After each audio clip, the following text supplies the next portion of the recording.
Good morning. Good morning.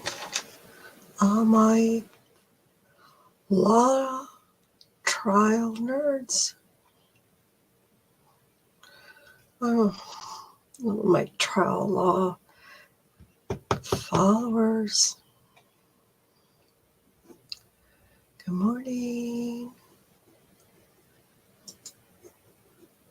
Okay, I'm going to do something real quick while I wait for you, some of you.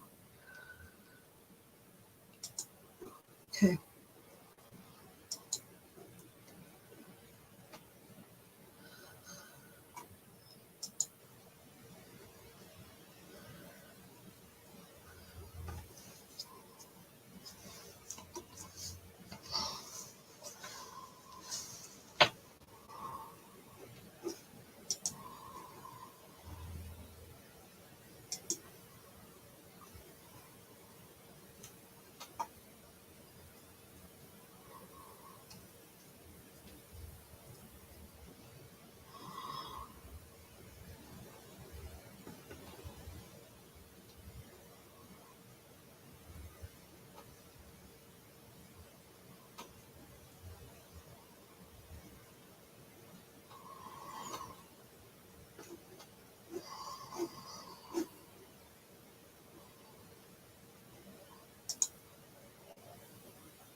Sorry, I'm writing an email. I'll be right back.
You missed my little good morning song. I was on mute. I didn't want you guys to hear my typing.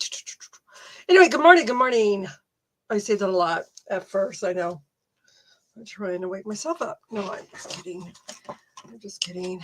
Okay, so here we are on day 11. And we'll see what court has to offer us today.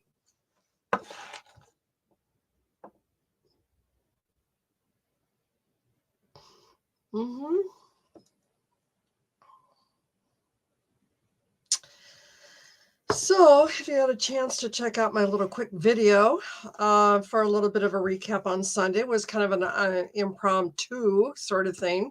And yeah, I just decided to pop on and see how you guys are doing. If you popped on a chat, that's fine. If you didn't, that's fine. But if you checked it out later, that's great. I really thank you all for your support, and that's just amazing that I have you guys coming back. It's a little early, I know, and I'm trying to grasp Monday mornings myself. So here we are. We're staring at the Great Connecticut State Seal, and we're going to memorize it. And if we are quizzed on it, we'll be able to answer that question. What seal is this? Oh, Connecticut. By the way, I did take a quiz one day, and of course I failed miserably, got half right. Well, maybe not. I mean, hey, you know. And it was interesting how I picked up that that I stared at while watching trials. And then it was like process of elimination. That's probably where I got most of my points. Or very few of my points, I should say. So, yeah.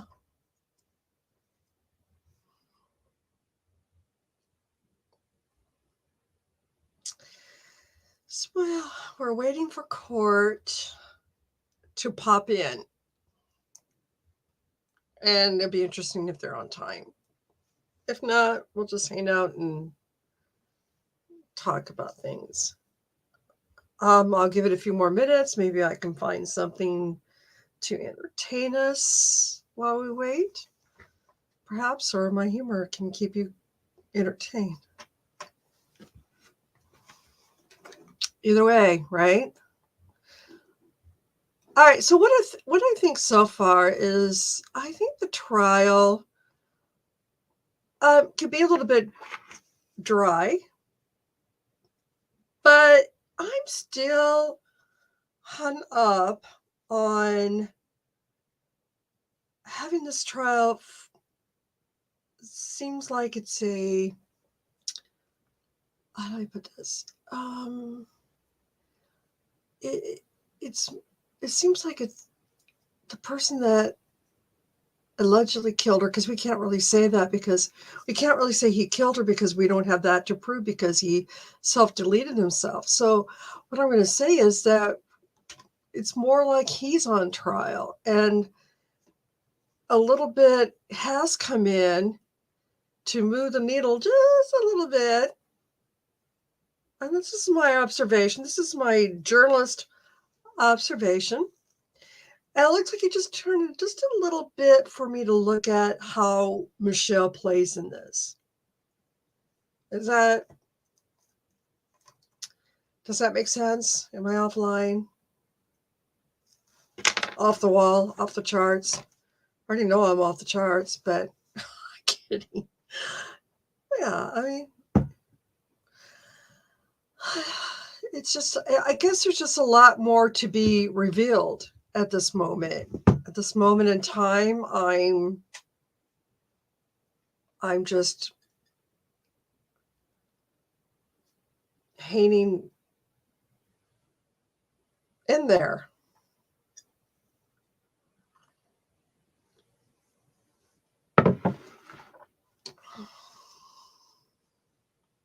But whoever's watching, I'm really grateful that you stopped in, and we're waiting for the trial. Looks like we're having a little bit of movement. Are we? Might be.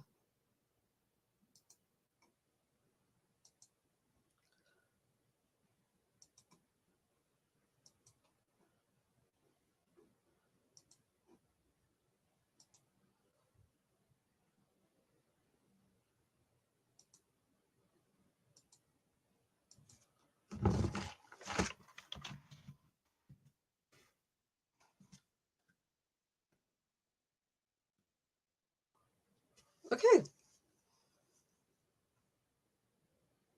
Court should be in session in 6 minutes. I said all my little spills of the court, and I am going to be interested in who is going to be the next witness. As memory serves me right, I think I've saw somewhere, don't quote me to be 100% correct, but I saw where there's going to be former employees of Fotis. So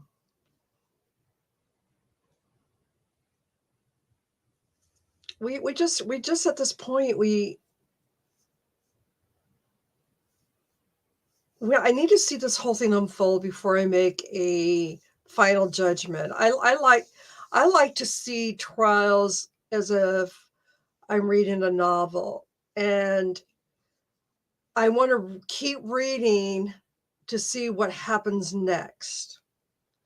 And as I read it, I want to see who's who did it, and I can't wait. I can't put the novel down. I don't have any opinion of the novel yet, but I'm getting there, and I'm waiting for that big plot to come right in. And this is how I feel about all trials, but this one especially. I'm waiting for it to unfold, and then when they are on, when the jury is out to deliberate, then that's where I like to make my final thoughts. Because when I say something like, oh gosh, she did it, she was involved, or she was involved, and then other things come in and it shifts me into a different direction. So in order for me to not just sound so wishy-washy when I cover these trials, I try really hard to not make judgments, but I'm making speculations, and speculations right now is I'm having a hard time of placing her guilty for conspiracy of murder.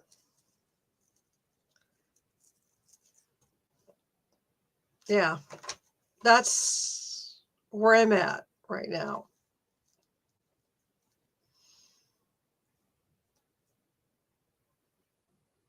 So as I read on today, I shall find more evidence, maybe, or maybe more realizations, maybe, of how this is all going to piece together. How is this going to all piece together? Well, I mean, it's like we have this big giant puzzle piece that I'm trying to fit in the picture, and I can't make it fit. I can't force it to fit.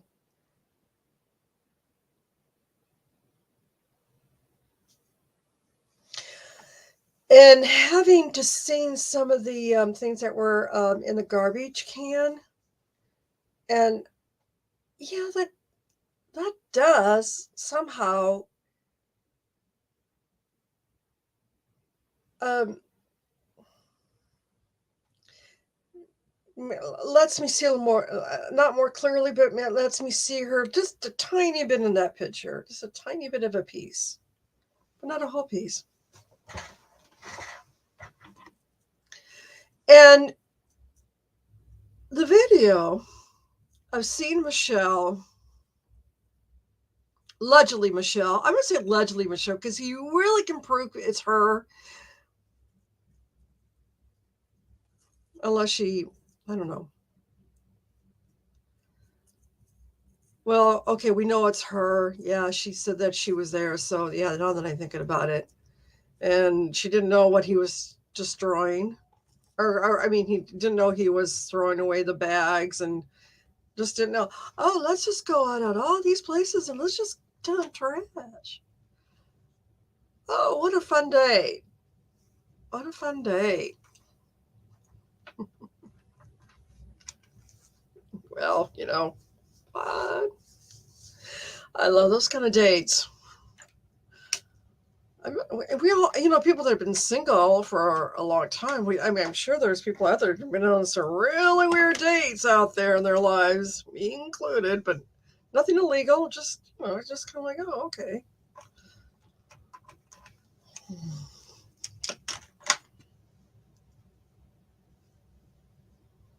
Dumpster diving. I haven't done that, but yeah, yeah, I have in college, but I wasn't looking for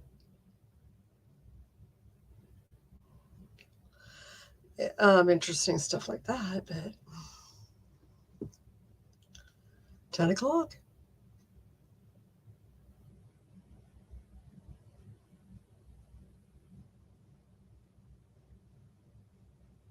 A little bit of a movement.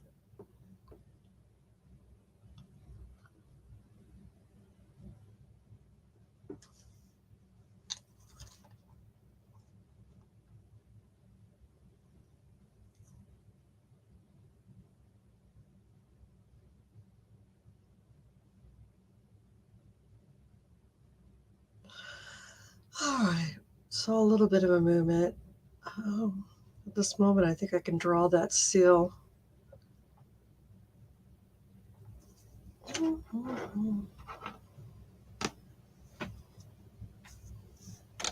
Maybe not, because I can't draw anything. Oh, excuse me.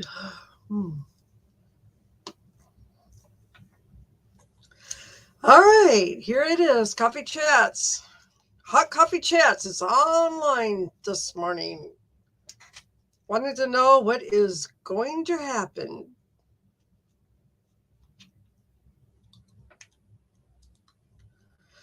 All right, the person that's in here, subscribe, and thank you for coming in and listening to me rat and rave about things.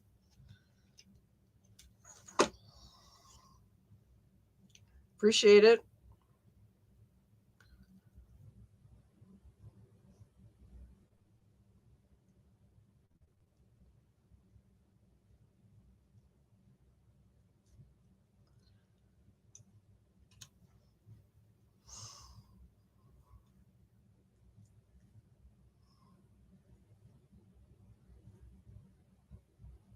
Okay, well, gosh, next time I'm gonna start putting little bits of pieces in here and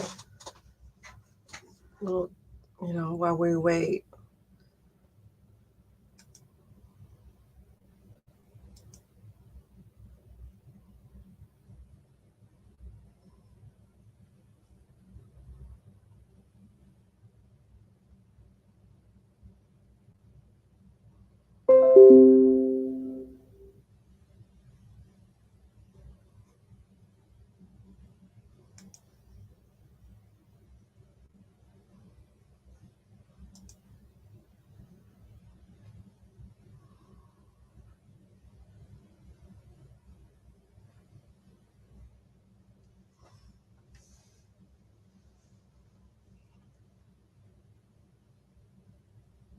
I'm sorry about the dead air here. I'm trying to find things to cover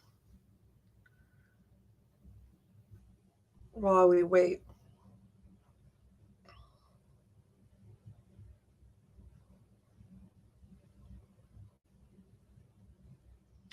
Has anybody ever heard about the the Murdoch? I think there's a hearing that was supposed to be today.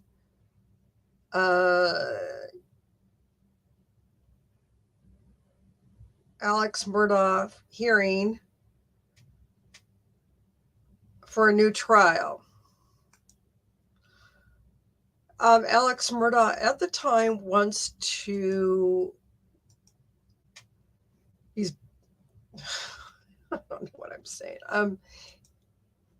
At the time, right now, they're fighting for that retrial, is what I'm trying to say, of the Alex Murdoch trial. I also watched that intensively. And it is an interesting trial. It'd be interesting if he gets his retrial.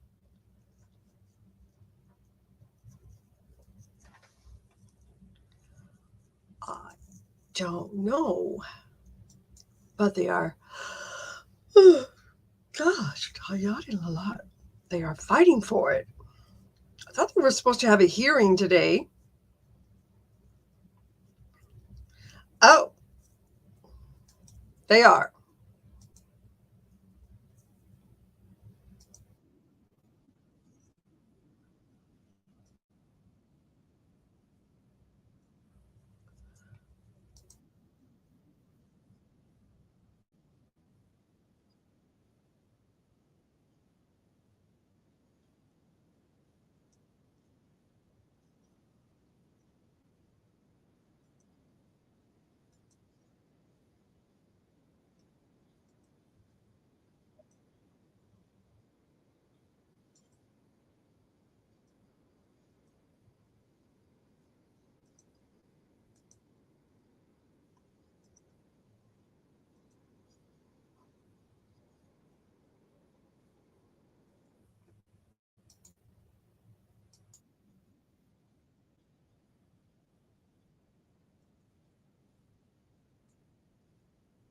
Good morning.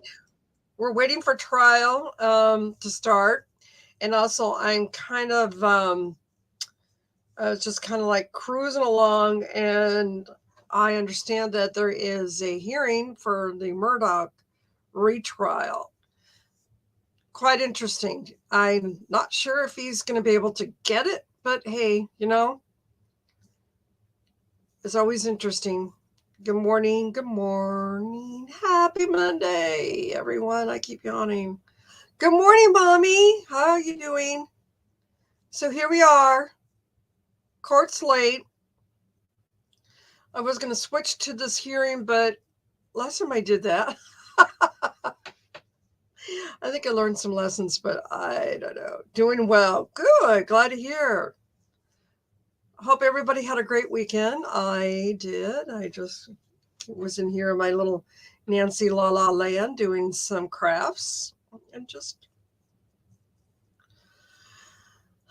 doing what Nancy does best. Getting glue on her fingers and, so just kind of hanging out with you guys and trying to make sense of all this. I know, right? I know. I'm tempted to go ahead and have this hearing with Murdoch, but I'm just afraid if I do that, then I'm going to have to switch on to the other one. And you know what happened last time? It didn't go well. So everybody, don't forget to hit that like button because it warms my heart. Yeah, it does. I know. Oh gosh. It's going to be late. It's going to be pregnant. It's probably 4 months. Never mind. 4 months into the pregnancy.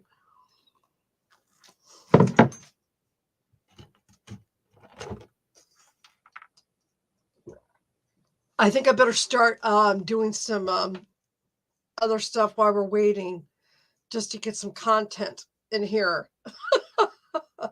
There's just so much you could say about this trial, to be honest. But I'm here with you all. That's the main thing. Oh, I don't want to remove that. Yeah, the trial, the hearing is. Can you hear that?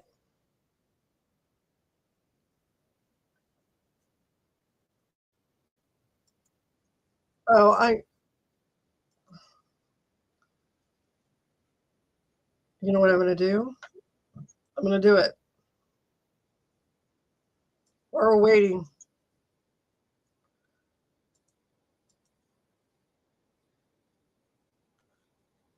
Maybe.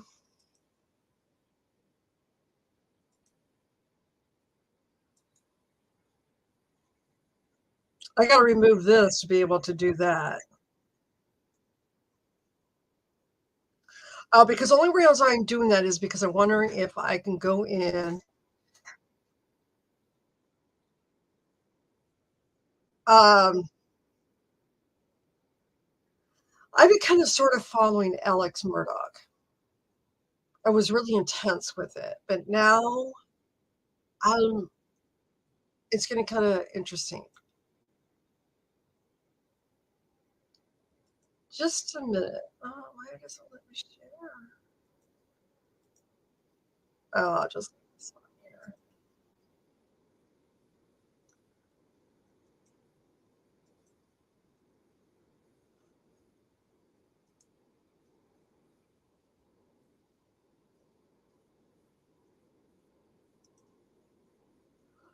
Mom, did you follow the Murdoch trial at all? Or whoever's in here, I got 3 people in here. Let me know if you have.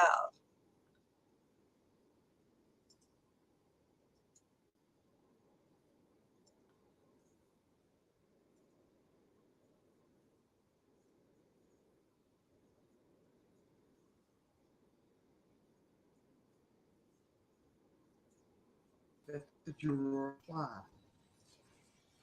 The jury was individually polled, Okay, I and put that each up was there. Can you asked, guys see it? was that your verdict? And I Each will juror answered keep an yes. eye out for the other Each trial. juror was then asked, is that still your verdict? And each juror answered yes. Okay. Was that an accurate statement about your verdict at that time? Yeah, Yes, ma'am. it Right? is.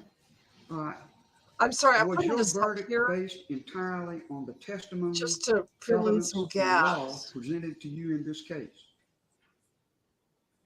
I don't even know what the Yes, point ma'am. of this is. It's the Did retrial. you hear Ms. Becky Hill No, make any comment it's interesting about this because I have case questions. before your Were these verdict? all the juries? Yes, ma'am. But anyway, If yes, let's just what go did ahead Ms. Hill and get say? out of this. And let's go back to our trial. I'll be right back.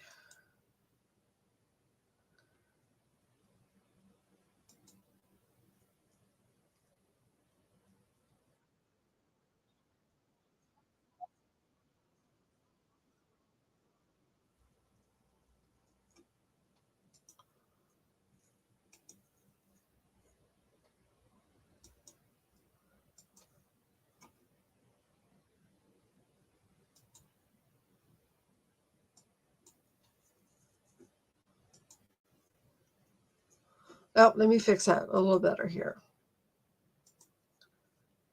Okay.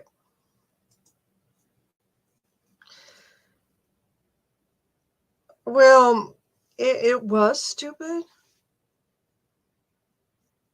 but yet it was kind of entertaining at the same time.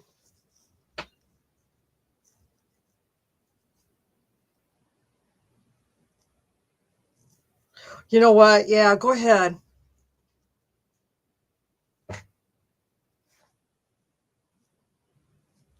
All right, everybody, get your snacky trial food.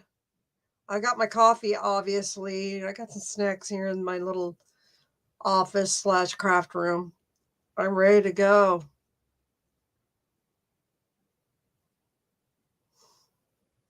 Come on. Yeah, go ahead, mommy.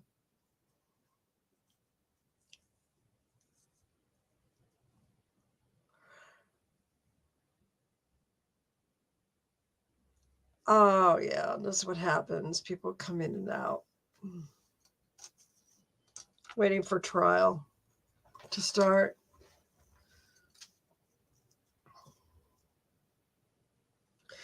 Oh, popcorn. It's never too early for popcorn.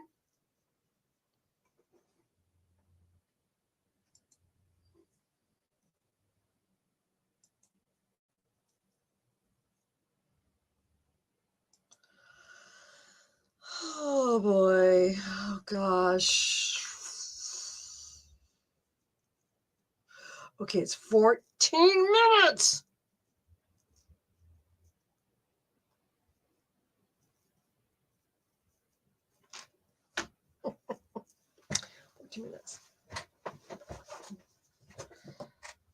You know, why is this trial always late? They say like 15-minute breaks, and really what they're doing is they're having 15 goes to an hour. What is so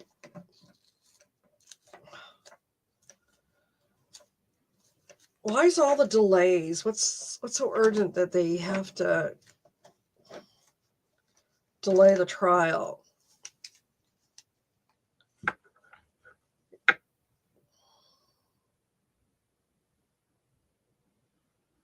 Yeah, really? So he wants a trial? You know, buddy, it's going to be the same verdict. Why in the heck would he want another trial? He's going to go to he's in jail for the rest of his life for all of the stuff he's done.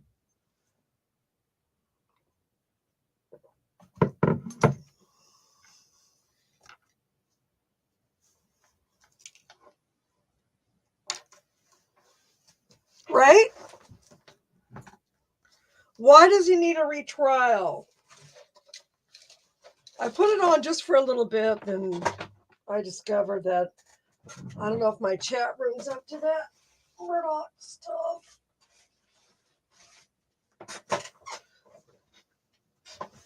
Oh, because he is a terrible person. He stole all of that money from these innocent people. Did you watch the trial? I watched the whole thing, gavel to gavel.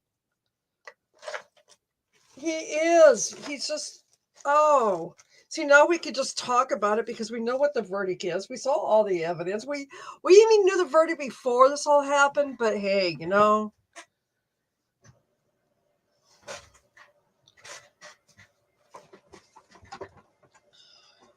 I just hope he doesn't get it.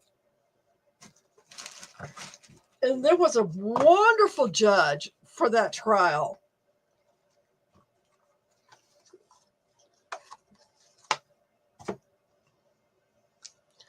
Who was extremely not happy.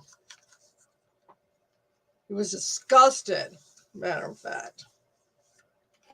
Not only not happy, he was disgusted. Disgusted. Ooh.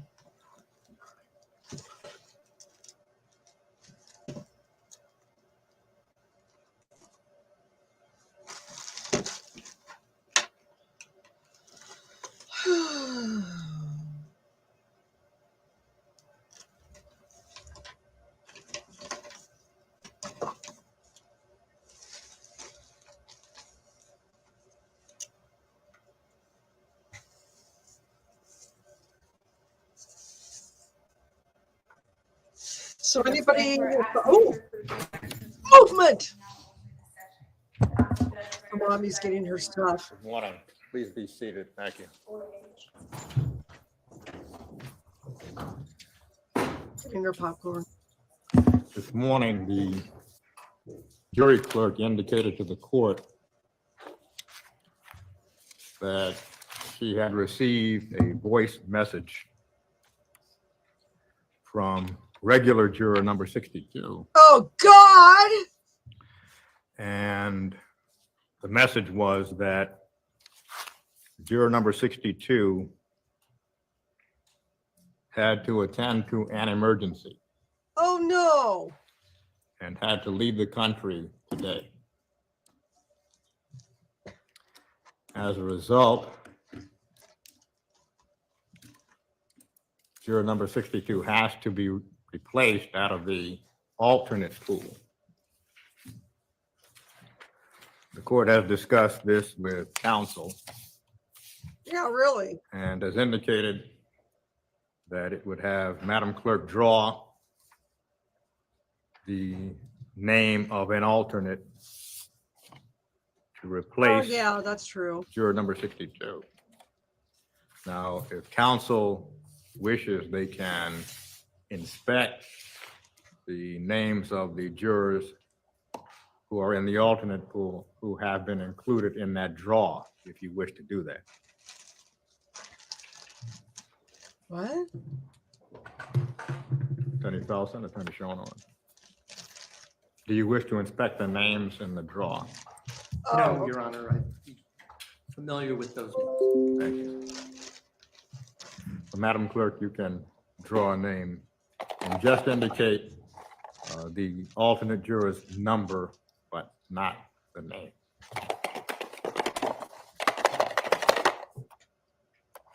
all right. More jury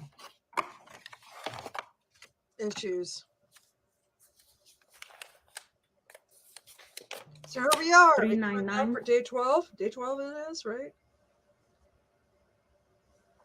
Oh, my pain is just going weird. Oh, yeah, you're right. It's legitimate. It is. It's just the way this whole trial's going.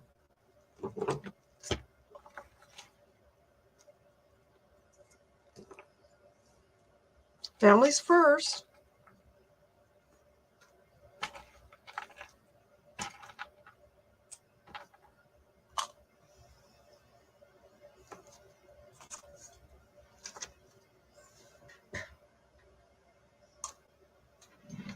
Right?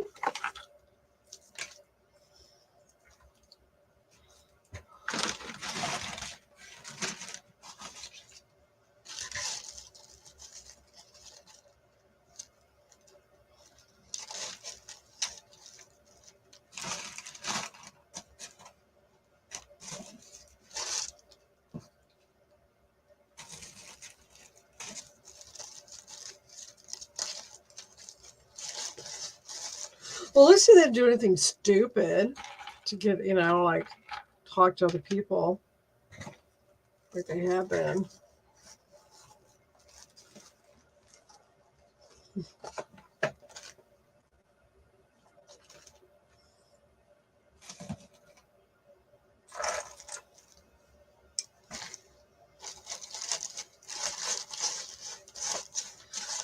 Well, Mommy, did you get your snacks?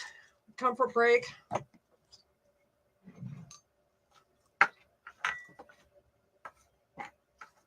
And just because I can't place her into this a scheme of conspiracy and murder doesn't mean I think she's innocent, okay? I just want to get that cleared. I don't think she's all the way innocent at this point until I find the whole entire case. But that's a gut, but professionally, I like to make judgments at the end. But a personal note, yeah.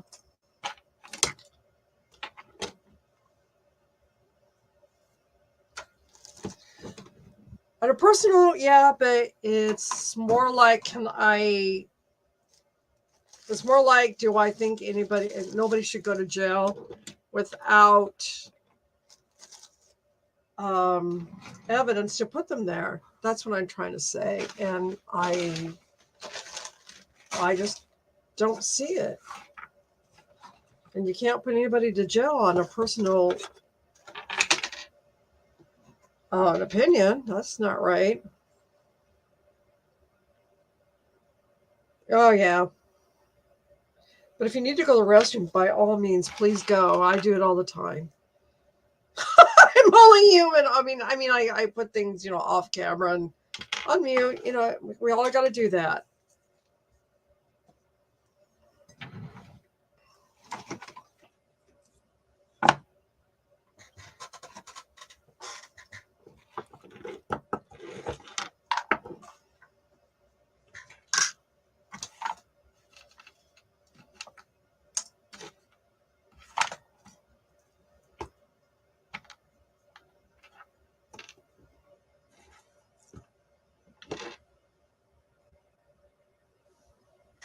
I know the camera monkey's going crazy again. Now what? We got more delays? I'm sorry, you guys, but I cannot sing and dance and entertain that way. I just...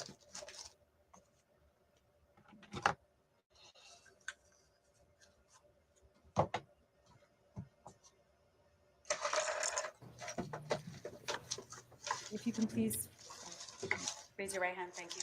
Do you solemnly swear or solemnly and sincerely affirm, as the case may be, that you will, without respect of any persons or favor of any person, decide this case between the state of Connecticut and the Okay, here they defendant are, swearing her in. based on the evidence given in court and on the laws of this state as explained by the judge, that you will Yeah, not getting talk on to each both other sides. about this case until instructed to do so, that you will listen to and consider what the other jurors have to say in deliberations about this case, that you will not speak to anyone else or allow anyone else to speak to you about this case until you have been discharged by the court, and that when you reach a decision, you will not disclose the decision until it is announced in court. Yep. So help you God or upon penalty of perjury? I do. Thank you. Thank you. And you may Okay. return.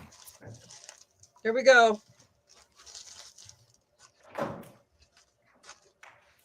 Here we go.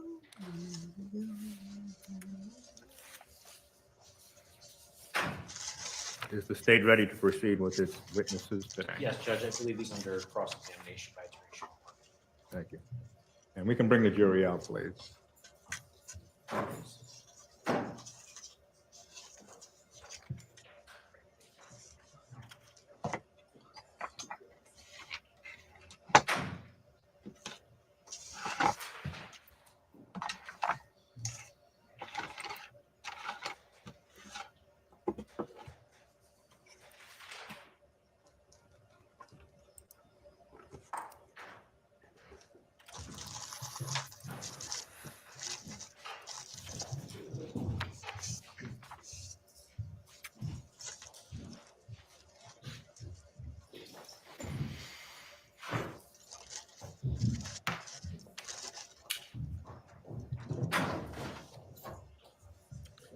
And would counsel stipulate, please? Yes, Judge. Thank you. Good morning, ladies and gentlemen. Morning. We continue this morning with the state's witness under cross-examination. You can bring in Detective Kim.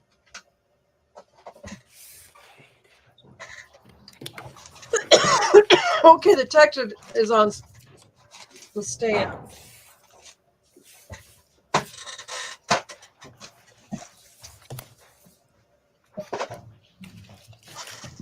Detective is coming back on Maybe, stand. good morning. You may Guys, be hit the like seated. button. It warms my heart.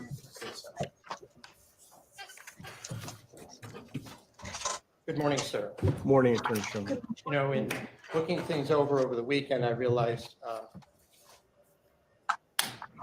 recall that weather.us map that I showed you? Yes. I realized it had Central Time on there. I don't know if you noticed that. So I took the liberty of going back to weather.us to get Eastern Time for 11:59 on the evening of May 23rd. I'm going to put that up. I understand that there's no objection to Exhibit L. That's for 12:59? For 1 a.m.? Judge, I have no objection to defense L. Defense L admitted as a full exhibit. Hey, at least we can hear court today. I don't have to put on these earphones. And if we could just put that screen on for a second, all right? So if you look at storm tracking from weather.us and you see that the red lines indicate the direction of storms, you see that? Yes. Right, and you see, if you look, you see the map we see up on the wall there, you have the Connecticut border way up at the top there. Yes. And you see the storms heading south, correct? According to those red lines, the moving direction, you see down at the bottom, Yes. and red means heavy storms, correct? Yes. And if I could just have the point it at the screen for a second. And you see that West Hartford is right here and Farmington is right about here, correct?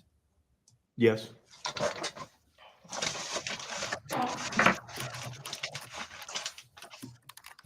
You had also told us that you used Weather Underground for that time to determine that there weren't any storms in the area of Farmington, West Hartford, correct? So I used Weather Underground for 1 o'clock, 12:59, to determine that there was, well, to find out if there was precipitation. On May 24th between 12 and 1, correct? Correct. And this is 11:50, appears to be 11:58. Well, this is May 23rd, right? Correct. So it's 12, just before midnight on the 24th, correct? Correct. And you said that the Weather Underground that you used was from Brainerd Airport, right? Yes. Now, Brainerd Airport is the old city airport in Hartford along the Connecticut River, right? Yes. Now, Bradley Airport is the big Connecticut airport up in Windsor Locks, isn't that right? Yes. And the Bradley Airport is closer to this location of Fort Jefferson Crossing than Brainerd Airport on the Hartford, East Hartford line, right? I believe so. I'm not 100% sure of that. I'm not that familiar with that area. You did not look at Weather Underground for Windsor Locks, where Bradley International Airport is, did you? Trying to remember.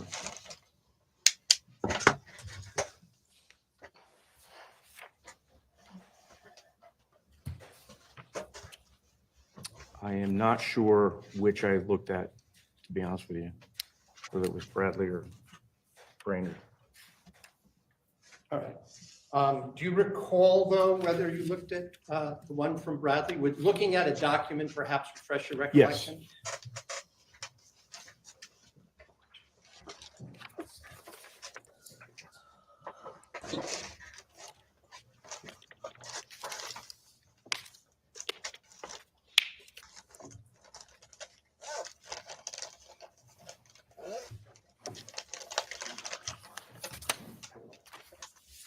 I just have this marked for, well, I'm going to show it to you first. See if this might refresh your recollection. I realize it's little, but you have glasses on. Yeah. Read it, all right.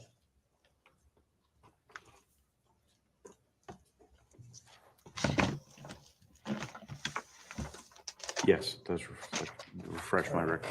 So in looking at, that at Bradley Airport, there were thunderstorms in the area, including heavy thunderstorms that early morning of between 12 and 1 a.m., right?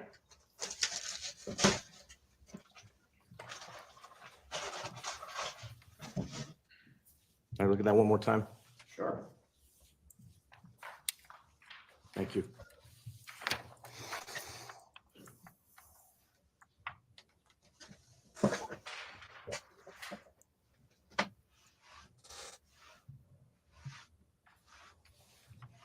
It is small.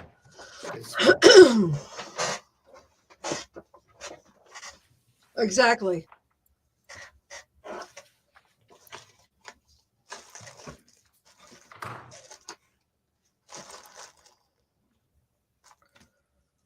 Come on, tell us why we have to care about the airport.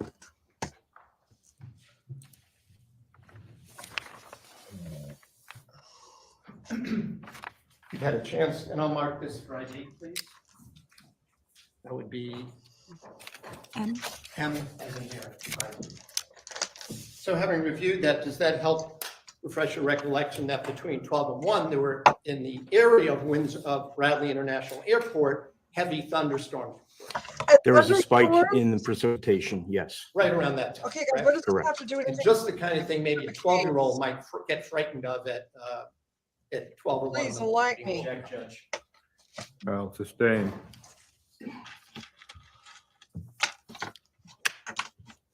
Seriously, I need to know that.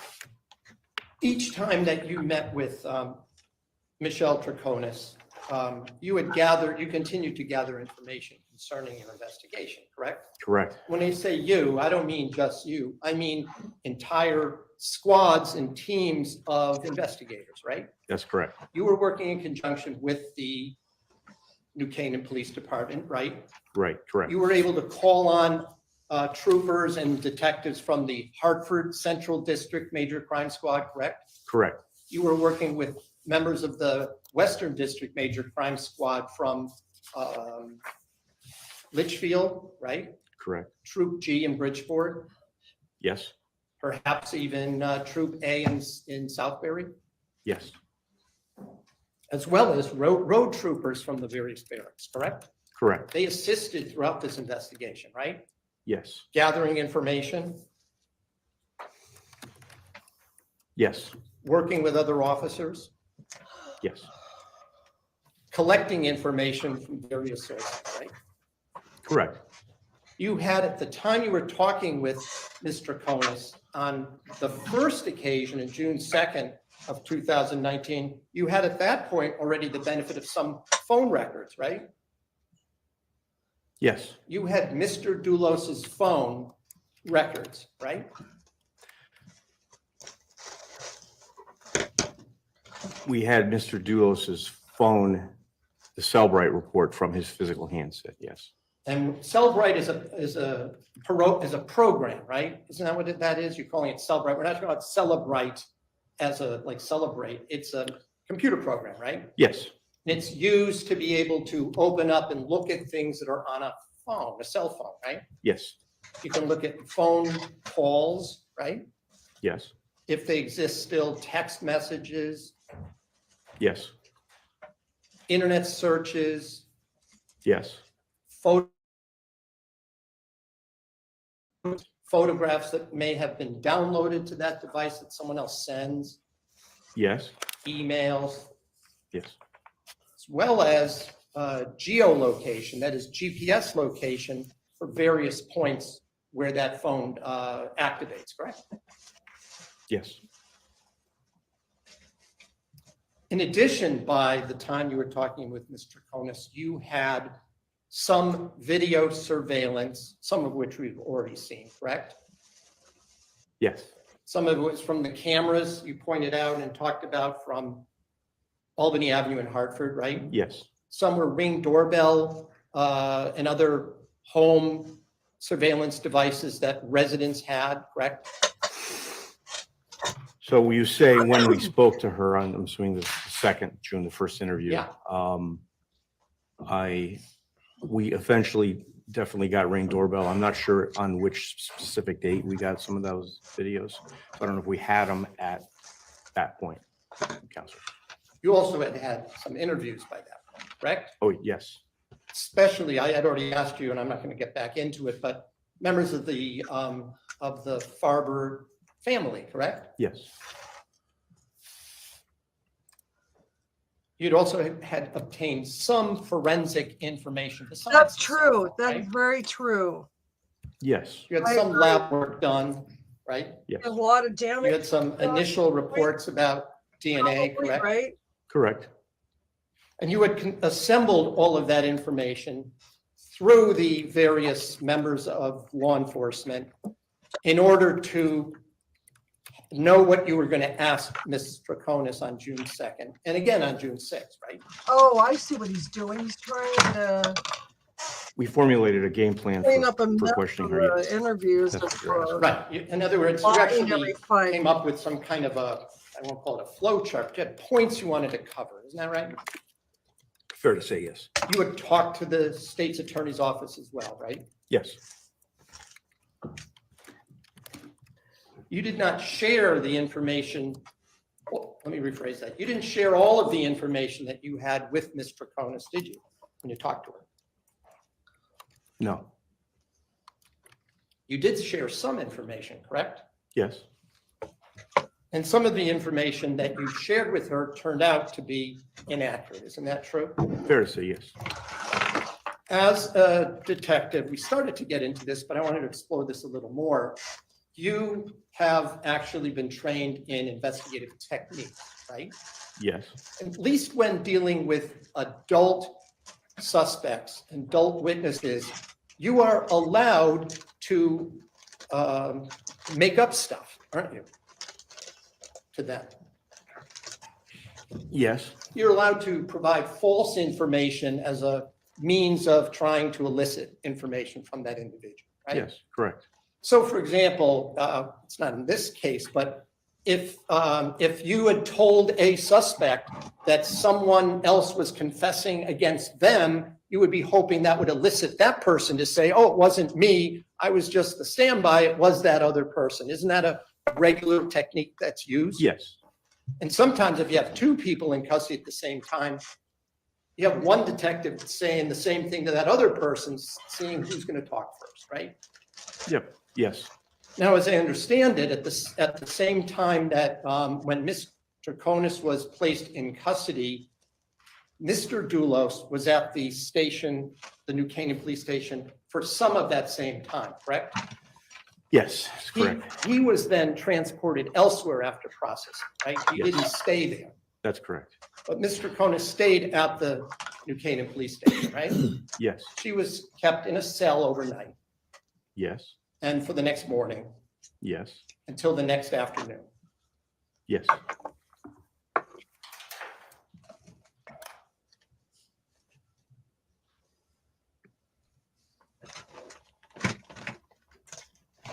When you told Michelle Troconis that you had information that there were 30 stops along Albany Avenue disposing of garbage, you have conceded in a question to Mr. McGinnis that that was inaccurate, right? It wasn't a true statement, was it? It was inaccurate. You're correct. It was an inaccurate statement. Someone had told you that it was 30, or was that just a technique to come up with a number? No, I was provided information that it was. that But number. you don't know who it was that told you that. No, I don't recall specifically. But you did actually swear in an affidavit that it was 30 stops, didn't you? Yes. So you at least thought it enough to swear to something under oath, even though it turned out to be untrue, right? That's correct. And you later corrected that in a supplemental report, didn't you? Yes, I did. You also told Ms. Troconis that you knew that Fotis Dulos was down in New Canaan in the morning of May 24th, 2019. You remember saying that in that first video, June 2nd?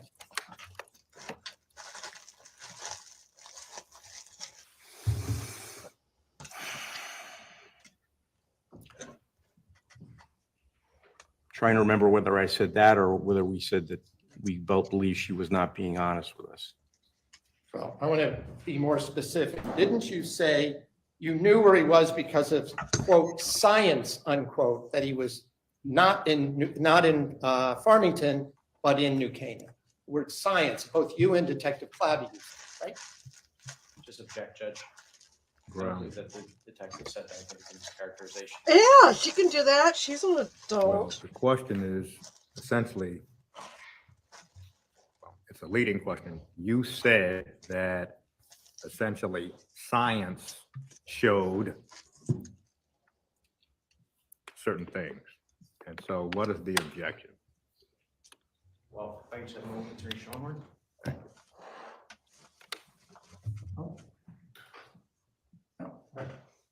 I thought I had clarified. It was, if it wasn't you, it was Detective Clabby that said it, I believe you both said it, but at least in your presence, Detective Clabby used that line. Isn't that true? I remember Detective Clabby using that. Okay, I don't remember using it personally.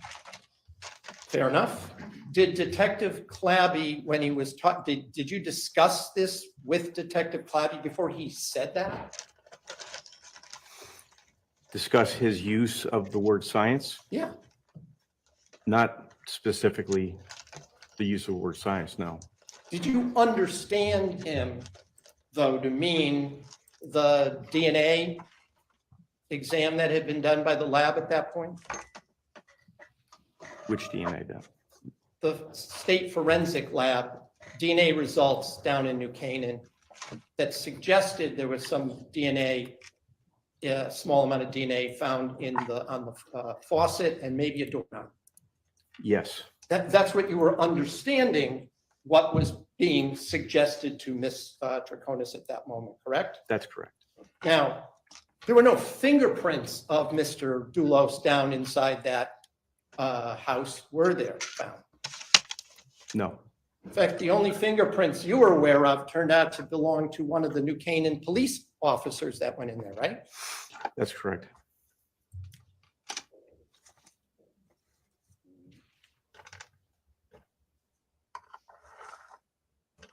Michelle Troconis talked to you on that first day for at least 2.5 hours, correct?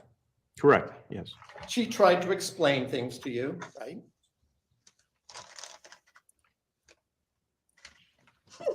She spoke with us and she had an account of the day. She had an account and she had at least an explanation for some of her activities, right? Yes, I noticed from the video that often either you or Detective Clabby would interrupt her mid-sentence. Did you notice that? at times, yes. Now, is that part of the interrogation technique to sort of interrupt and redirect? Yes, You also told her that some things were, quote, not important, unquote, that she was trying to explain to you. They Isn't that true? interrupt these people all the time.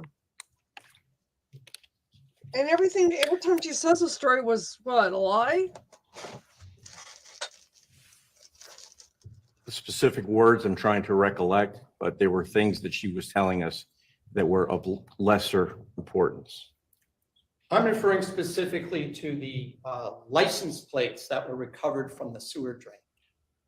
Okay, Do you remember Mr. Troconis telling you she didn't know anything about those license plates or what was in the FedEx envelope, and she had never seen that Suburban? Do you remember that Yes. conversation? yes. Do you remember saying to her, or maybe it was Detective Clabby, well, that's not important, that's not relevant? I don't remember that.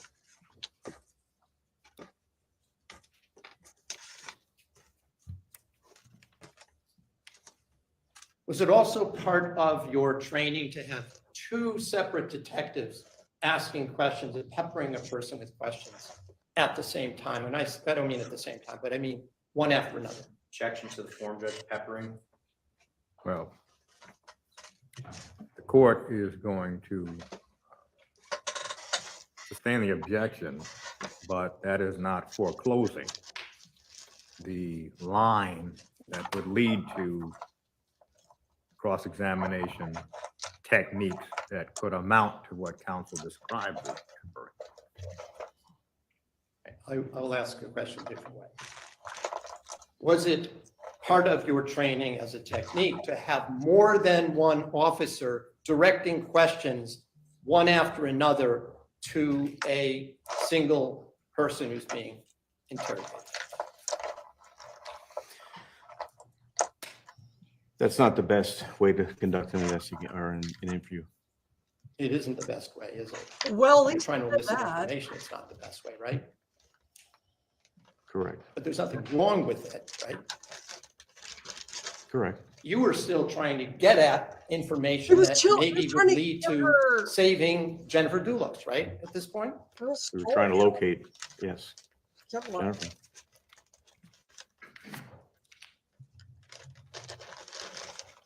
And I just want to be clear about one specific point. When you told Michelle Troconis that you had proof or evidence that Fotis Dulos was not home at 6:40 in the morning, as she said, that was a interrogation technique statement, wasn't it? We had his DNA on a faucet But you, at the crime scene. right, but so we you, didn't- you know a lot about transfer DNA. You've learned about transfer DNA, right? Yeah. You Yes. knew it was a minor, not a major amount of the combined DNA on that faucet, right? Just object, Judge. I think it's hearsay. Well, the question now goes to this witness's knowledge about transfer DNA and amounts. And so the question is, you know about, and the answer can be, no, I don't know about, or yes, I do. So the court's going to overrule the objection. Just re-ask the Sure. question. Counselor. Well, you understood that there was a minor and a major contributor, that is more than one person's DNA mixed together on that faucet, right? You knew that at that point. I understood that there was more than one person mixed together. You also knew when you're questioning Michelle Troconis at that point, that you knew that Fotis Dulos had been there at a picnic out in the backyard a day and a half earlier than May 24th, right? On the 22nd. Outside of the house, yes. Right, but there was food, right? You knew that. Mhm. Yes, There was yes, silverware and plates and all that stuff, right? yes. And you were aware that for part of that time, Jennifer Dulos and Fotis Dulos had interacted during that event at the house down in New Canaan, right? Yes.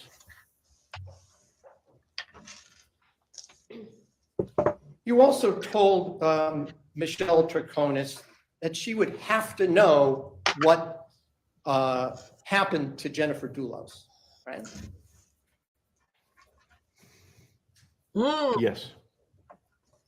Was that because she was living with Fotis Dulos that you said that?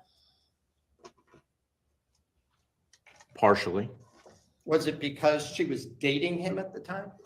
partially. Do you think that from what you had already told us about what you had learned about Fotis Dulos, that he was finally revealing his true self to this girlfriend? Just gonna object, Judge. Grounds. Speculation. I agree with that. form. I'm asking what he believed and thought It's during the irrelevant. questioning. It's also irrelevant. Well, Speculation. if the court is to credit counsel's representation, the line of the questioning is, did you believe that Michelle Troconis either knew where Fotis Dulos was or knew more about what had happened to Jennifer Dulos than she was telling them? You believe that in part because it's how the court understands the testimony. One, she was Fotis Dulos' girlfriend. Two, she was dating Fotis Dulos, living at his house. Now the court understands this is number three.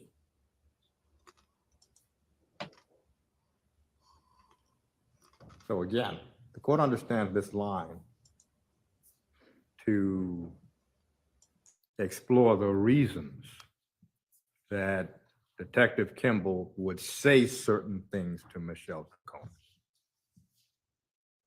Overruled. Counselor, could you just Yes. repeat the Did question, you please? believe that Mr. Dulos was finally going to reveal his true self to this particular girlfriend?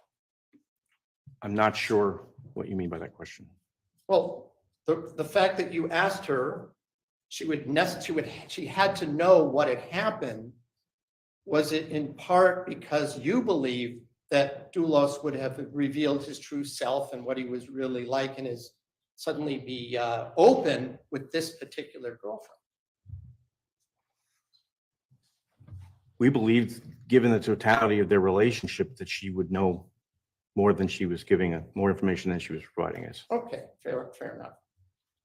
But she kept telling you that she did not know, didn't she? She did. She told you she didn't know what Fotis Dulos was up to that day, correct?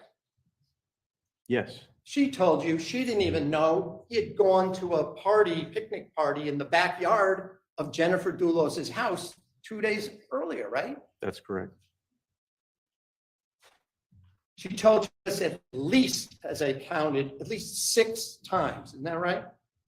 I didn't count them, but that sounds accurate. Does sound accurate. Does sound accurate.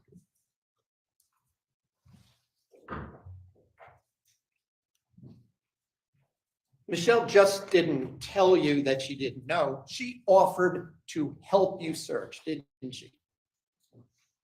In those words, she did. Yes. Well, she did more than just words. Didn't she say she would dig holes? Isn't that one of the things She said? did say that. Yes. And she would trek through the woods, right? In the interview. Yes. Yes. She drew some pictures for you, which I believe we see on the screen where you're on June 6th, where she's showing you some pictures, right? Yes. You looked at those pictures, didn't you? Yes.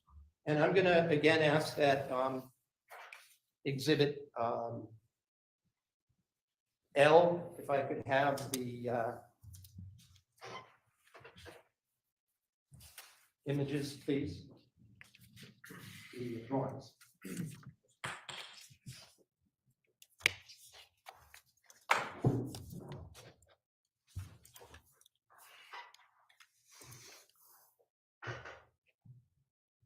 I'm just gonna ask this is on exhibit L, but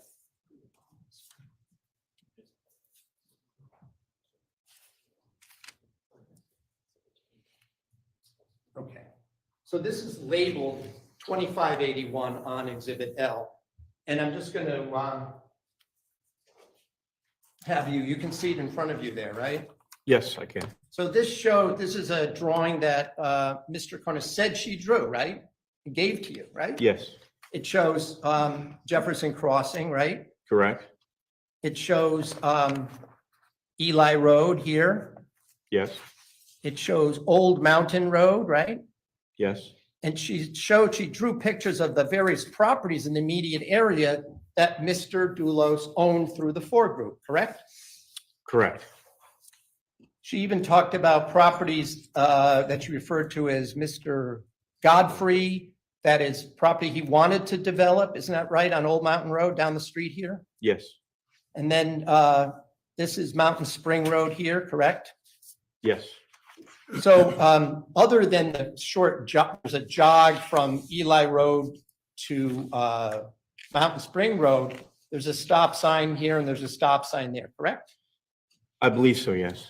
And it's just maybe about 50 feet from Eli Road to Mountain Road, right?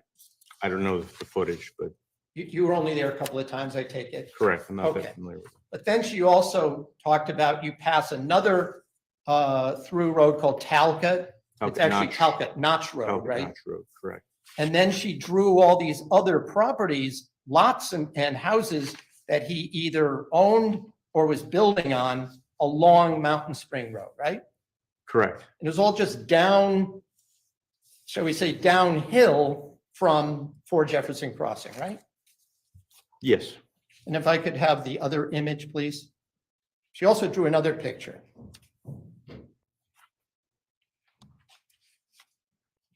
This one is labeled.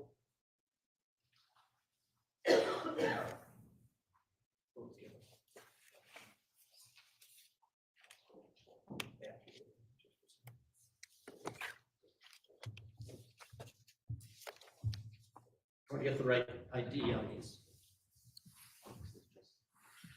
Oh, got it. It's just page 2 of 250. All right. She drew pictures showing the property along the, it's like the reservoir, the water company property, correct? MDC, correct. MDC, for the people that live down this part of the state, means Metropolitan District Commission, right? Correct. They're the quasi-public water utility company that owns thousands of acres of land Over up in 6,000. Hartford and Litchfield counties, right? Yes. And that's the source of multiple reservoirs that feed the entire Hartford area, right? Correct. So she drew these pictures showing where there were fields and where she drove her motocross motorcycles with Fotis, right? Yes, And sometimes with Pavel Gumieni, correct? yes, She showed you all of this and gave you these pictures, right? yes, you did. Now, this picture, page 2, she offered to walk the next couple of days with her attorney and state police detectives going through where they went through the woods, right?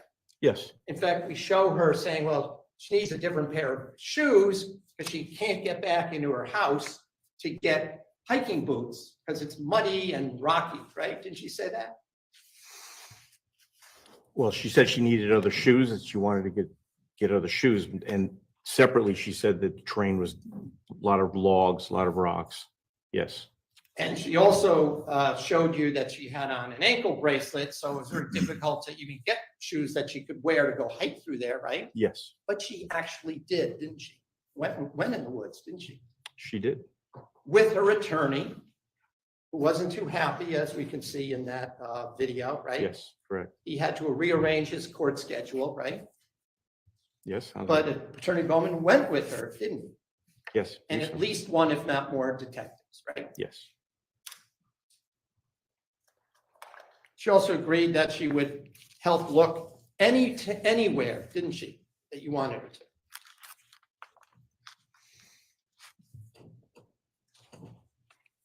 During which interview? I'm sorry, I'm just trying to recollect. There were a lot of things said in each of the interviews. Right, between the first and the second, maybe more in the second interview. I think it's fair to say she would, yes, And she said she'd go anytime, right? yes, In fact, she said, as often as you want, if it takes a year. Did she say words to that effect?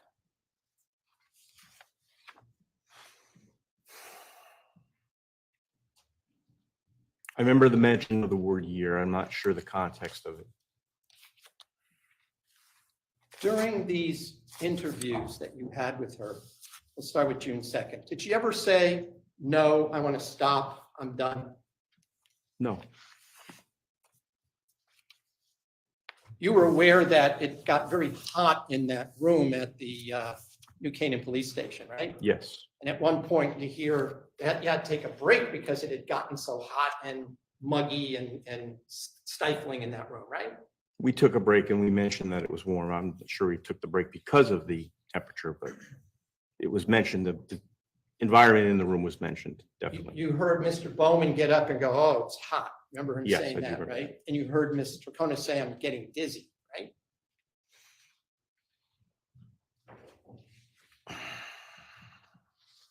I don't remember that. I don't remember her saying that. Okay. So if it's on the video, it's on the video, If but it's- the point being, she didn't say, I'm done, I can't do this anymore. You went back and there was at least some more interrogation after that, right? Yes, Questioning. yes, right? You asked her about Fotis Dulos close cropping his hair. Is that right? yes, And she's the one who volunteered to you that she's the one who had shaved his head at his request, right? yes, She also told you he had done it before for Warskin, right? he had done it before in 2017, yes. Well, he'd done it 2017, he'd done it in 2018 too, right?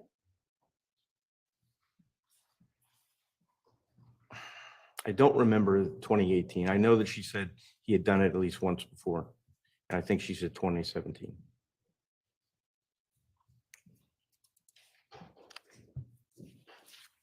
Until she told you she was the one who shaved his head. You didn't know that, did you? No, we did not. There's no video of that, right? Of the shaving of the head? No. There's no surveillance of that showing her with a razor or a electric razor or a straight razor or anything, right? Doing that. Video surveillance? No. Now, you were aware by this time that when she told you he did it for water skiing, you knew that Fotis Dulos was a competitive water skier, right? Yes. That he actually competed around the world, right? Yes. As did Michelle, right? You knew that as well. Yes.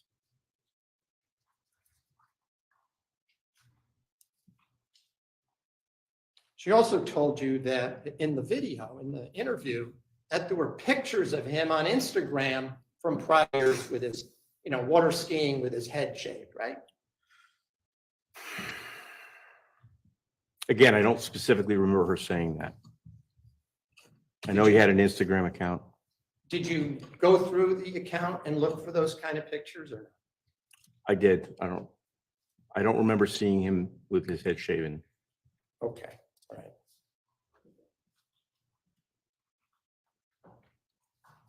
There are a number of questions about what Fotis did the night before the 24th. Do you remember those questions in the interrogation? Yes. Michelle told you there had been a dinner party, didn't she? Yes. She named the people who were at that party, didn't she? Yes. She told you about Stefan Reich, right? Correct. And his girlfriend, Beth Johnson, right? Yes. She told you that Stefan Reich was one of Mr. Dulos's or the Four Group real estate agents, right? With Coldwell Banker, yes. What's that? With Coldwell Banker, yes. Yes, but one of the agents that worked on marketing the properties and the houses that he owned and built. Yes. She also told you about Robert Hutch Haynes, right? Yes. And his wife, Erin, I guess it's spelled Aaron, not Erin, even though it was his spouse, female spouse, right? Correct. You checked, as a result of what she said to you, you did check these things out to confirm them, right? Yes. And they were confirmed, weren't they? I was going to object, Your Honor, calls for hearsay. Well, the question is essentially, you confirmed them. That's the question, overruled. Right? They were confirmed by other, yes, they were confirmed. Okay.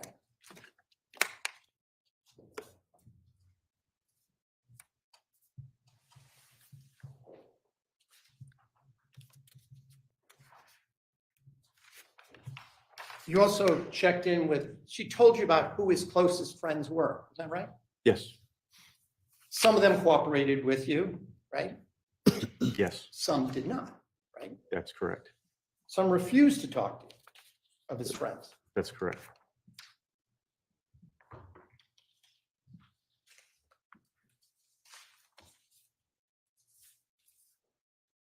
Michelle told you that she saw attorney Kent Mawhinney in the office after she got back from taking her daughter to school on the 24th, didn't she? Yes. She saw him up in the office, correct? Yes. She also told you that the reason that she thought that that Fotis was home is because, one, she saw Kent Mawhinney in that office that morning, right? One reason. Would you re-ask it? Sure. Please. She told you that one of the reasons she thought Fotis was up in the office that morning when she got back is because she saw attorney Kent Mawhinney in the office, right?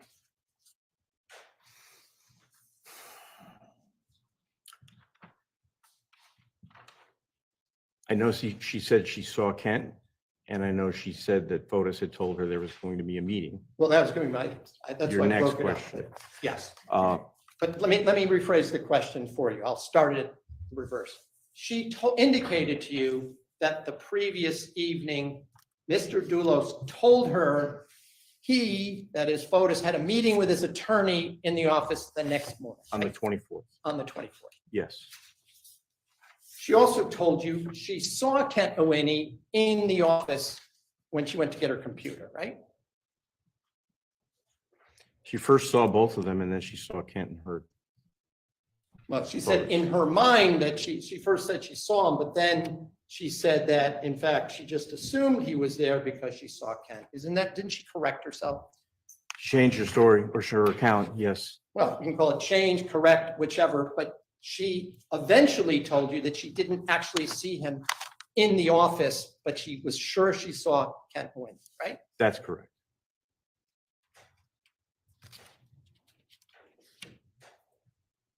Now, specifically, I want to show you a clip from the June 2nd Good morning. interview, and I'm just going to ask you a couple of questions about that. You said that, well, let me just ask you this. This is the first, all right? defense. Do you recall What Detective any- Clabby I saying don't remember his there's name. no way he, that is With Dulos, The, was home because he had never been in that home, meaning down in New Canaan, and we found what we found through science. no, You remember those were his me words? too. I do remember that, yes. Okay. And I asked you before, I was Doing kind of just everything he using general can. words, but you do remember that statement being made. Yes, And again, To at that point, you were Credit. talking about this DNA, right? what the on the state does, faucet. which is It's On the faucet. 69 Wells Lane, yes. Correct. I guess he's Which good you had at already that. gotten a rush result from the lab saying there was a mixture of DNA and that was one of the sources, right? Sorry, I was offline. In blood, yes. I had to. Well, they didn't test When my- the DNA for blood, though, did they? It's a mess. Test the DNA for blood. Yeah, that was touch DNA on the faucet, wasn't it? Object, Your Honor. Foundation. Don't Well- forget to hit the like button. Well, Certainly doesn't- because of the Right. response by the witness, All which those was, fun UD as the dirty court things. heard it, blood DNA, there is a question as to whether the witness knows the difference. So because of the witness's response, the court is going to sustain the objection. Exactly. There was no evidence from the lab that Fotis Dulos's blood was in that DNA on the faucet, was there? There was a mixture of Fotis Dulos and Jennifer Dulos DNA. Right. But not Fotis's blood, right? Okay, I can see that. Okay. You're aware that you can have skin cell DNA, right? Yes, And you could have DNA from bodily fluids, right? yes, And you can have DNA from blood, right? correct. And the lab can tell the difference, right? Object, Your Honor. Well, I'll what the withdraw. lab can do is essentially beyond this witness's That's ability true. to I will. discuss, sustain. Now, as of June 2nd, as far as science was concerned, you were also aware that Jennifer Farber Dulos's phone had been connected by Bluetooth to her Suburban at 3:58 in the afternoon that May 24th. Isn't that correct?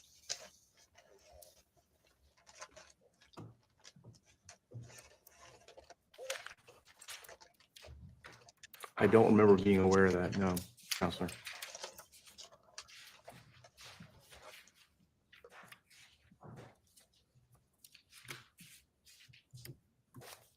Was looking at a document that was addressed to you, perhaps refresh your recollection? Perhaps, yes. I'm going to show it to council.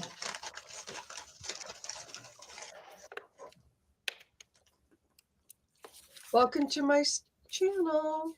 Thanks for tuning in.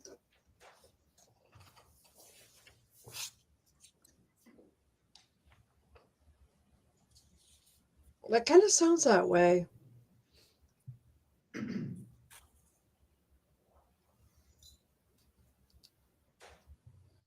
Well, I think I object, Your Honor, to the question I haven't because shown it to the witness yet. I'm just courtesy Well- showing it to the witness. Well, the question had he to has do to show the with, state. well, the question had to do with whether there was a Bluetooth connection on the afternoon, 3:58, on the afternoon of the 24th, of Jennifer Dulos's phone to the Suburban.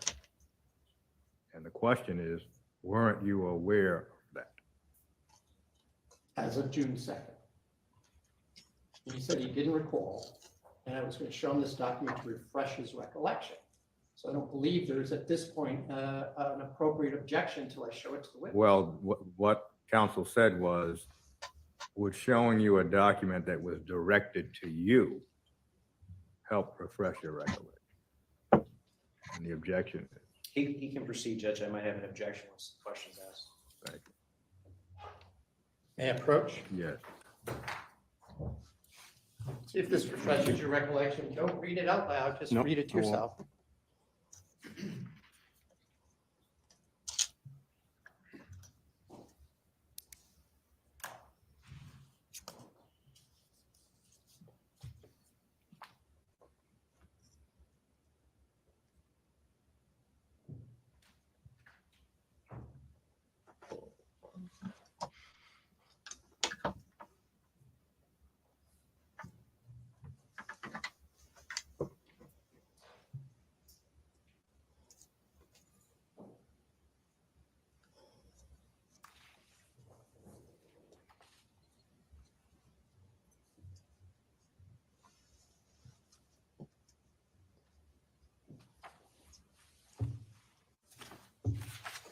Yep.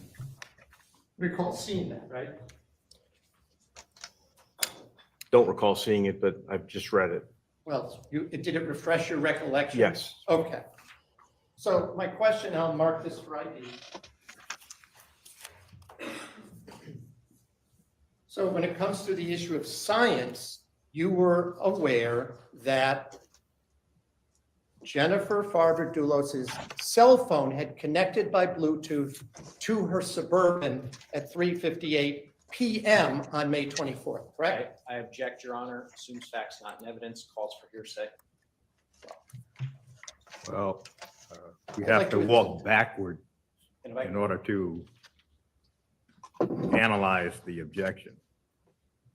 The question was, were you aware, the original question, were you aware that Jennifer Dulos's phone connected by Bluetooth at 3:58 in the afternoon on the 24th of May? The response was, there was no memory of that. Counsel then refreshed recollection. The witness said he's read it. He doesn't remember receiving that document. And now the question, counsel, is, He then said he remembers the information. Did say that. And then I was going to ask him, when they were talking about science, did they include the fact that the phone had connected by Bluetooth at 3:58 in the afternoon? and the objection is facts not in evidence. Yes, Judge, and also it relies on hearsay information. I'd like to Well, address this hearsay well, question. Well, the question is, really, this is the basic question. Did you discuss that information with anybody else who was involved in the investigation? That seems to be the question. It has to do with when he's asking and making statements, the two of them, because who says what, they're both together, are speaking to Ms. Troconis, and they're telling her certain information, and they're not telling her certain information. I'm just eliciting that this was a piece of information they've had for at least several days.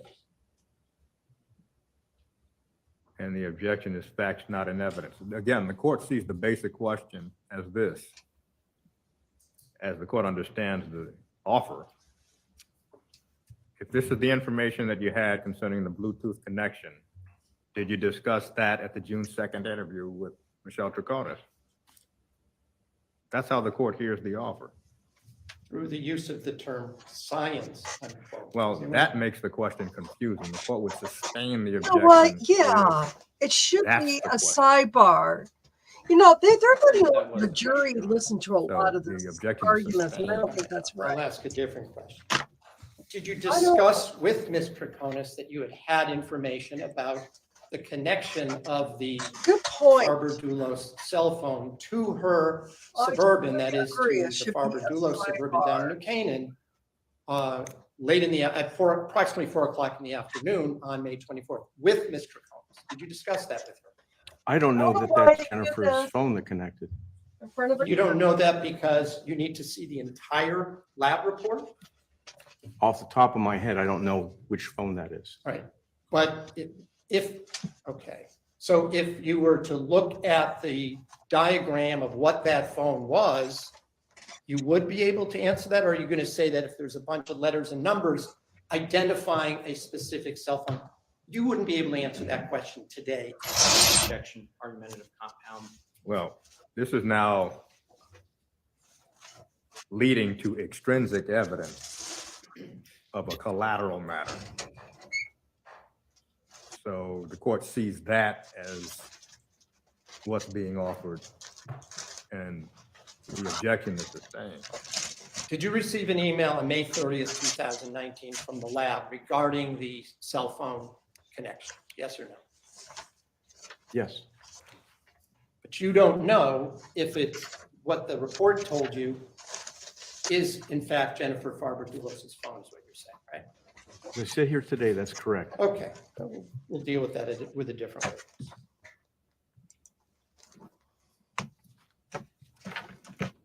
By the way, again, getting back to this question of the DNA, did you talk to the court supervisor who was present at the house on May 22nd with Mr. Dulos? Yes, So you were aware that he was there that night, right? This 22nd. on the 22nd, yes, That he was playing basketball with his kids, right? yes, You were aware that he'd given chocolate to his wife? So I'm just going to object, Your Honor. All of this is hearsay information, and the defense is offering this to prove the truth of the matter asserted. It is I don't think hearsay. It's appropriate through this witness. Are Let you me respond. aware? Everything this witness has been asked is hearsay from other officers. Aware. All of a sudden, once hearsay is admitted, then under 8-8, I'm allowed to follow up as if the person making the hearsay is actually present. So all I'm doing is showing what was in his mind as he's asking these questions.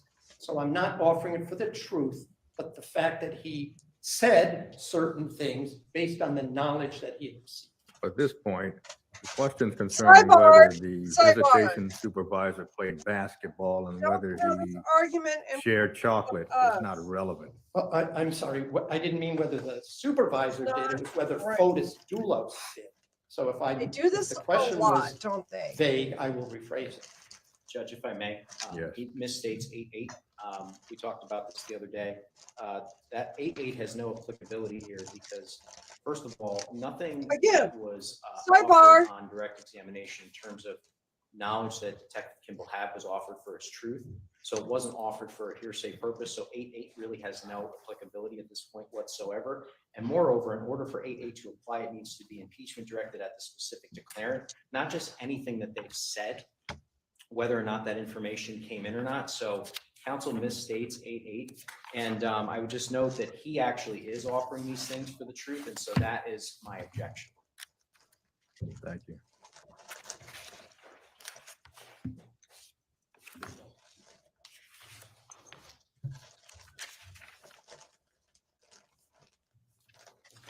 Well, the questions concern at this point whether Fotis Dulos did certain things on the 22nd of May. Again, Fotis. Again, before we even get to what is hearsay and what is not hearsay, the court fails to see the relevance. If this line continues past where it is now.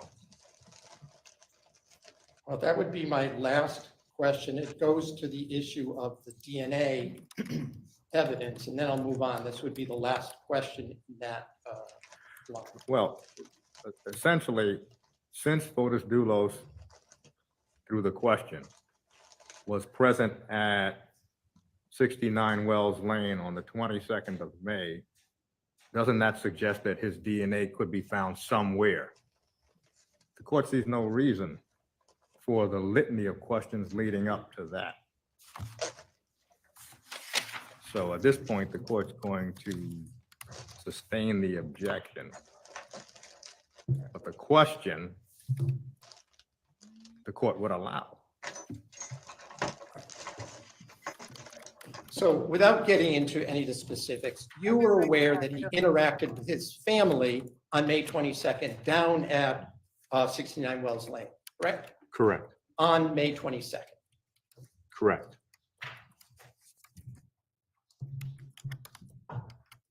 And you had no proof other than your opinion or speculation that Fotis Dulos was not in his house at 4 Jefferson Crossing at 6:40 in the morning, correct?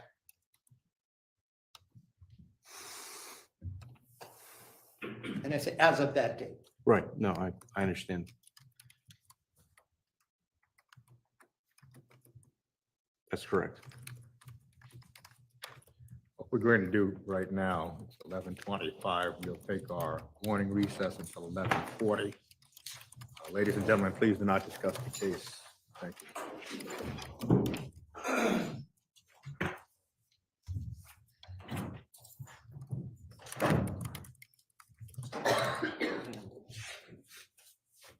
Still can't. All rise. This honorable spirit for announcing the recess. You may exit the courtroom.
Okay, so there we go. Oh boy.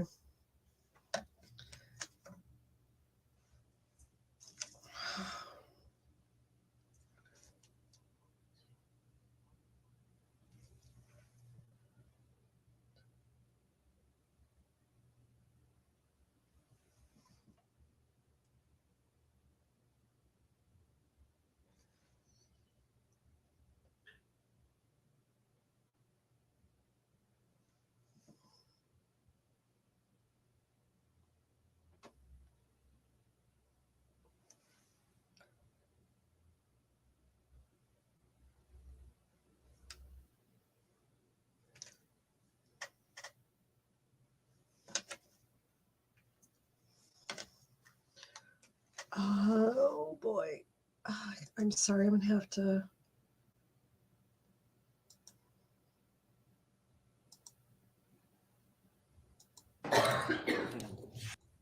For the litany of questions leading up to that. So at this point, the court's going to sustain the objection. Sorry, I missed the Question part. the court would allow.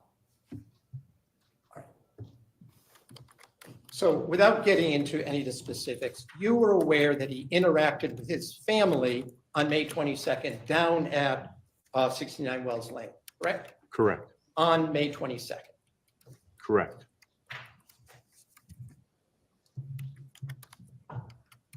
And you had no proof other than your opinion or speculation that Fotis Dulos was not in his house at 4 Jefferson Crossing at 6:40 in the morning, correct?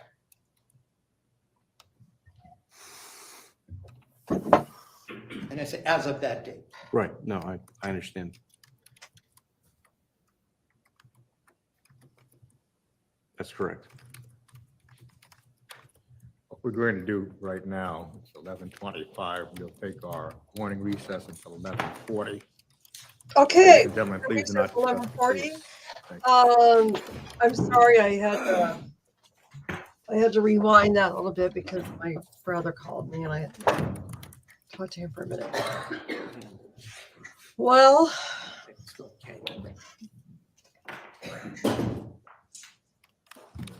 All rise. This honorable Superior Court now stands in recess. You may exit the courtroom.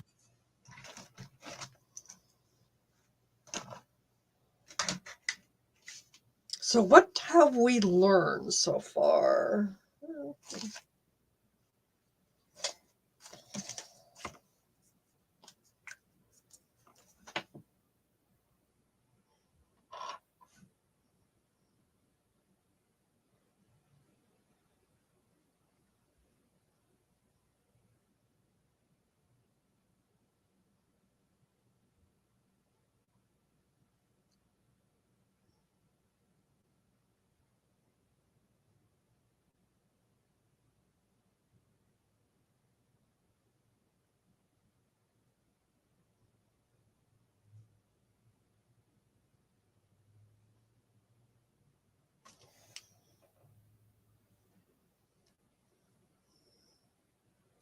Hello, CCW. Hello, hello, hello. Thanks for stopping in. So what do you guys think?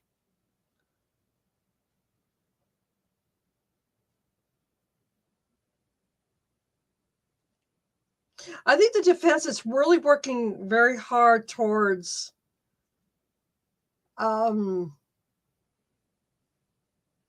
trying to do a lot of damage control of these surveillance interviews with Michelle. Her stories changed a lot. And I think he's trying to make it look like it makes sense, which it not making sense to me, but I don't know.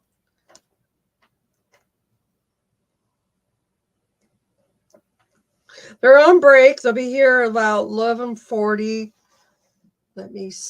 I had to rewind it just a little bit because I missed a few things. So here we are. We're on track.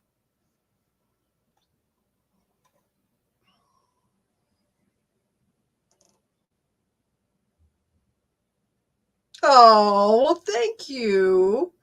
I'm always glad when you stop by.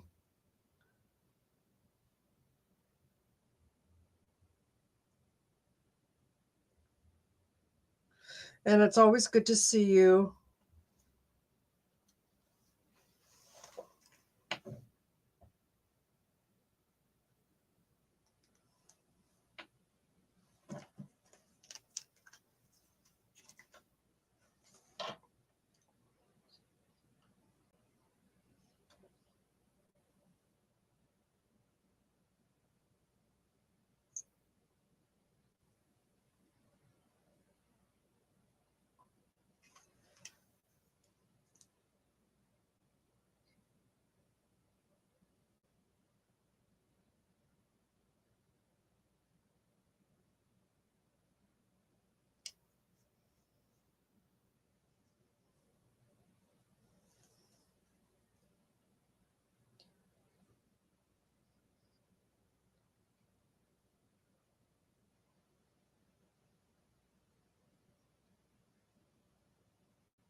So Isabella, you're in high school earning college credits? Tuition-free college credits. Hey, Maya, hold up. You'll graduate from high school. But my college gen ed's knocked out, tuition free. How about you, Ian? Me?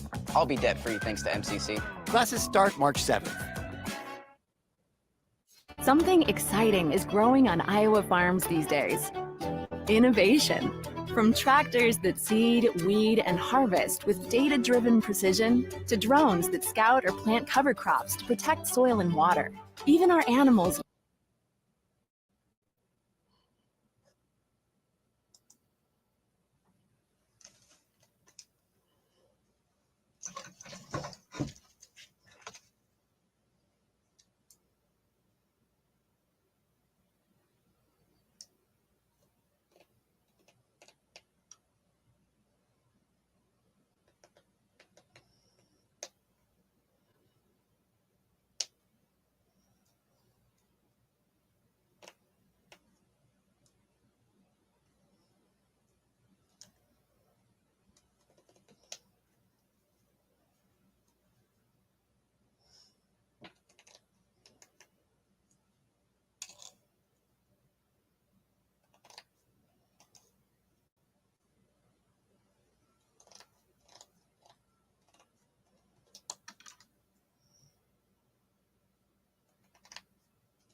Who's on the stand today is Detective. Let me go look him up. I'm sorry, there's a little silence.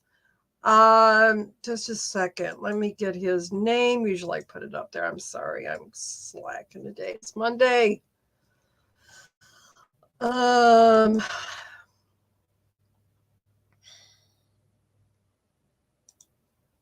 see if I can grab his name.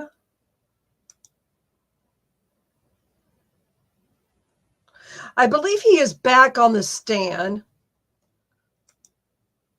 Oh, shoot.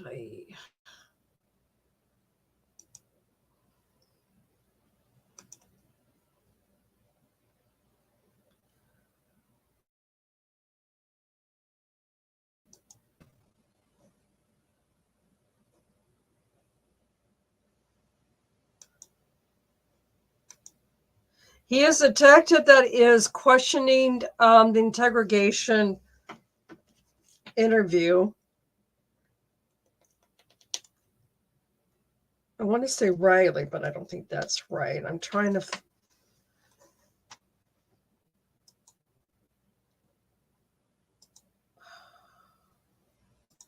And right now they're on a morning break till 11:40, which they should be back in about 3 minutes. Apologize for that, not knowing his name. Usually I get him in the morning, but it's just a Monday morning. What can I say? Yes, it's a cross-exam, the defense. And the defense is questioning the interrogation interviews.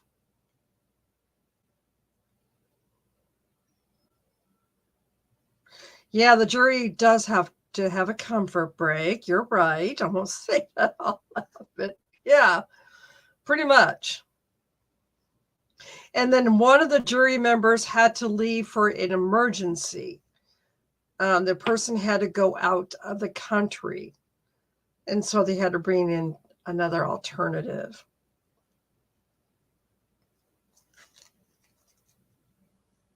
Lots of little things going on here.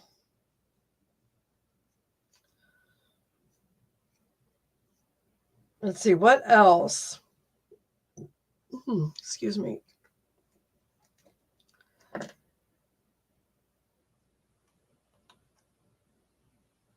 I think at this point, the defense is really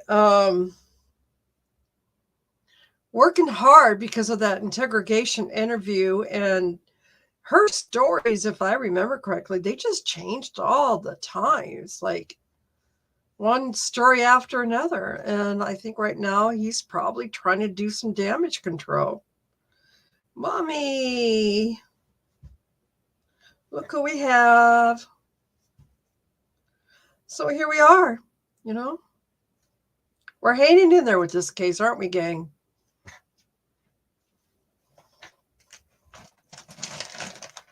So anyway, Doug, I hope that gives you kind of an insight what's going on this morning. We had a little bit of, like I said, the jury member had an emergency. It just seems like there's just jury problems left and right.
Yeah, exactly. I know, right?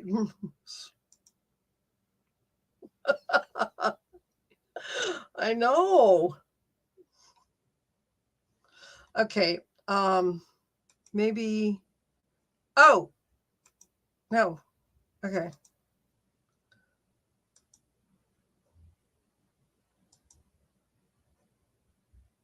I think they're still silent. The monkey camera guy. Well, actually, the Murdoch trial had some jury swap, and so this is like the second time I've really seen it. Sure. Oh, good. Yeah, her stories changed. The reasoning changed. She tried hard to hold on to the BPD.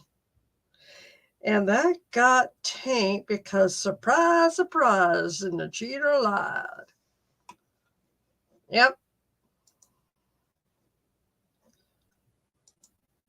Well, you know, I've Murdoch trial, they had a little bit jury issues, kind of like this.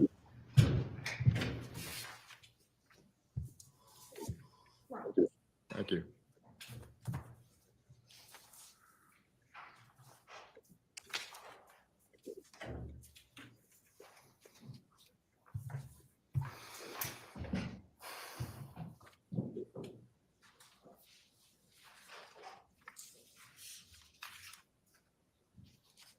So here I am continuing reading this novel as it unfolds.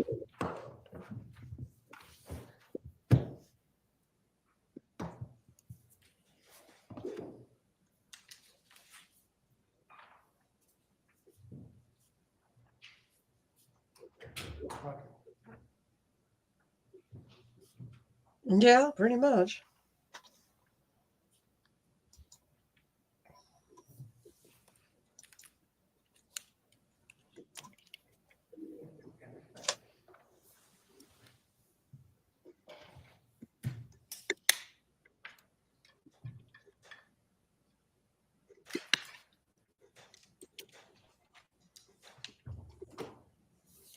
We can bring the jury in, please.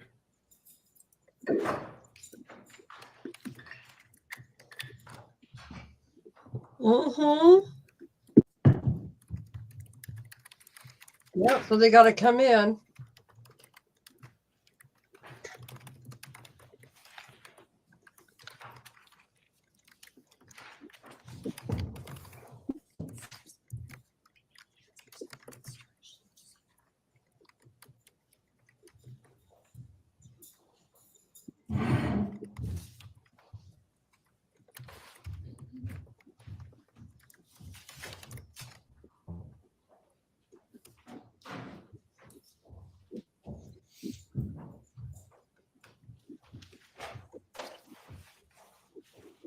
Well, So you you know, count at least the it stipulation. sounds better. Yes, Judge. Thank you.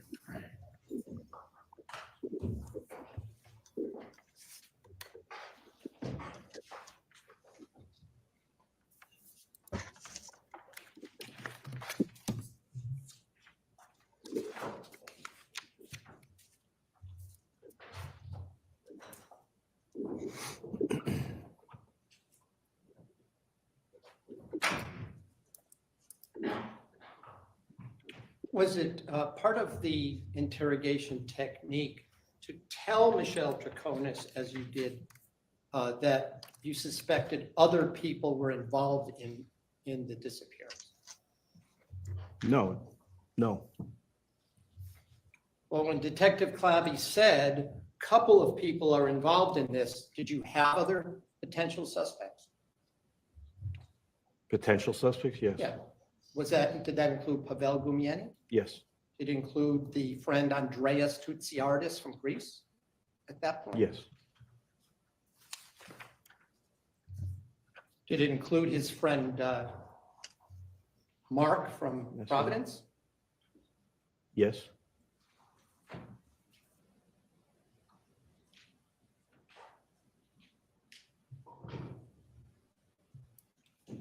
Didn't Michelle specifically say to you after the comment by Detective Clabby about science that she said, I've always believed he was in the office because that's where he usually is? Do you remember her saying that to you? Yes, I do. And she said she wasn't 100% sure, right? Yes, she hedged her answer, but yes, her comment, yes. She did tell you he was usually in the office, right? Yes, I asked one of the other detectives, but I didn't ask you. You said you were at the house, right? when? At any point. Yes, at Fort Jefferson? So you know it's this really large house, correct? Correct, And the office is at one end of the house, right? correct, The interior office is over the garages, right? the four-group office over Four-group garage? Yes, offices, yeah. correct, And they have a separate entrance that you can go in and out to the office without coming through the main part of the house, correct? correct. She lied about not seeing him in the office, and then she lied about seeing him in the office. Am I getting this right? When you were in the house, did you go in the house or just go on the outside of the house? I went in the house. Yeah, she Were you lied with other about detectives? that. Yes. I Were think. you able to see them at all times when you were in there? The other detectives? No, Was it big enough so that a child might call his You don't her remember. mother on the phone to come up to her You know room? why you don't remember? It's because she tells Just three being- of them.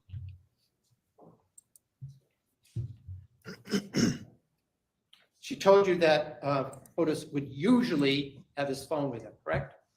yes, But she also told you that sometimes the power would run out and she went to charge it, right, for him? she said the power went out on the 24th, Right, she went to charge it for him, correct? correct.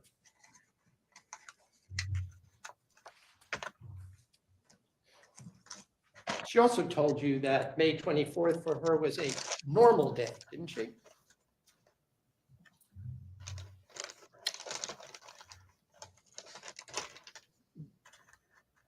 Wasn't normal in respect to her sleeping with her daughter, so I'm not sure I characterize it. I don't remember her saying that it was a normal day. Well, that, we're talking about the night from the 23rd into Into the the 24th, 24th. aren't we? Yes, So I'm talking about the 24th. day. okay, the daylight hours. Right, she had told you again, I don't want to go, I already went through this with you, but you checked out Stop and Shop, right? Yes, You checked out, she returned a pocketbook, right? yes, She drove her daughter to school, right? correct.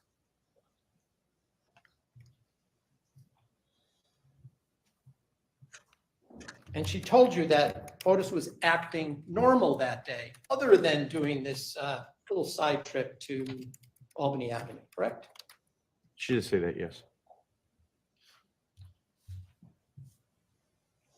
Now, you were shown the timelines the other day by Mr. McGinnis, weren't you? Yes, So on June 2nd, you hadn't seen those timelines, had you? that's correct. They were first recovered from a black bag on June 3rd by other detectives, right? The photocopies were, yes, Well, I want to be clear. There was an original looking document with the purple line that was found in the office, right? that's correct. And she told you she hadn't seen that before herself, correct? She did say that, yes. And she said she thinks that was Fotis Dulos' handwriting, right? Yes, The other two documents were just photocopies, right? 3 documents, right? There were 3 documents. One was similar to the original that was found, right? Correct, The original had some additional writing on it by Dulos, right? correct, She told you none of the writing on that document, either side, was hers, correct? That is the one from Dulos. correct. The photocopies, the other 2 photocopies, she said were in fact hers, right? Yes, And she explained that she had heard the lawyer, Jacob, she called him, Pietranker. right? Yeah. Pietranker, yes, tell Dulos on an open speakerphone, you should keep a timeline of your whereabouts, right? for Wednesday, May 22nd. Right. And then Fotis, she told you that Fotis told her the following Tuesday, I believe, that she should write down what she did on Friday, correct? Correct, She also told you that he told the same thing to Pavel to do, right? correct.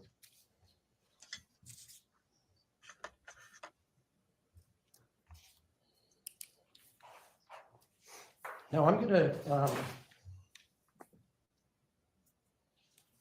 at some point, the state took out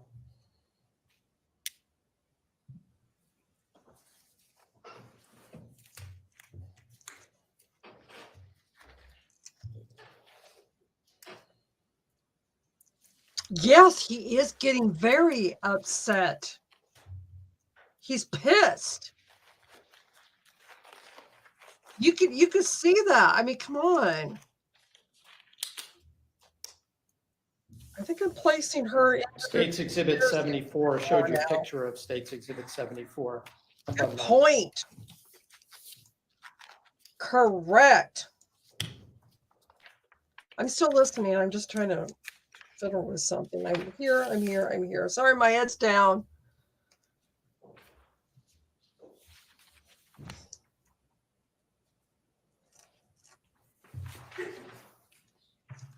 And I just want to be clear, I'm going to hold it up for you. I have the purple glove. This is the phone log that you found in the photo that was found on June 3rd in that bag, right? Correct, This is the actual photocopy from the house that the evidentiary services unit found, right? yes, So since it's clearer than I think that, I'm just going to show it to the jury if I may.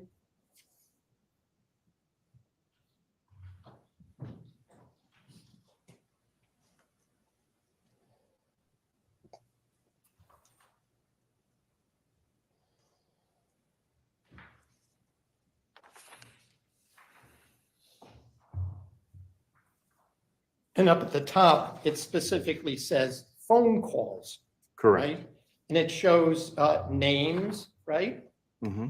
Yes, And it shows outgoing, canceled, incoming, correct? yes, And it names Nicole, right? yes, At 12:59 a.m., right? yes, A 16-second call, right? yes, And it says after that thunderstorm. yes, And the only other one where there's any comment was, it says Ruggs, 38 seconds, spoke with Barbara. She didn't know where Ruggs were. See that? I do, yes.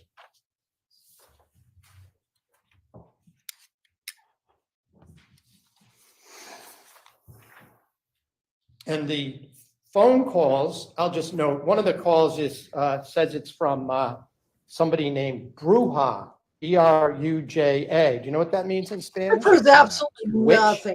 Like I said, he's W-I-T-C-H. trying to do damage Right. control. Right. Object, Your Honor, counsel's testifying in this Well, point. at He's, this he's point, proven counsel is nothing at this point. So it's clear, I'll withdraw the question, Your well, Honor. there was no Yeah. question. You were testifying. Exactly. You may proceed. Can you really prove It mentioned somebody named Mommy, M-A-M-I, Yes, right? His And name's the Papi, video- P-A-P-I, yes, right? Fotis is one of the names on this list. yes. When you checked Fotis Dulos' phone, there were times incoming and outgoing that matched up with those times. Isn't that So true? what? Well, can the witness have the benefit of the document? if This we're gonna depends. have You this- Makes you have no gloves on, sense right? to I me. do. None. Zippo. Right.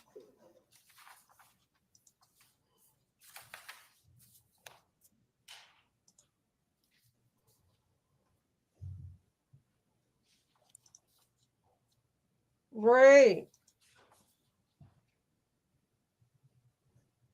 Yeah. So I haven't memorized all of Fotis Dulos' phone records. Of I course. recognize some of these times as accurate. Okay. She attributes to Fotis. And just so that the jury also can see it a little bit closer, the other document that she identified as being in her handwriting is in that same Exhibit 74. And I just want you to just confirm that this was the other document, which on the video, she identified as being something she prepared. Yes, that's correct. And may I just publish this to the jury as well? I don't want to put two gloves on, so I'll just.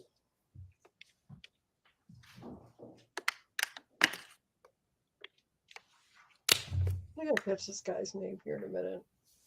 Okay, back on the stand is John Kimball. He is the lead detective. So, Cool Water, CCW. It is the lead detective. On the stand, his name is John Kimball.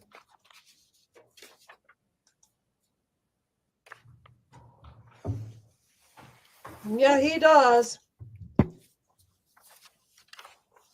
And I believe this is the detective that was in the room with her, obviously, with the interview during the interrogation. By the way, she told you that she first learned that, that Jennifer Dulos was missing when the Farmington police came to their house that night, correct? That's what she told us, yes. At around 8:15 or 8:30 p.m., right? 8:30, yes.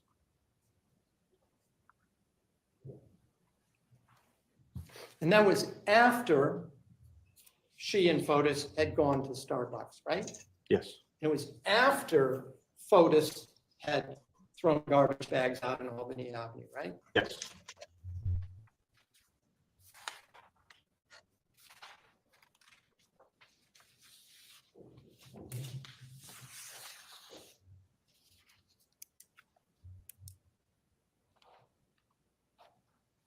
She told you about other things she had done during the day, correct? Yes, She said she visited her friend Clara Duperon at her own store, correct? yes, She told you that she had gone to the Hitchcock Furniture Store in the Canton Shops in Canton, Connecticut, right? I don't think she went to Hitchcock on that date, on the 24th. Of course she would deny it. She told you that she had communicated with the Barbara at the Canton Shops that day, That's right? correct. She told you that when you asked her if anyone else was home when she got back from her errands, she said she didn't see, but the Suburban was there in the garage, right? That's correct. I also want to clarify, and without, again, putting up more pictures, there were 4 garage doors, correct? At 4 Jefferson, At yes. 4 Jefferson Yes. Crossing. There are actually 4 garage doors at 80 Both. Mountain Spring Both. as well, right? But let's just talk about 4 Jefferson Crossing, okay? Okay. And I've asked other people, but the office of Ford Group covered both sides of the garage, right? All 4 doors were part of the Ford Group offices, right? Over all 4 bays, is that what you're Bays, saying? yes. I believe so, yes. And then it also included an area of the archway. There's a word for it, I can never remember, where you can drive through. I forget, it's got a French name for Porsche, just something or other, but alcove, whatever we're gonna call it, right? Where cars drove through and parked in the back, right? That's correct, yes. And the offices included over that area, right? Yes.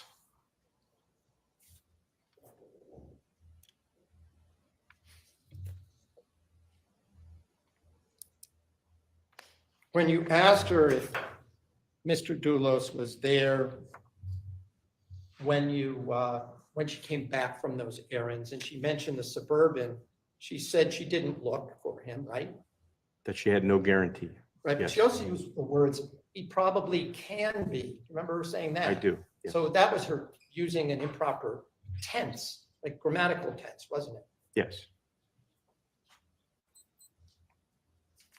She did say, however, that although she assumed he was in the office, she was not guaranteeing it, right? Yes.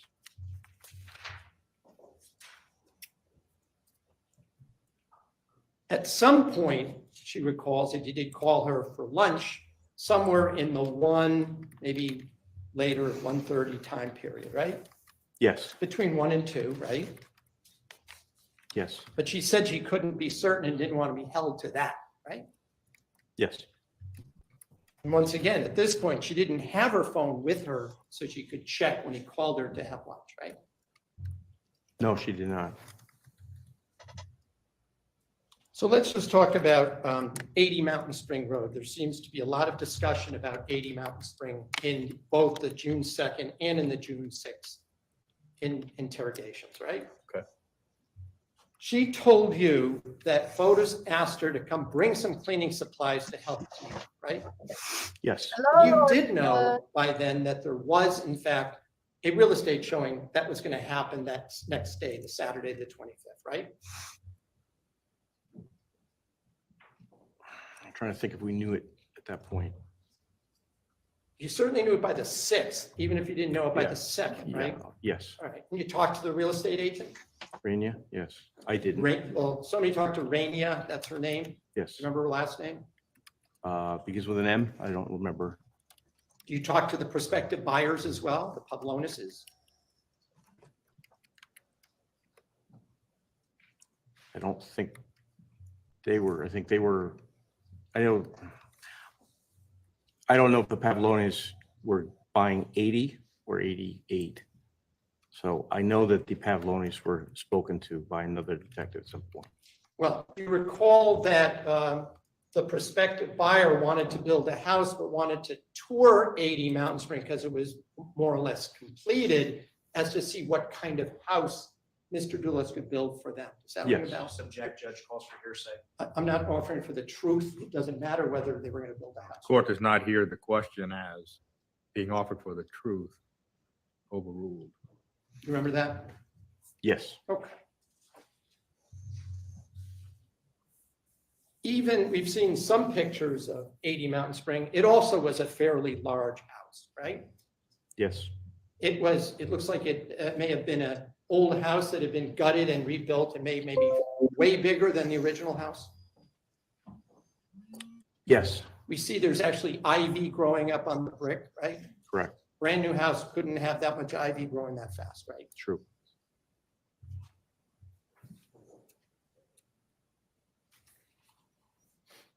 She told you that she had gone and cleaned the house with Fotis before, right?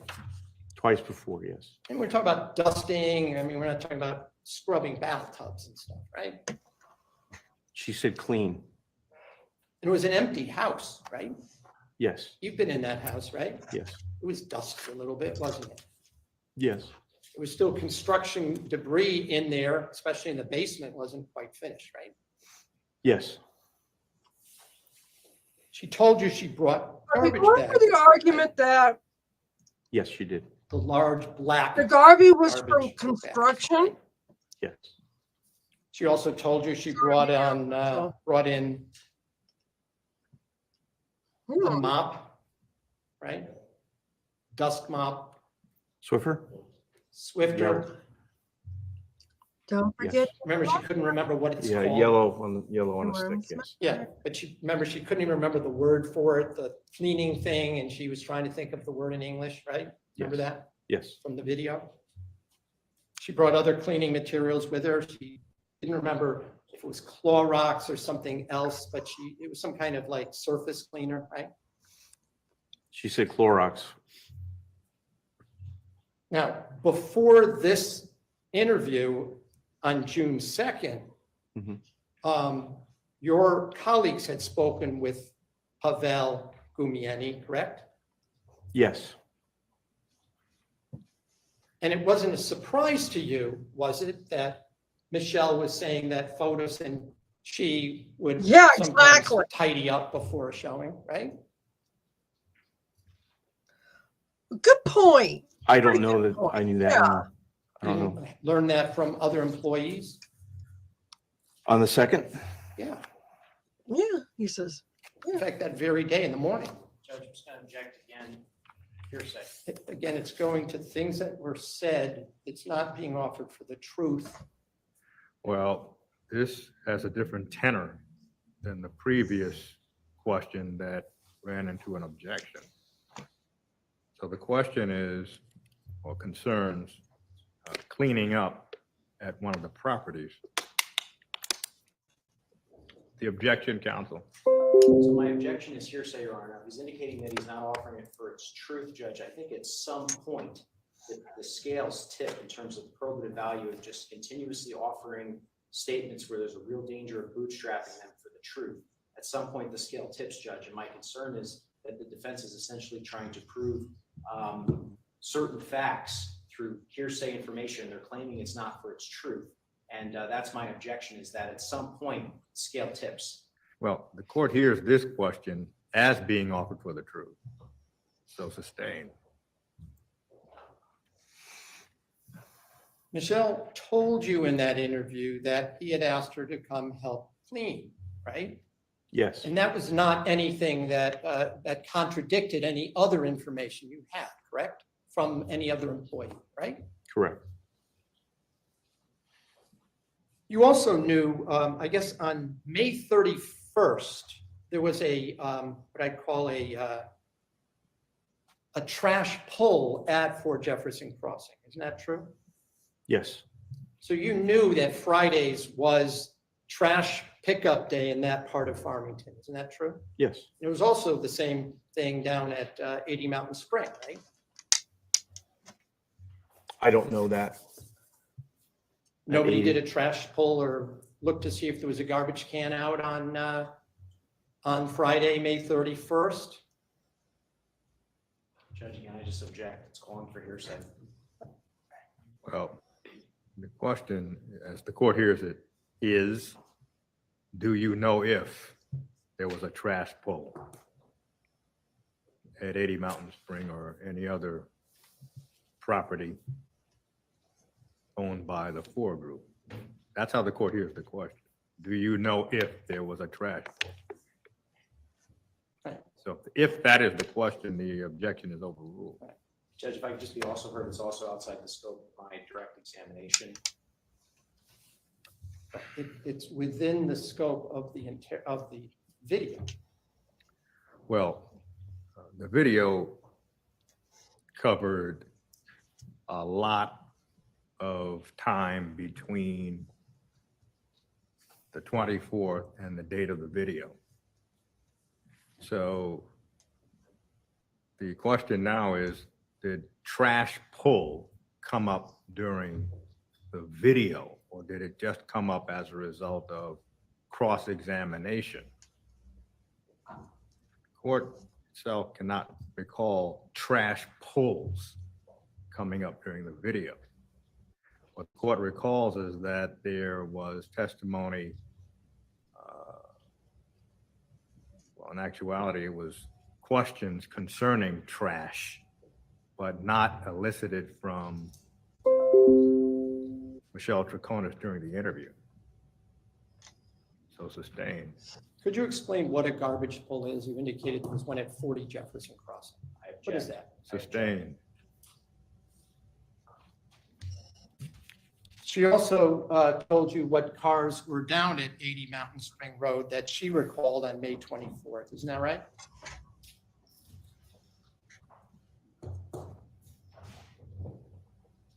She reported some of the vehicles that were there. Yes. She mentioned the Suburban. Yes, he is. Yes. She mentioned He's the Jeep. failing miserably. Jeep Cherokee, yes. She mentioned Pavel's He's Tacoma, failing. He's Which failing. interview are we speaking of? either the first or the second. She mentioned Pavel's Tacoma at the end of the first interview. Okay. That, She brought it up on her own, right? yes. You didn't ask her about the Tacoma, did you? Before she brought it up.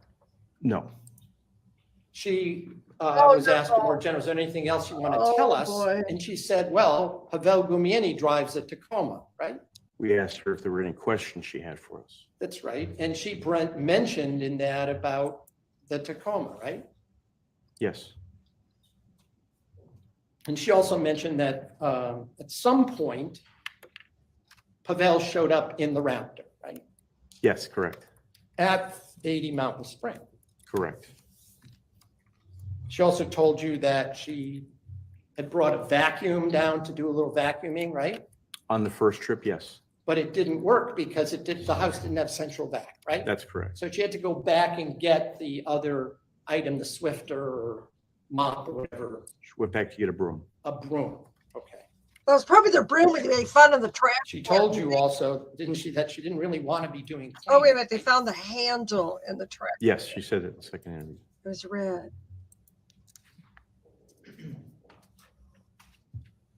She also told you that different people from the company drove different vehicles at different times, right?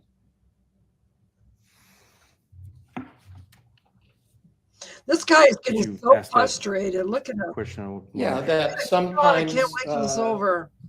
Pavel would drive the Jeep, right? He's getting redundant. Yes, correct. Sometimes he would drive the Suburban. Pavel did not drive the Suburban. I'm saying, didn't Michelle say sometimes he did? She said that Pavel did not drive the Suburban. Drove the Raptor. Raptor, yes. Okay, Raptor's the Ford pickup truck. that we've Exactly. seen, Right? It's That's not correct. normal what they did. I'm sorry. You do not go to 30 locations. Nobody has 30 trash bags, I mean. And you were able to review Ring doorbell surveillance down around, across from 80 Mountain Spring Road, To right? be honest, they don't clean any of Not the houses. Ring. They have Or surveillance. Surveillance, home yes. Surveillance. I'm using Ring as a sort of shorthand, but whether it's Ring That or is different not a good company, there's argument. a video surveillance that the family that lived across the street from 80 Mountain Spring owned, right? That's correct. And we'll just say that the name of that family is Manafort, right? Yes. Okay.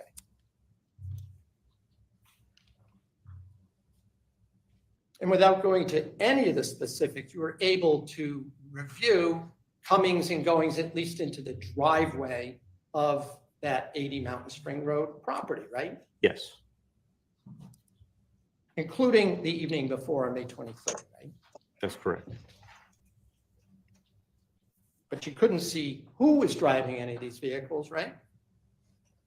Correct. It's too far away and the angle was such, you can just see the vehicles coming and going, right?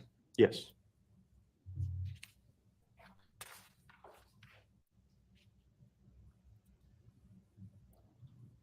Now, you were also able to review some surveillance, whether it's Ring or a different company, from a house across the street from 4 Jefferson Crossing, right? That's correct. I think it's at 1 Jefferson Crossing. That's correct.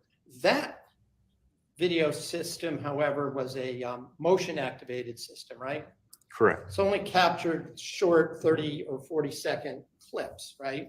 correct, Whenever maybe a dog came outside, a cat, correct, or a person came in or out. correct.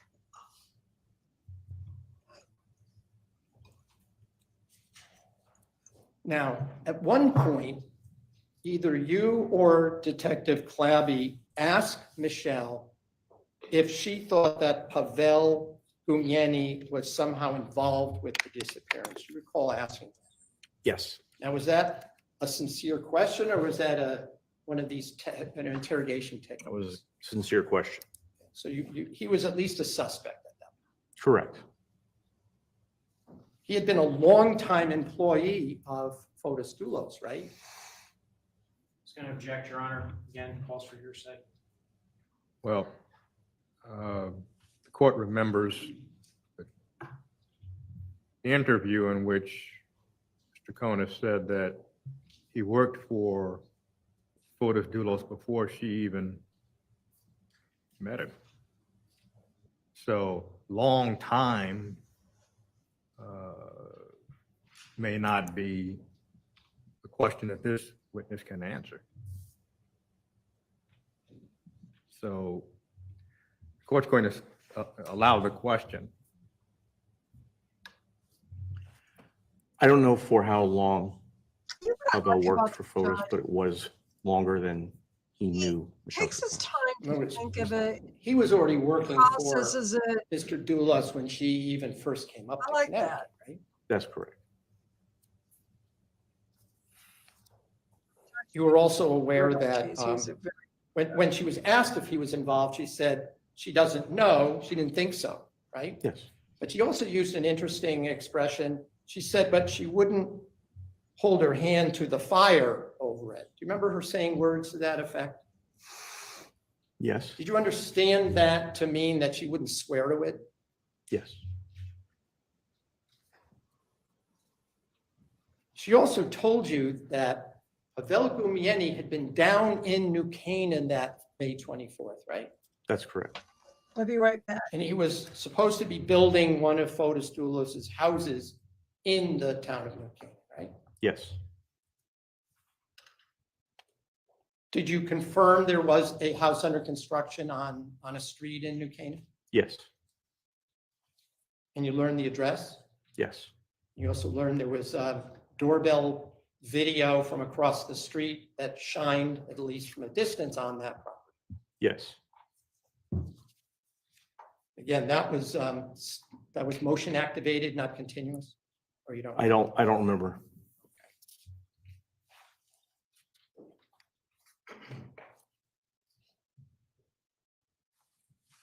Let me just go back now to the discussion about Albany Avenue, right? Okay. You repeatedly went back to asking Michelle Troconis about Albany Avenue and what she was doing there. Isn't that true?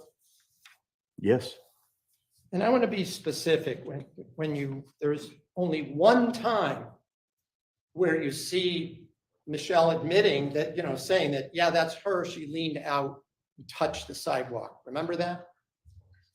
Sorry, just object, Your Honor. Some vague questions. Yeah, I'll rephrase the question. In the videos that you have watched, right? yes, And you showed her either like from the video itself that we're watching. I can't tell if you're showing her a still image or a short video clip. Do you know which it was? it would be a screenshot. Okay. I don't But know. she told you on at least 2 occasions what she was doing, right? She told us she was leaning out. That's not what she Oh, was I think doing. the She was defense is stepping out. doing a good job trying And to. didn't she tell I don't know, you she was chewing gum? I took it, I spit it, my hand got sticky. I think he's trying to and it do went damage like this control. He's to trying to clean, cover up and from she's all her. moving her Oh, hand she back gets and forth moving. with a rubbing motion. Recall I recall that, yes. Hello there. an Oh, hour later, almost during the interrogation, oh. you show her that What photo new form of hell again, have and you she says, drawn me? "That's me." I What? took my gum and I threw it, and it What was new sticking, form of hell have you drawn me into? right? When I you're talking about love the drawing you into hell. FedEx envelope, and you're asking her. You're about in that, this right? with me, buddy. Remember her saying, Yes, So anyway, my take on this, you guys, is that the defense is trying to do some damage control of those terrible, terrible interviews and interrogation. We're dealing with the defense now? Yeah. Oh my god, I feel like I No missed time a did ton you of say she stuff. was picking That's stuff all right. You're not up really off missing much the with this sidewalk, trial. did she? Okay. Here we go. In retrospect, no, but at the time, it was not clear to us what she was doing. I mean, it wasn't clear to us. When I just read you what she said, John, thank we played that clip. She Yeah. says, I took it, I spit it, my hand got sticky, and I went like this to clean it. But here's I don't know if here's she the was problem that I pointing her hand have. or pointing the Okay, I'm sidewalk. gonna, All I'm right, gonna, I'm well, gonna I'll wait until there's a break. Okay. And I, do it quick. All right, real quick. My genuine problem is I don't think that the state actually presented evidence. And I think that's going to be a problem. Yeah. So the defense doesn't really have to do a whole lot because, again, if the state didn't present evidence, tie goes the defendant. Right. So am I totally off base? Well, I've been thinking that all along, my friend. put my gum and I threw I've it been and it was thinking that sticky. all You along. do remember saying that. When this more whole than thing once. started, I'm like, they're Yes. gonna have a hard Right, time. do you remember there was a point in time that was played the other day where Picture Was there something that I missed Michelle that and Attorney Bowman maybe get they up and leave the presented? room and the video was still playing? Like, I don't know. I don't I think want to there play Yeah, I that was. don't a little bit louder than thing. it was played. If we can, John, just gonna think ask of it that this that be, way. You haven't seen a soap, or you haven't seen played. a soap I opera. haven't seen a damn thing that actually incriminates the defendant. No, I'm trying to. You haven't seen a soap opera episode for a long time. You go back on, you learn that you haven't really missed Let me much. get the exact time for the record. Doesn't that crucify I the don't know. state? So. Pretty much. But I still think these 2:19 and interrogation 40 seconds. interviews. The defense totally fucked themselves up. So bad. Yeah, so bad.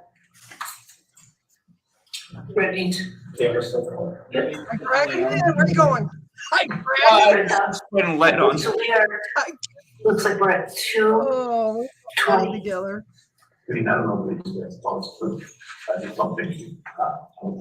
Yeah, please remember to hit that like button. My heart.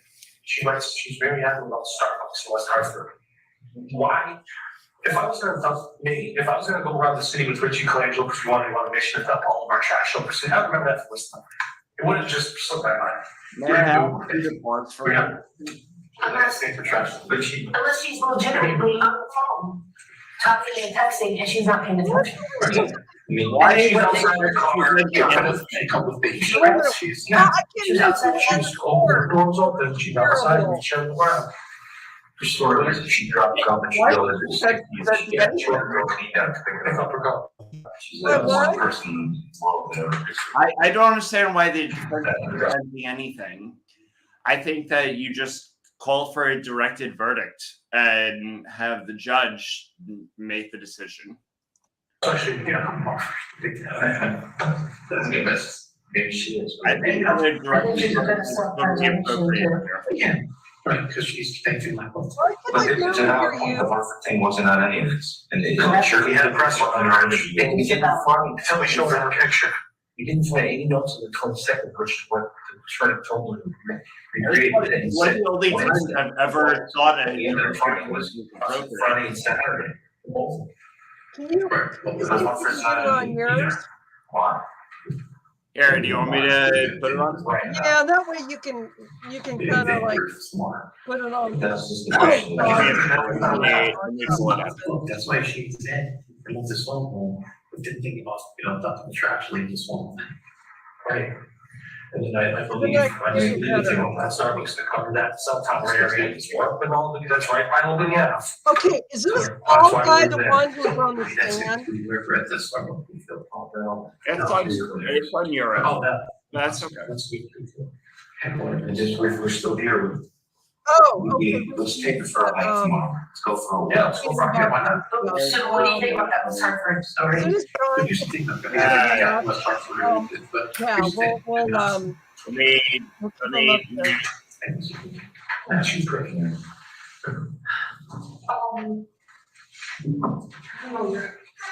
If you were great. What? You were talking about. Yeah, another thing, I don't know if this helps if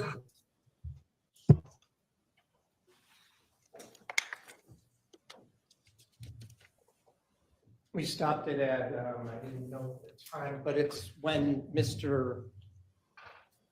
Bowman and Michelle come right back in, right? Correct. So the person that was speaking off to the left that when I played this clip, that was State's Attorney. Okay, bear Rachel with us. Clement, John's gonna right? get The male voice, yes. The male voice. The It's on female his voice, I think end, you so we already can hear him mentioned, was better. Detective Allison Peters. Peters. Mr. Colangelo said twice, she doesn't know. I don't think that she knows. Do you remember hearing him say that? Yes. And all three of you, Mm-hmm. almost in unison, but at least you can hear all three of you say that she was picking up her gum off the sidewalk. Yes. Now, she never used those words even under your Yes, we'll tell him when interpretation he that gets she's cleaning the sidewalk as opposed to her fingers, right? Yeah. She's cleaning the sidewalk. Add she's that picking up the gum. That's my as impression. opposed to what's going on. Not that she Obtain full. was cleaning. think that's You didn't better. assume that that's what she was talking. Instead of answering my Let me question, you full answered screen that question. So you're saying it was Much not better. to have her Is that become better? a witness. That was Much. my Okay, question. John, one of the juries had to go because of Overruled. family emergencies and not because they were being stupid. I don't know what the purpose was. Okay. I'm not. I My- wasn't my sure purpose was to entirely obtain the what's truth. going on. You don't know While what the they're purpose of trying to Mr. get it all set Colangelo up. was? Objection, Yeah, Your Honor. there's just been a lot Well- of jury swiping. First, I mean, what are we down to? We're The down scene has to been set. what? Like, State's Attorney Colangelo was in the interview room. I mean, This witness we has had testified to as to what excuse his themselves. purpose was So, in John, interviewing what Michelle happens if Troconis. they The court can't find any understands more his testimony to be jury members? Do to they have to find go out on what happened. This is Jennifer going to be a Farber Dulos. nightmare because it question might now actually is- be a, For what purpose, if you know? by Well, a State's matter of Attorney law, Colangelo it is. might actually not be a valid jury trial. Can you answer that question? Well, overruled. Did you ask the questions? Sure. Did you know why the State's Attorney Colangelo was present No. or what his purpose was? No. This is a good question, actually. I want to jump into this when we have a break. And just so that I'm clear about what happened right around the time that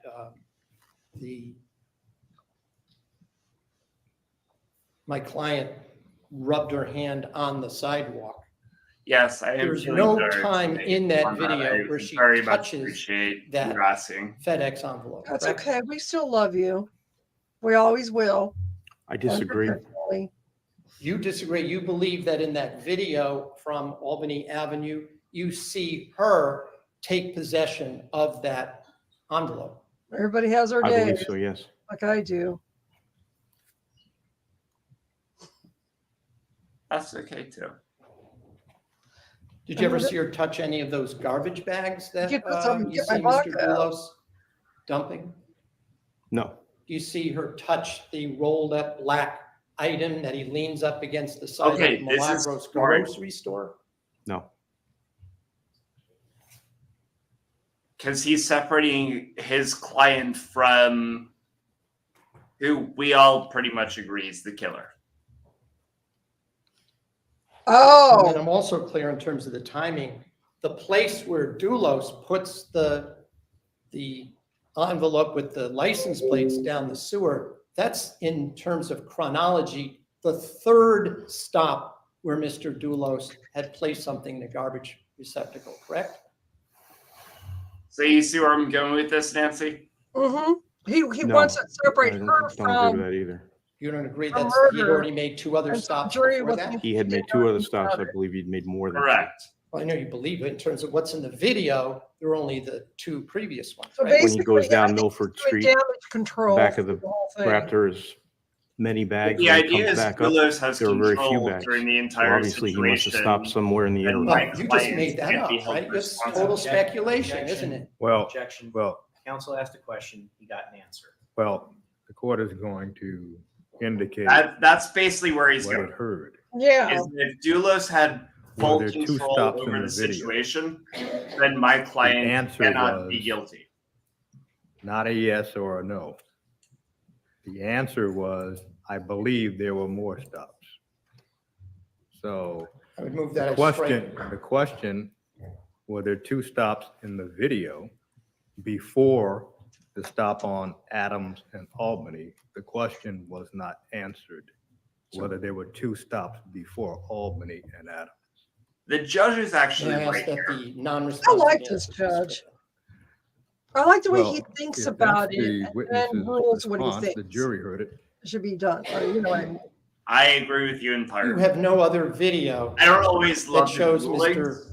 No, Right. and you don't shows Mr. have Dulos to. stopping I don't his have to. anywhere In a- else from getting A out. very Isn't that true, sir? professional way. Not true.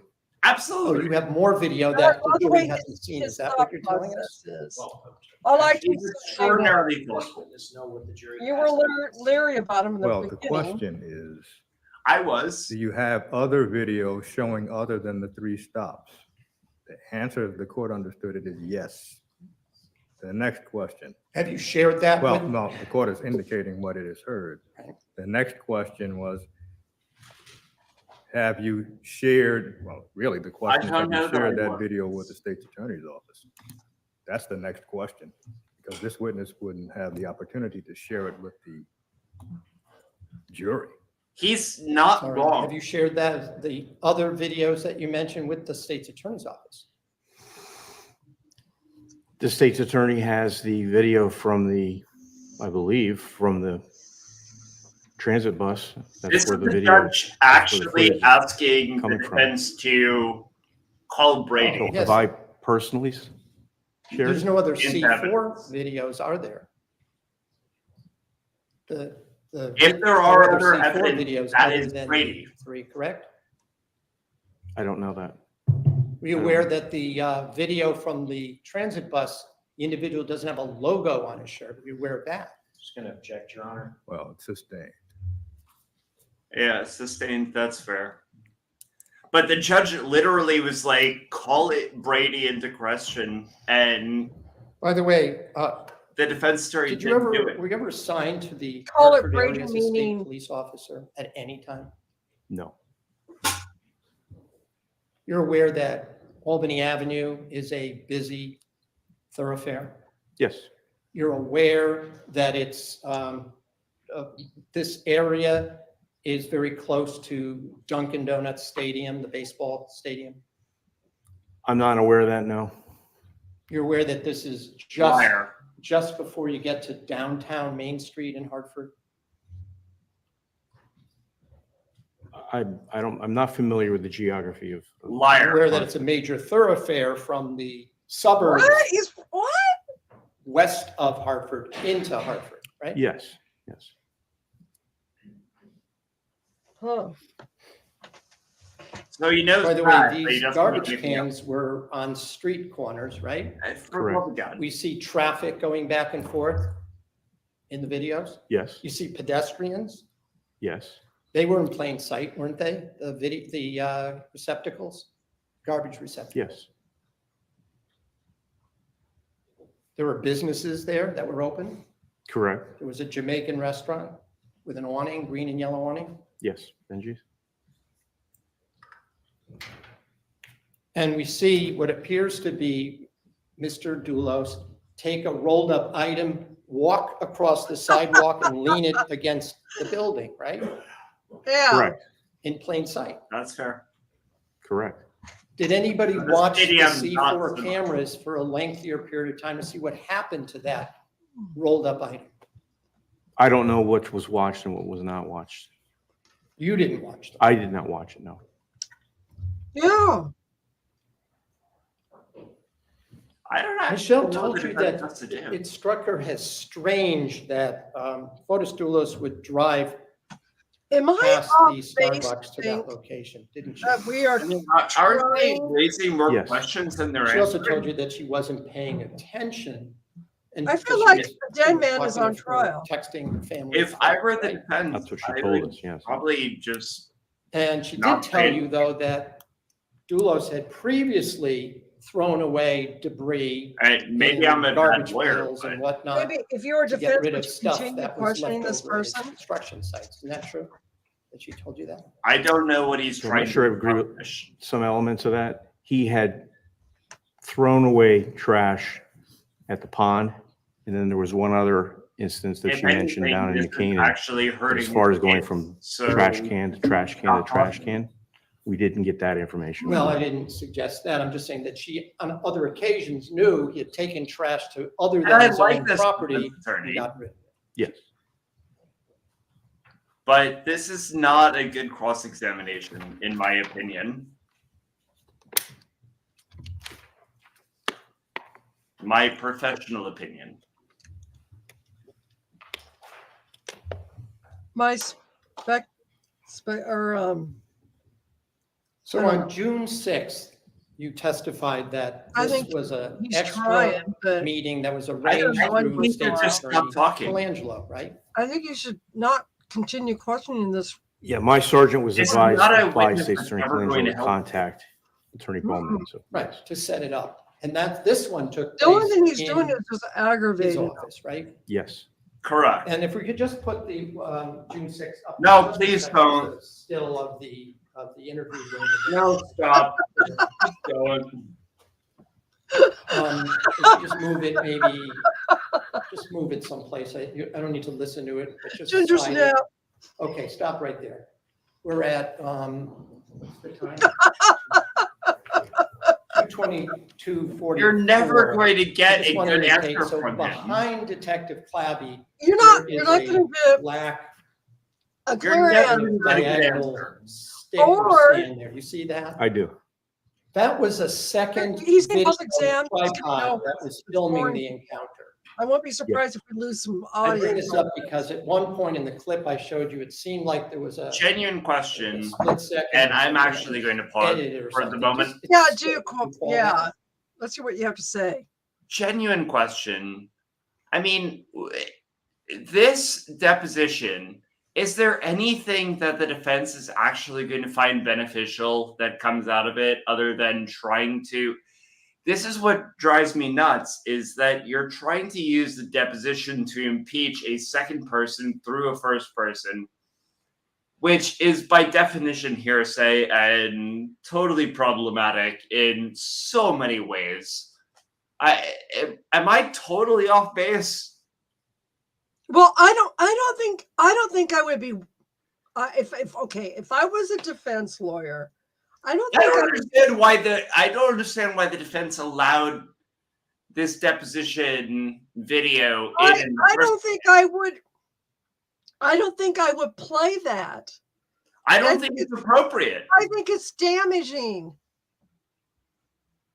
So how did the prosecution get this introduced? I'm genuinely asking because I was not here for that portion. I don't know.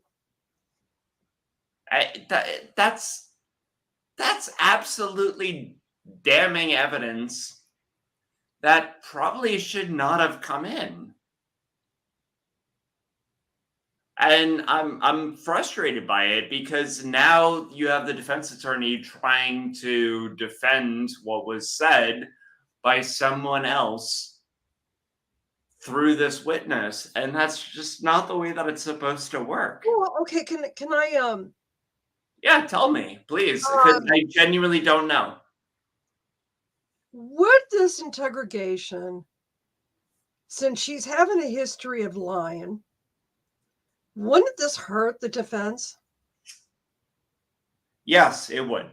So why would you want to put this on again? Unless there is a circumstance, and maybe I was not here for it, where they tried to keep it out and the judge said no. Maybe that's the case.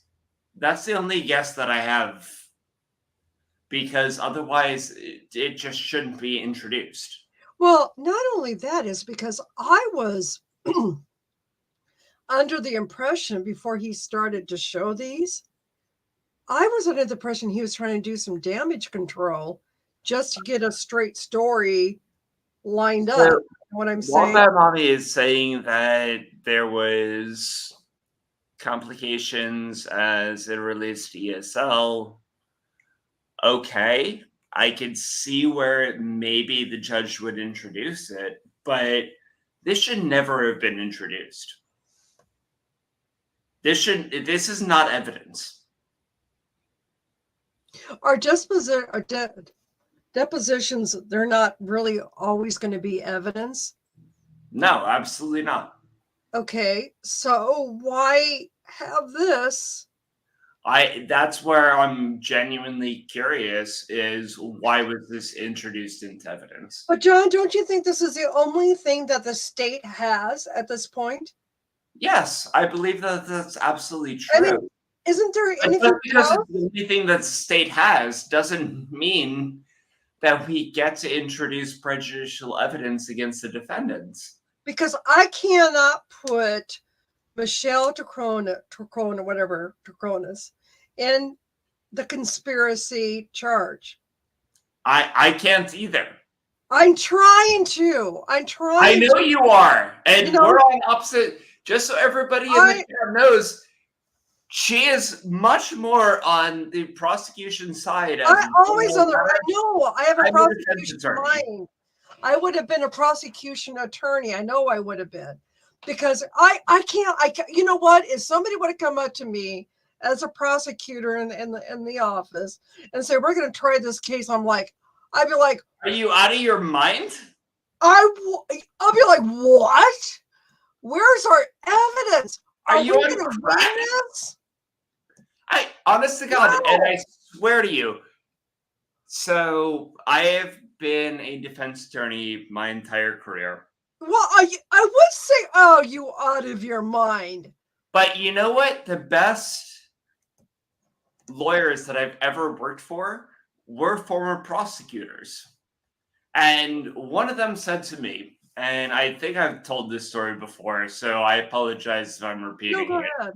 We have new viewers. But it is a good prosecutor that lets more innocent men free in a day than a defense attorney gets innocent men out in a lifetime.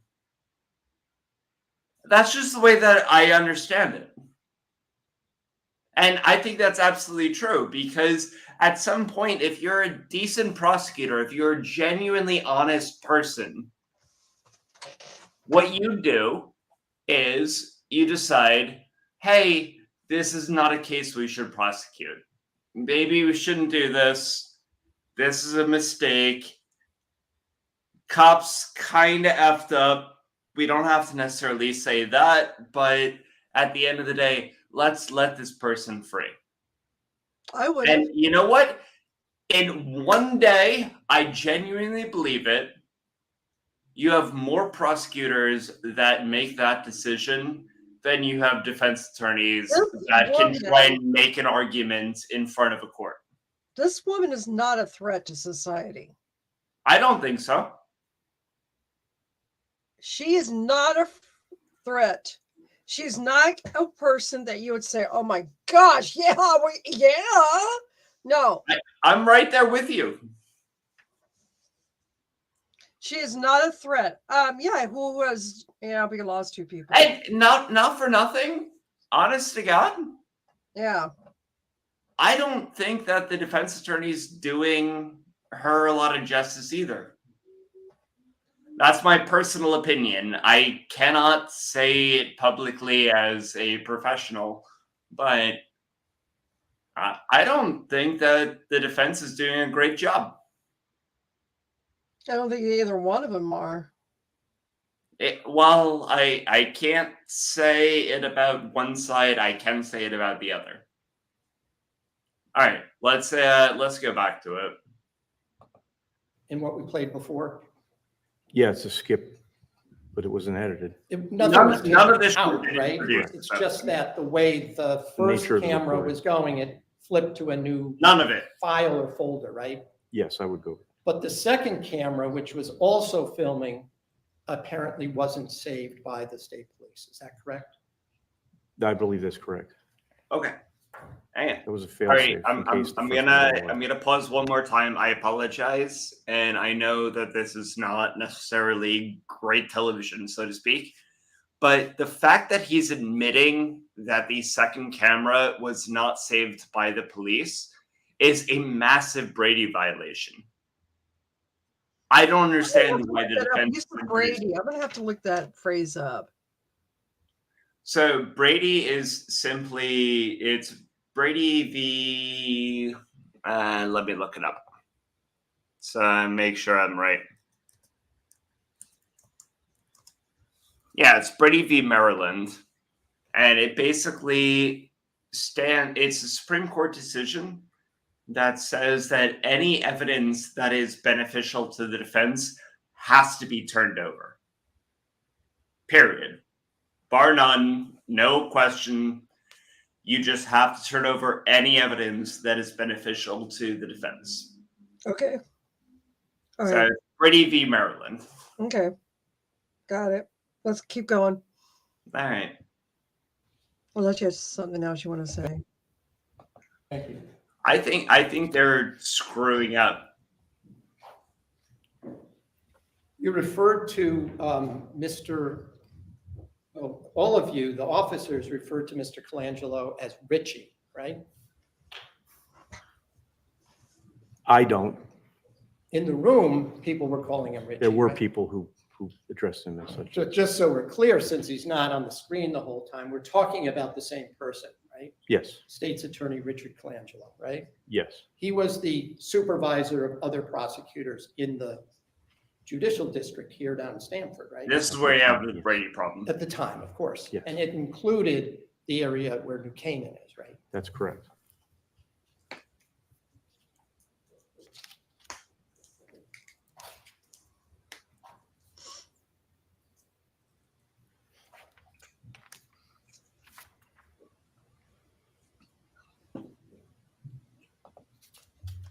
That's a good point.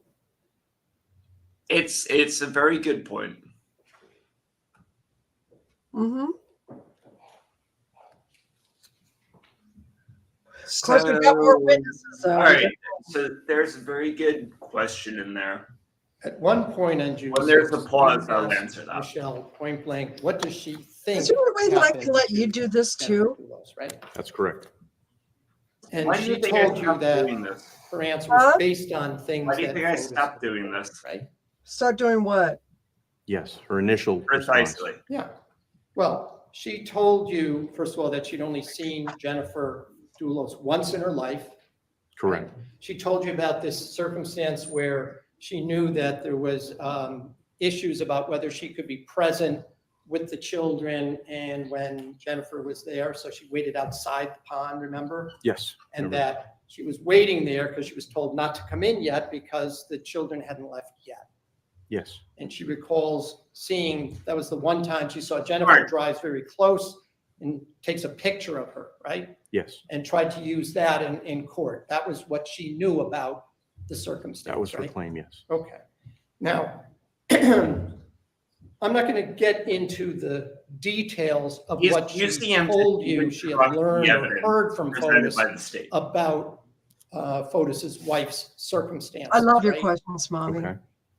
But she started explaining things that she heard Oh, Mommy, were in the I custody always study love your report questions. by the They're psychiatrist, right? extremely intelligent. Dr. Herman? Dr. Yeah, Herman. I love Yes. your insight. And again, she told you there were certain. They add a lot to our channel. mental health conditions. I don't want to specify. I want to take about, some time there were certain when there's break. parent diagnoses of Jennifer that she'd heard about, right? That was her claim, yes. She told you that she had heard from attorney Mike Rose about the report. That the report was out? Yes. Yes. He's using this witness to And destroy that Fotis the other. went into some detail about that he should get That's custody, brilliant. et cetera, et cetera. These were things, without going into it, I don't want to replay that, but she described all these things to you, Yes. correct? And in fact, she told you that she made an appointment with one of the psychologists, Dr. Humphrey, that was involved in the case, to And that's a have third him witness explain he's to her destroying. what all these things Through meant, this guy. right? Yes. And she hadn't seen Dr. Herman's report herself, right? Correct. You, Brilliant. right? I did not see it. Wasn't it obtained as a? I love through a this search warrant lawyer. that the State police had it? At this Well, point, may we approach? Well, the court sees no reason for an approach at this point. The question is, the God preliminary bless this question judge.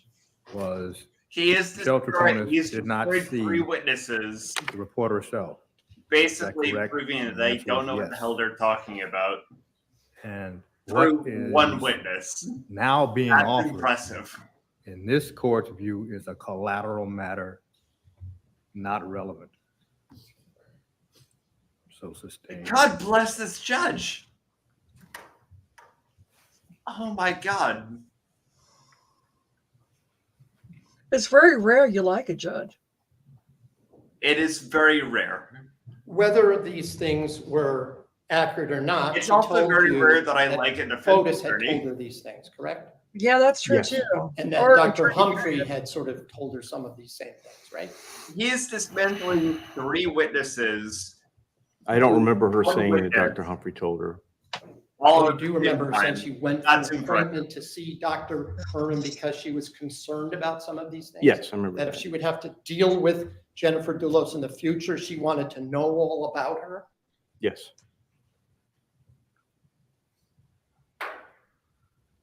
I don't know if I've liked a judge and a defense attorney as much. Right as I after have. this, she also told you that she got annoyed or angry when she found out that Fotis had Oh my gosh, actually you been down at no, Jennifer's house that Wednesday. Somebody wants to right? order something that I Yes. just And she Oh, found this out listening to the Oh, it's to the beautiful. speakerphone call from Jacob Pytranker, who It's called literally Fotis beautiful. and Fotis put it on speaker, right? That's correct.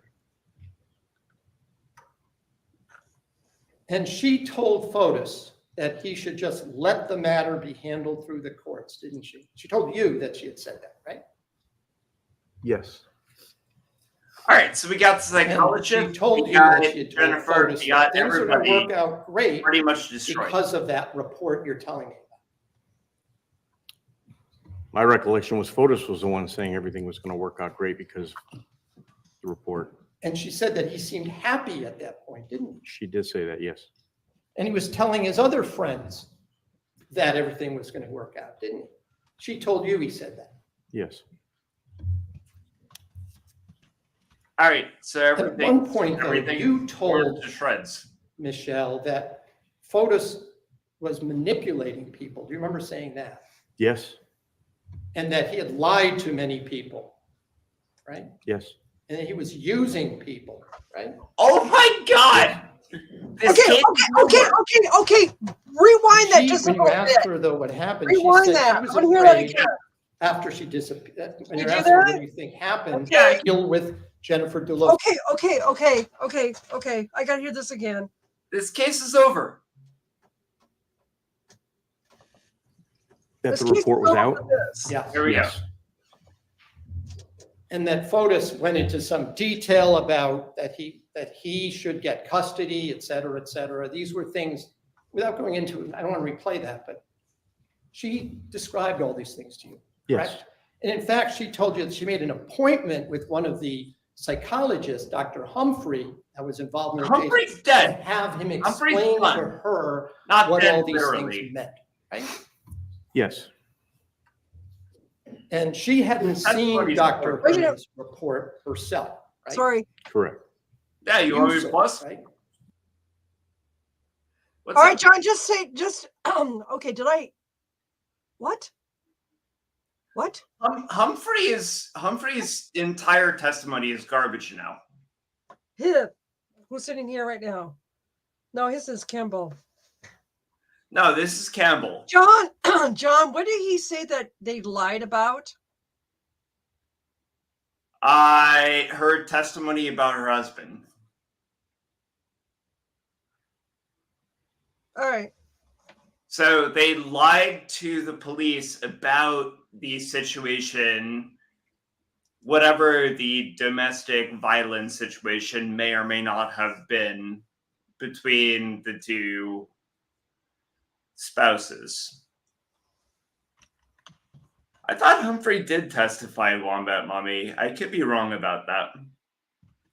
But I thought Humphrey testified last week.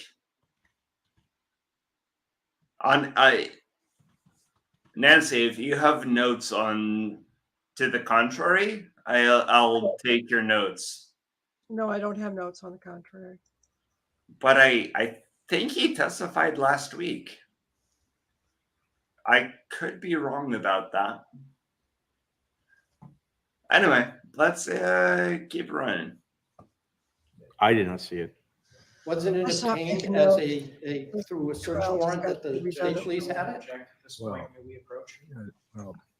Well, It's all a blur. court sees no reason for an I approach at agree this with you. point. I agree. The question Mom. is, the preliminary question was, Michelle Troconis did not see the report herself.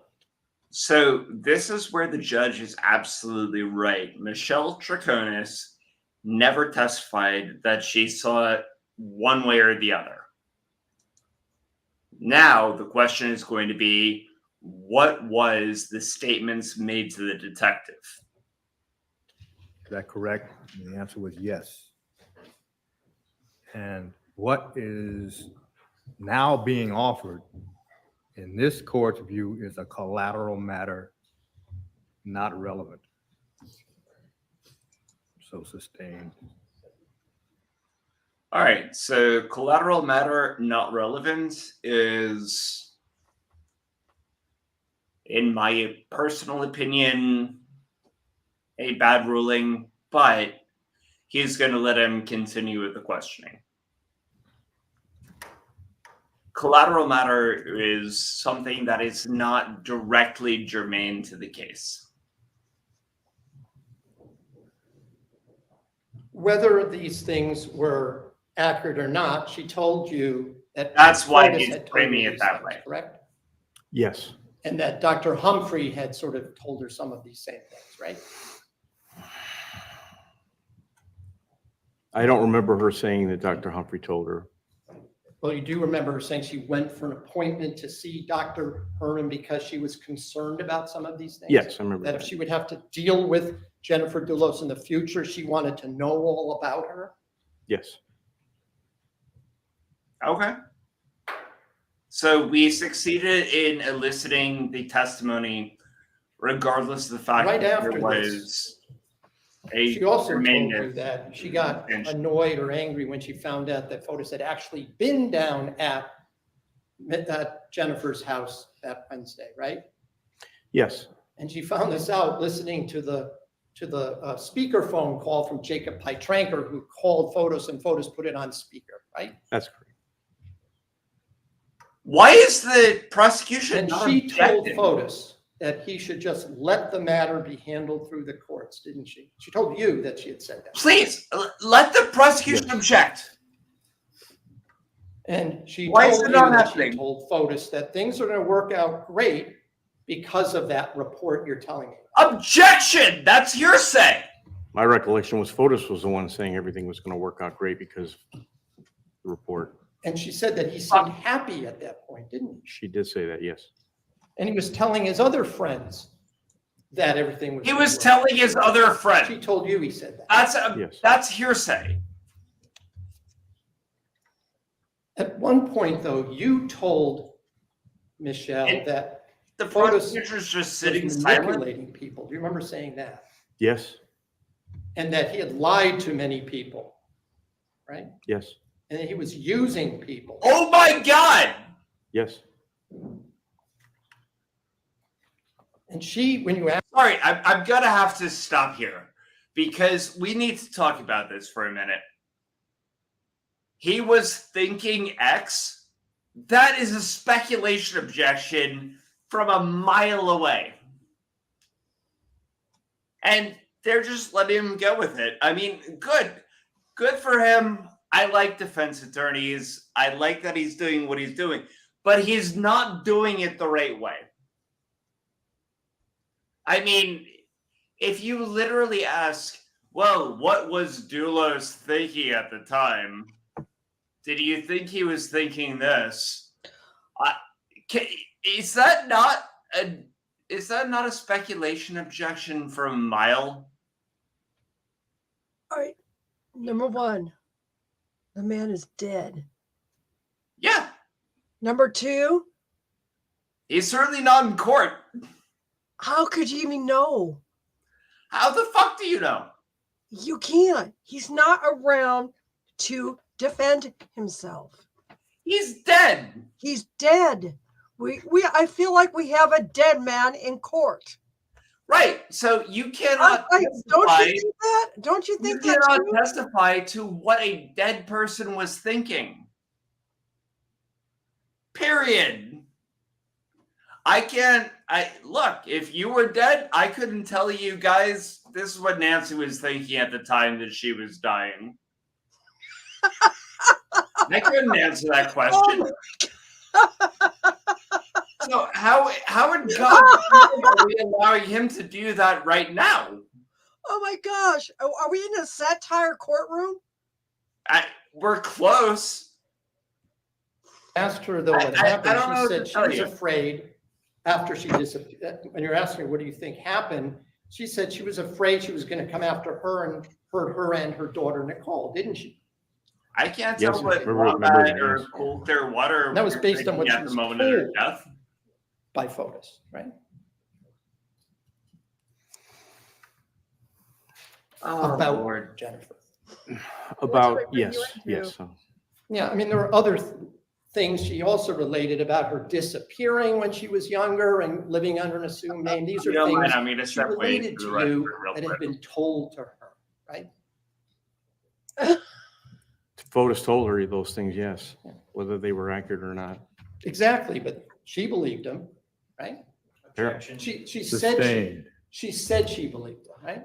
Yes. God damn it. I was literally. You also told her, though, there were body parts in those garbage bags that I he was dropped off. literally about to step away to the restroom.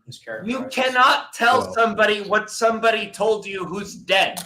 What the court recalls from the video is not whether this witness said there were body parts, but one of the investigators said there were body parts.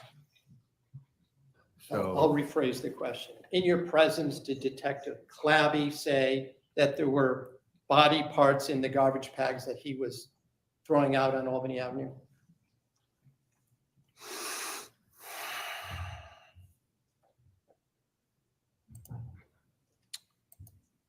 Don't remember who said it. Could have been you. What I said was it was my concern, our concern that that was the case. That's what I said. Okay, I don't think we told her specifically right. that there were body parts. There may have been. You had already been aware of what was in those garbage bag and those receptacles and garbage bags at the time of time of that interview, though, right? Of those that we retrieved. Yeah. Yes. Right. So she got very upset and started crying when you told her that, right? Appeared to be, yeah. Yes. Was that also a technique as part of the interrogation technique, whether you thought it might be true or not, you tell her this to elicit a reaction? Yeah, the reaction we were trying to elicit is truthfulness.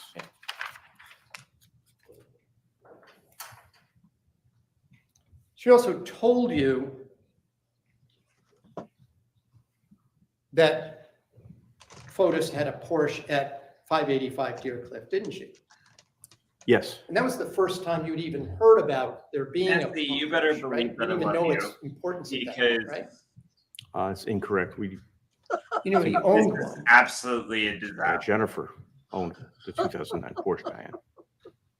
The That belonged audience- to Jennifer Doolittle, the one that was at 585 Deer Cliff Road? That was registered to Jennifer. I know. Okay, but were you looking for that car at that Think of it point? this way, John. That he's was a one of the clown. vehicles on our radar, yes. You didn't ask No, her this about is it. an absolute She told you nightmare. about it and where it was, right?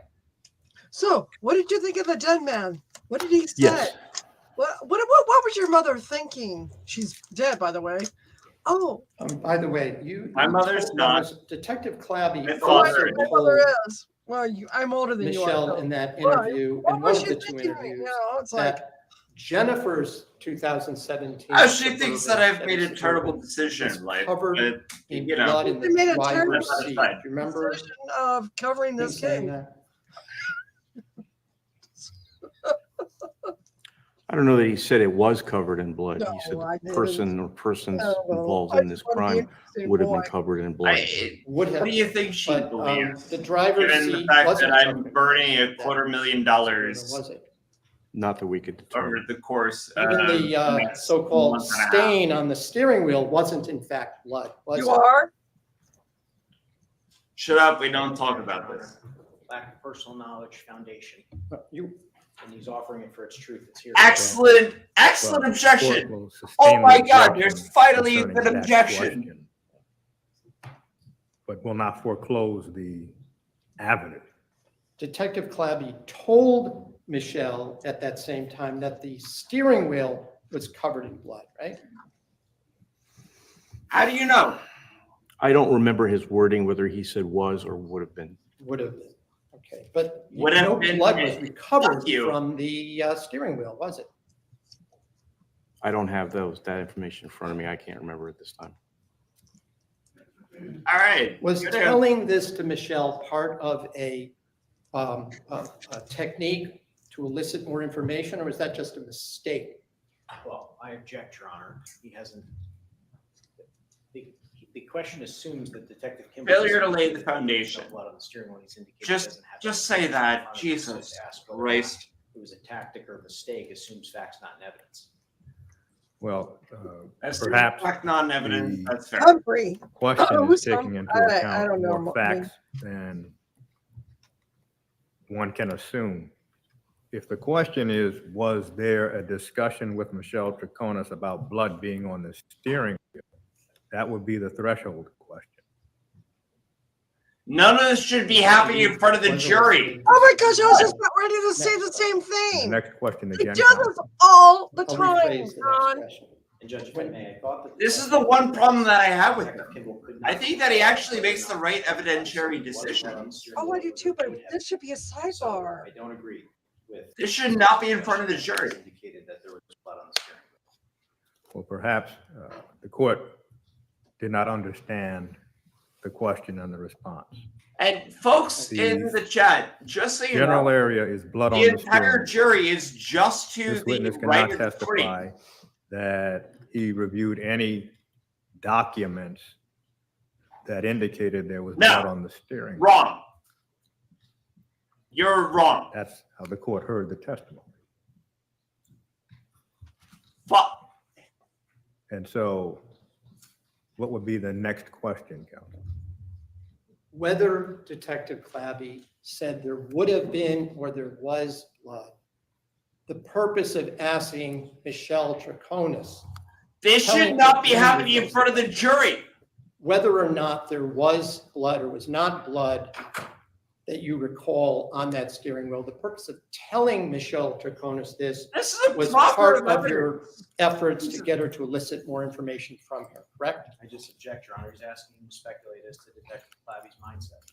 Well, if the question was posed by Detective Clabby, He already asked the this question. witness cannot testify concerning Detective Clabby's motivation. Yeah, but guess what? You can't So unring it's a a matter bell. of You no stupid foundation moron. sustained. So Did it's you know already why out there. Detective Clabby made that statement to Ms. Troconis or not? No, I did not. So was that all news to you when he said that to her about there would have been blood on the steering wheel? Dear of the God. 2017 Yeah, Suburban? good for the defense. I'm not sure what you mean by, was that news? Were you surprised when Detective Clappy said that to her? Gonna object, Your Honor, relevance grounds. Well, Fuck you on relevance grounds. It's because hearsay. the area being explored is police interrogation Dear God. techniques. No. A question concerning whether one officer's question That's took not the how other it officer works. by surprise. Just so you know, that's not What how will it works. allow.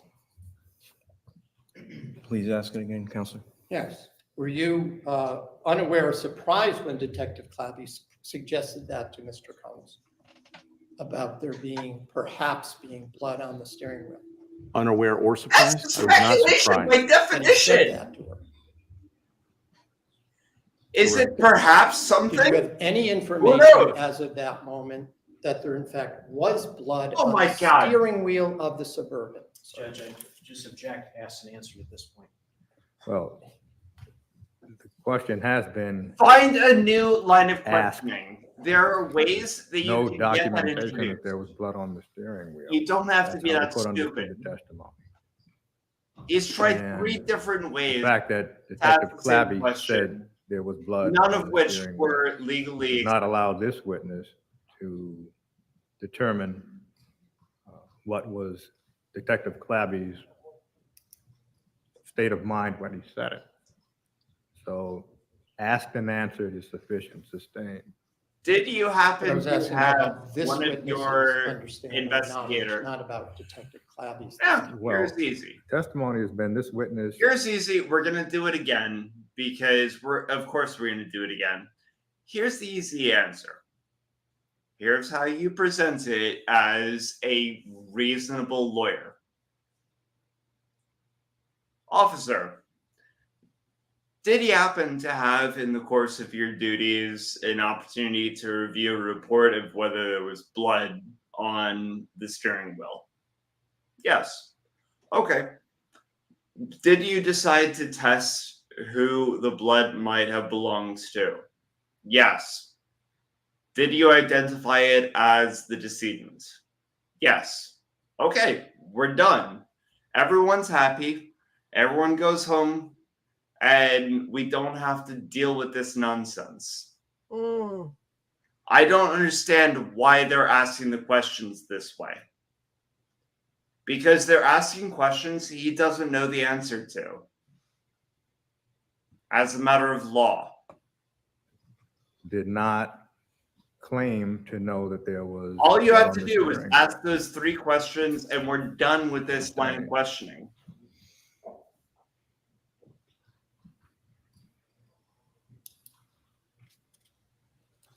I don't know. Am I just a great lawyer, or is this guy a really bad one? The defense? By the way, I actually like the defense. between June 2nd and June 6th, Michelle Troconis had not been back at Fort Jefferson. Am I Is just that a great is lawyer? that correct? You're a better lawyer than he is. Lack of foundation.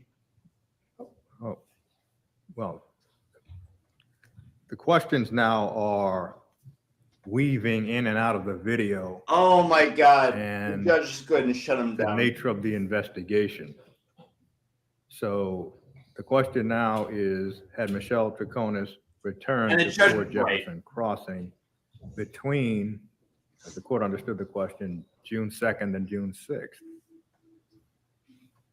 I'll just note, Your Honor, there's a ton of evidence from the video itself that indicates what the answer is, and I'm asking this question to confirm. Ask with this it witness differently. what we all heard It on only the- takes a little bit of a difference. What the court recalls being stated in the video Just was ask it that differently. Michelle Troconis wanted to return Come to on. get certain items.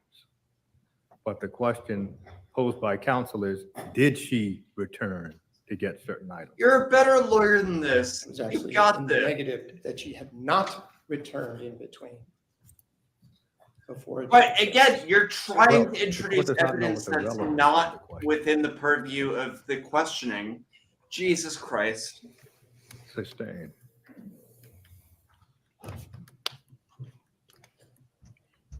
You're explicitly In the telling video, we judge hear you're trying to enter information Mr. that's not Colangelo within the giving purview Ms. of the Troconis witness. permission to go in to get clothing for herself and her daughter the next day or the day after the 6th, correct? Compound question. And she had indicated that she had not been allowed back since May 31st. Isn't that correct? Yes, that's correct. Eventually, you know that, by the way, did you attempt to speak to Mr. Dulos during this time frame? Did I attempt personally? Yes. No. You did not? No.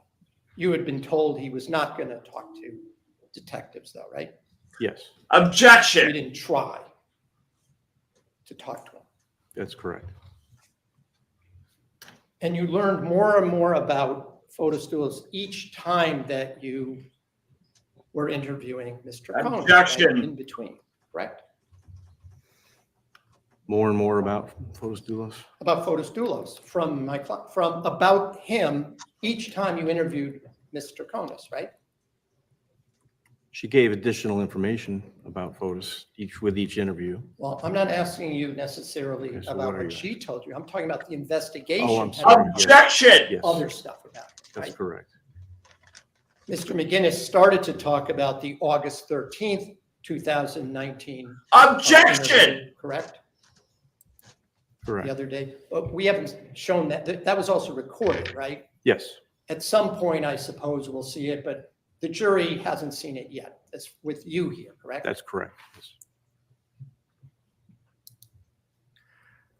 And you do know that Mr. Dulos was able to move back into Fort Jefferson. So right? CCW, you're allowed to lead For hearsay, it's also when you're doing cross-examination. Well, the court sees it at this point. That's not it's outside of the necessarily scope of whether inappropriate, Fotis Dulos was allowed but to the move way back that he's into leading Fort Jefferson is Crossing, so that's sustained. trying to It's elicit about 1 o'clock. objectionable What we're trying to do is content. take a lunch and recess from 1 o'clock to 2 o'clock. Ladies and gentlemen, please do not discuss the case. Thank you. Fuck me. Nancy, why do you drive me into this? I don't know. Because I'm trying to be as kind as I possibly can. Honestly, I really don't want to deal with this case anymore. well, you don't have to, I know. but you're But here. I'm here for you. No, I'm here for you and all of our friends. that's right. I'm sorry. It's okay. This one frustrates me. I know it does. And you don't think it frustrates me? I believe it does. I'm not even taking notes. I'm making Barbie shoes. This case is an absolute nightmare. Not necessarily because of the defense, although I don't like the defense as much as I used to. You're wishy-washy. Now you like him, now you don't.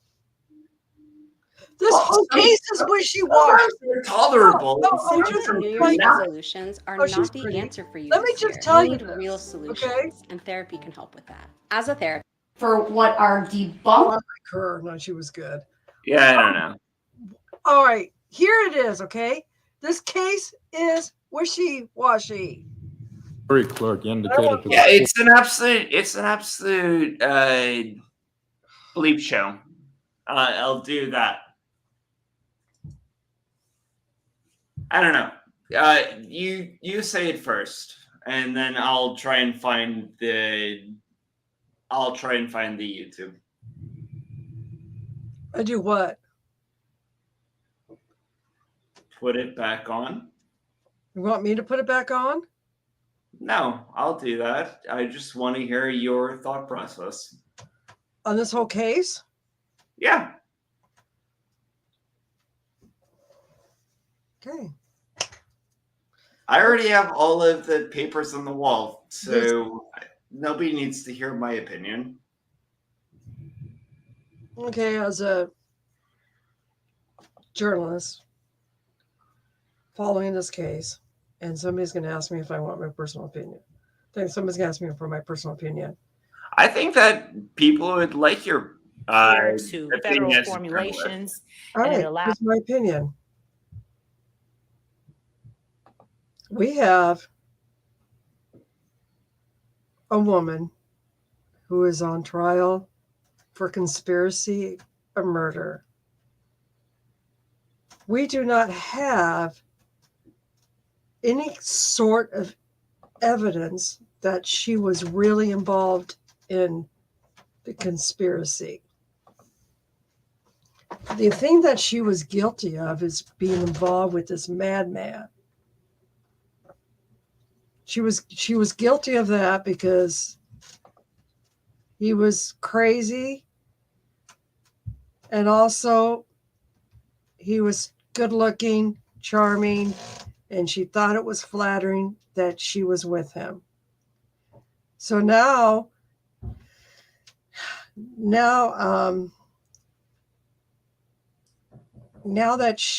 she is on trial for conspiracy of killing his wife.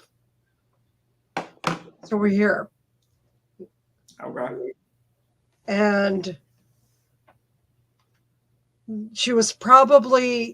her story's probably changed, not because she couldn't understand English, because she is so in shocked that she's even arrested for this whole thing.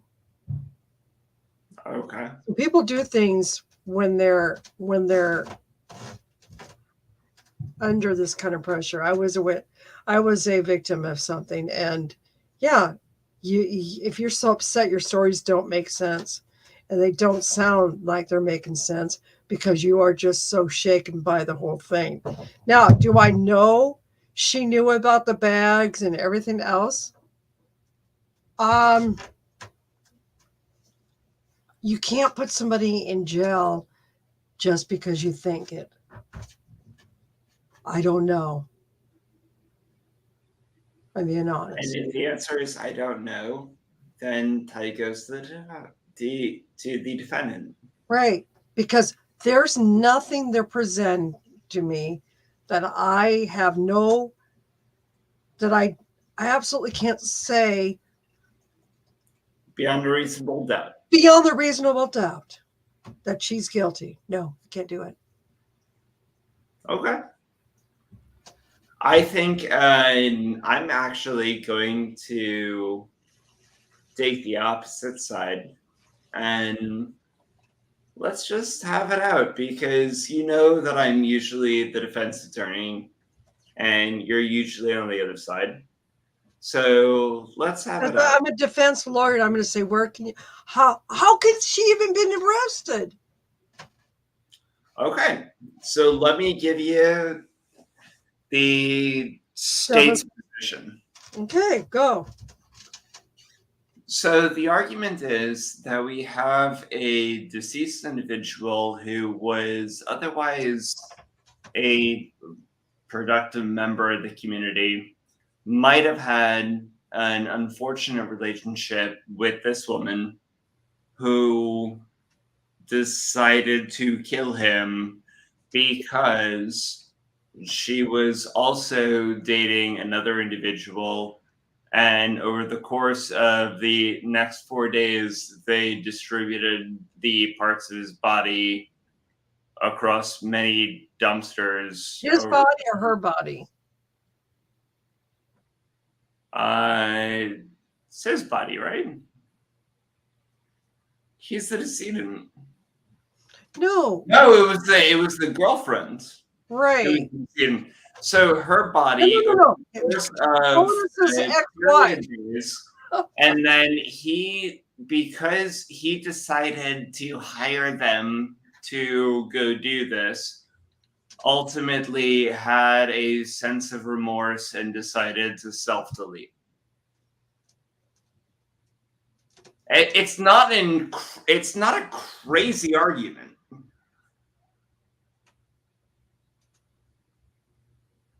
I mean, him self-deleting probably makes the state case better. because he had remorse.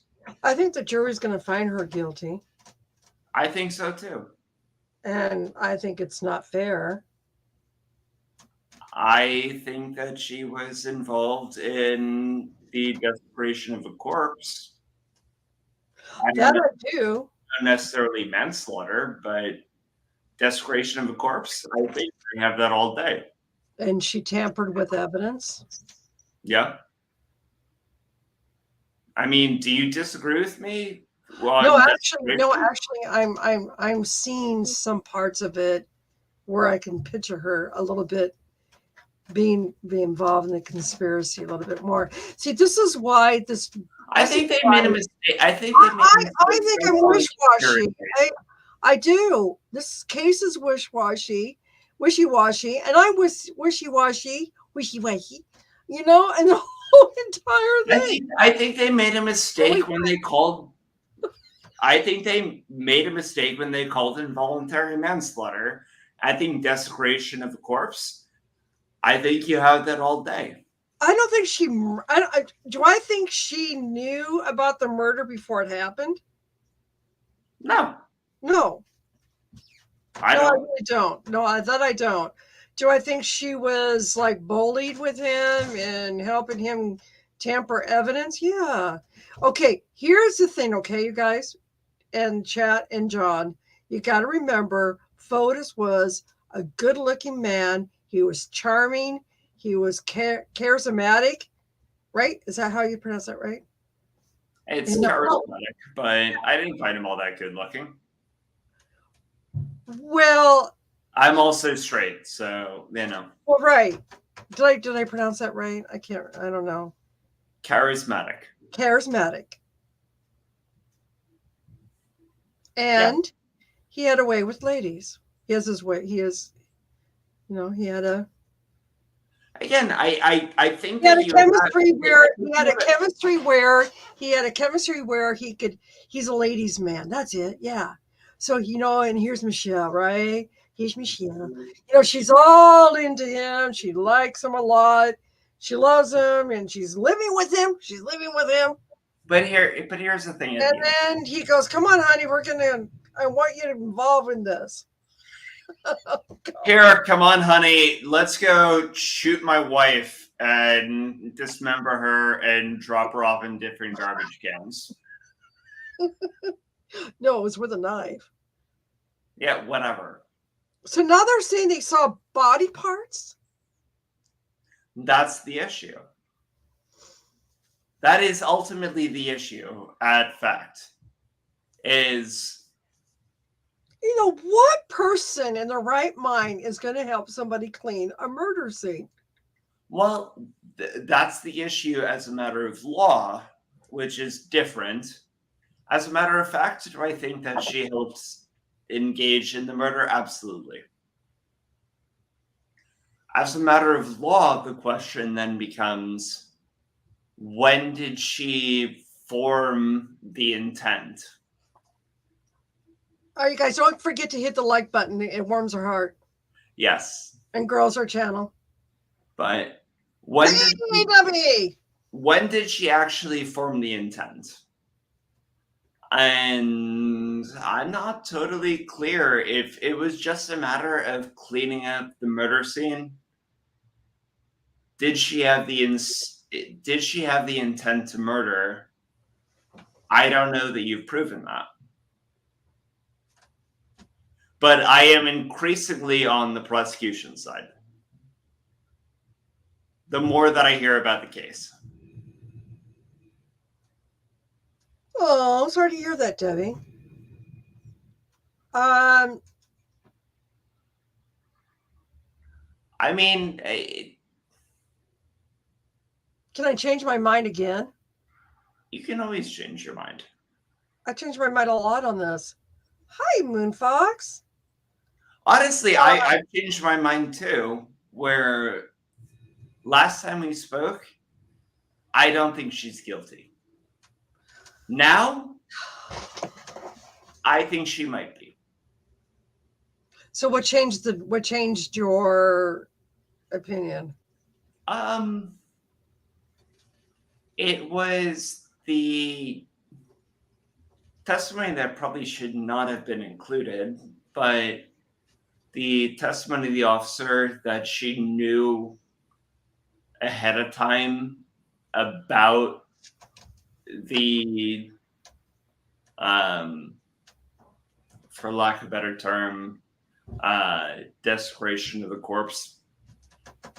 If she knew that ahead of time, then I find it very difficult to believe that she's not guilty of the manslaughter. That's She where I'm helped at.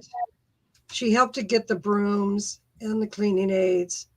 That to me tells me she knew ahead of time.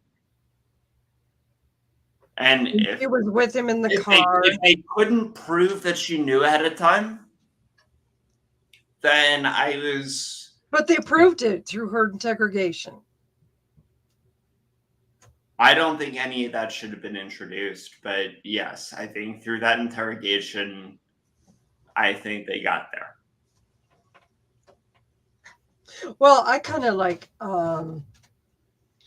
did she miss quite a lot?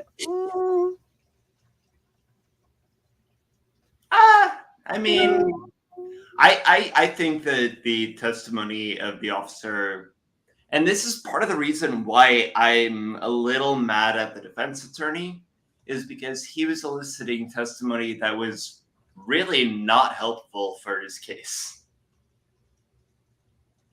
Okay, in my opinion. Nancy, tell me if I'm wrong on that. No. So, John, I have a question. Do you think showing the bits of the pieces of this video and this interrogation hurt his case? Yes. I think that he never, honestly, I think that he never should have interrogated this officer to begin with. I think that was a terrible mistake.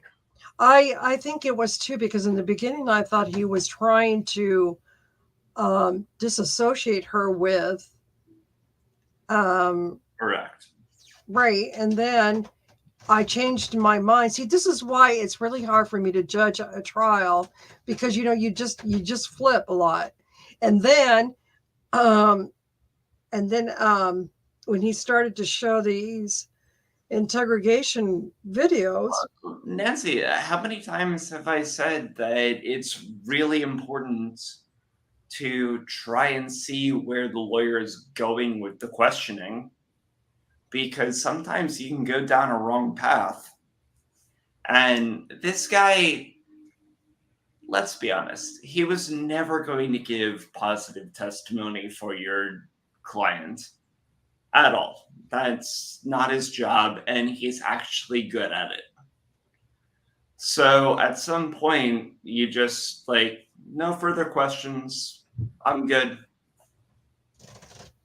And then leave it up to the other side. And if you want to recross, you can.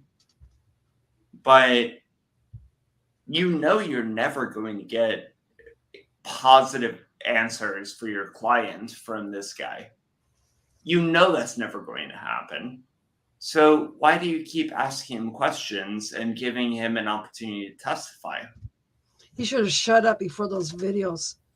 I have no questions for this officer, Your Honor. Thank you.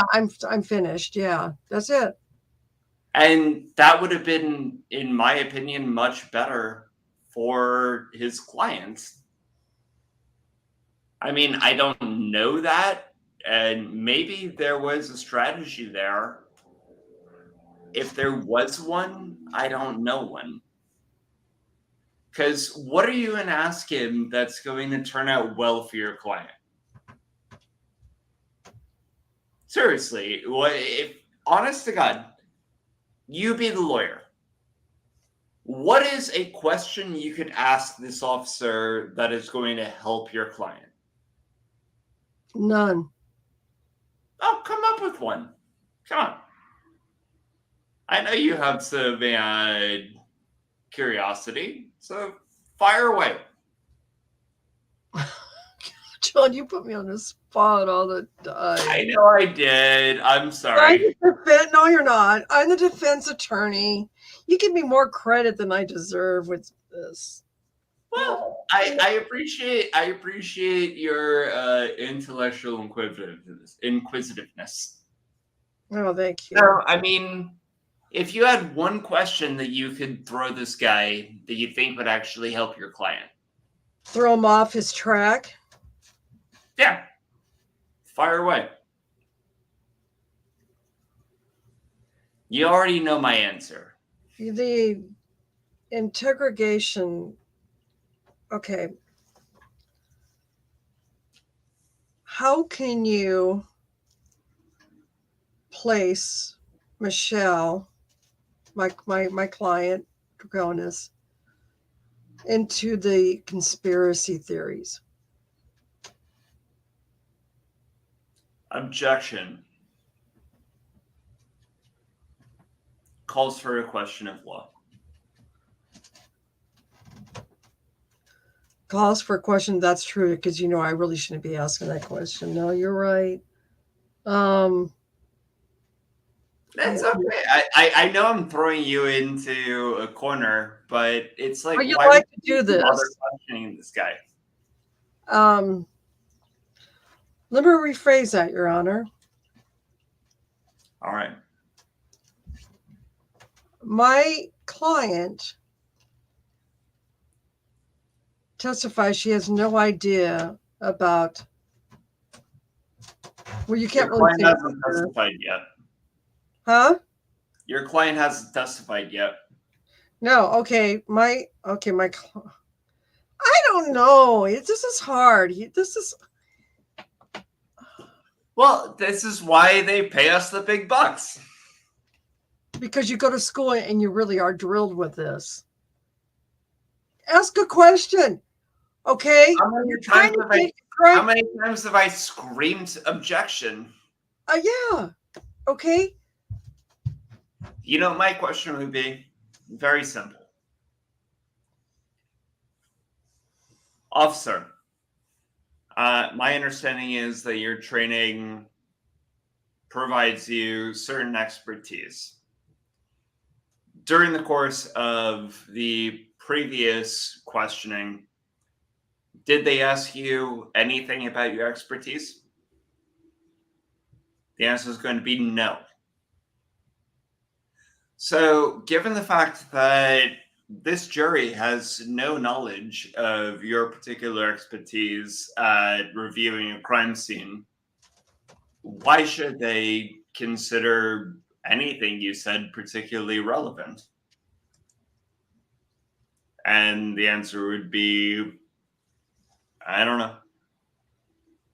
And then no further questions, Your Honor. Ooh.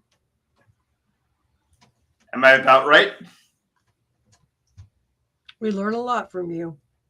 This is how you destroy a witness. How do you want to do this? Want me to just keep it on?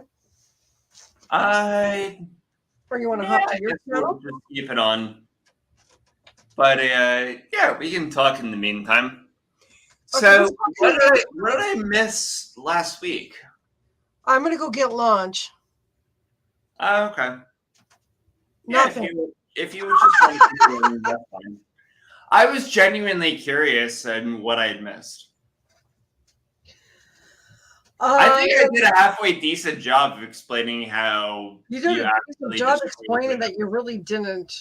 Oh, they're going to be back on break at 1 o'clock at my Iowa time and 2 o'clock on Eastern time. So I'm going to hop in. I'm going to go get some lunch. All right, go get some lunch, and I will. Can you give me permission to be able to chat, and I can just talk with them? Well, I'm going to turn the show over to you. All righty. Well, ladies and gentlemen, welcome to Law Talk with John. And I don't think she quite turned it over as much as she thinks she did, but I will take any questions that you like for the next half an hour or so. So let me know what you'd like to talk about. This particular case has been a nightmare. Yes, we are back to the John Show. So, Lauder Debbie, congratulations, welcome. You and Wombat Mommy are the first two contestants on the show. So, as quickly as you can, come up with questions. Otherwise, I'm just going to hang out here and hopefully entertain you.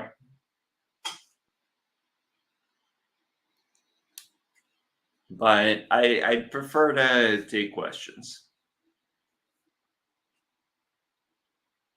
Seriously, please help me. Ask whatever you'd like.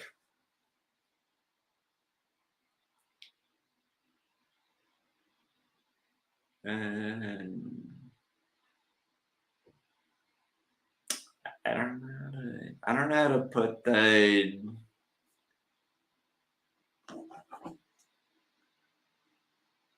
can I sum up what happened this morning? I haven't the slightest idea.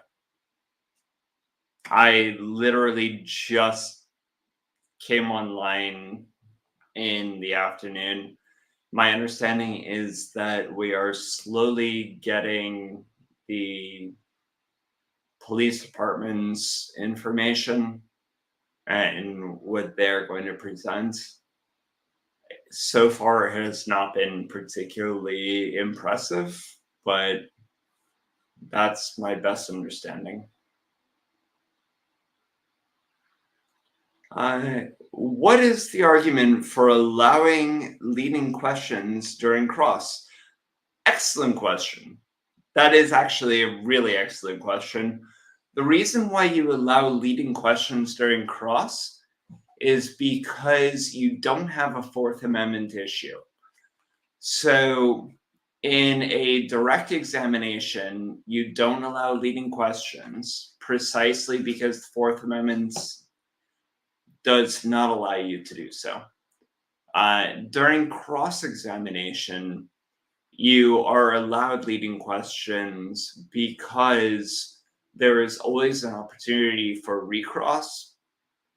So the idea at the end of the day is when you have a direct examination, the idea is it's the state's witness, and the state can only ask its own witness open questions to present evidence, whereas the cross, or, in this case, the defense, if we're talking about a criminal trial, has every right in the world to ask leading questions precisely because all of the genuine evidence was supposed to have come out of the mouth of the originally directed examinee.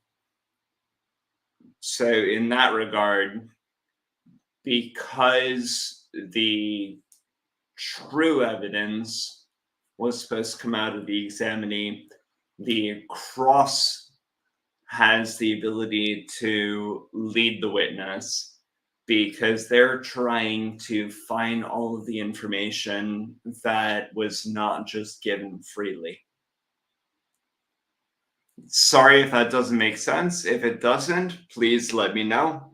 I'm happy to answer follow-up questions, but that's basically the concept.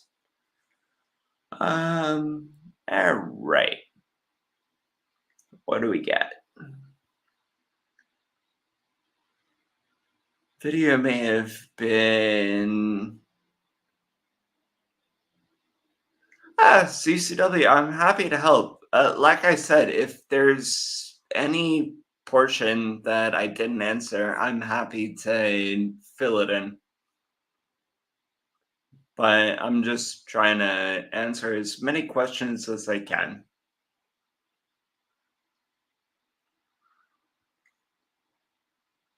All right, what do we get?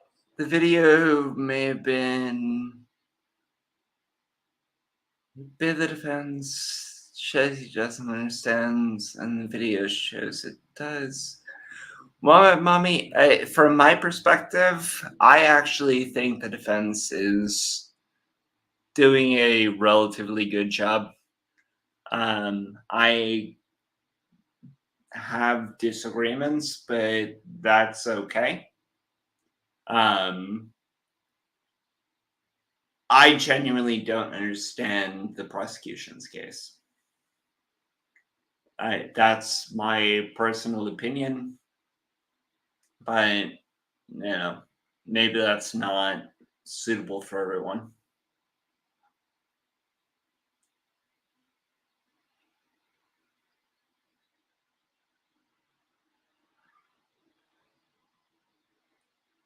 Oh, is the issue that it's the videos coming from my feed?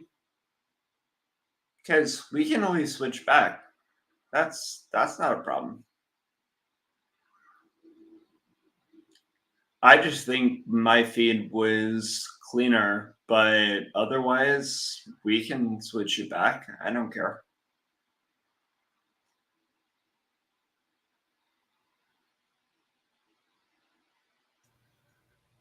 Okay, back.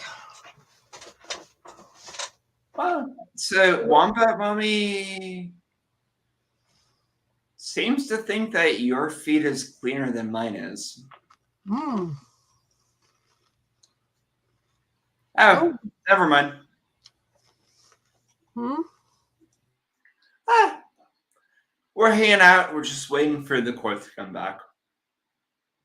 We're not going to go to your house. Excellent question that I answered while you were on break is, so I gave my lawyerly answer, but I'd be curious from a, for lack of a better term, plebeian. Why do you think that we allow leading questions on cross-examination? So I'd be curious at your opinion. I gave my lawyerly opinion, but I think it would be fun. What's your question again? Why do we allow leading questions on cross-examination?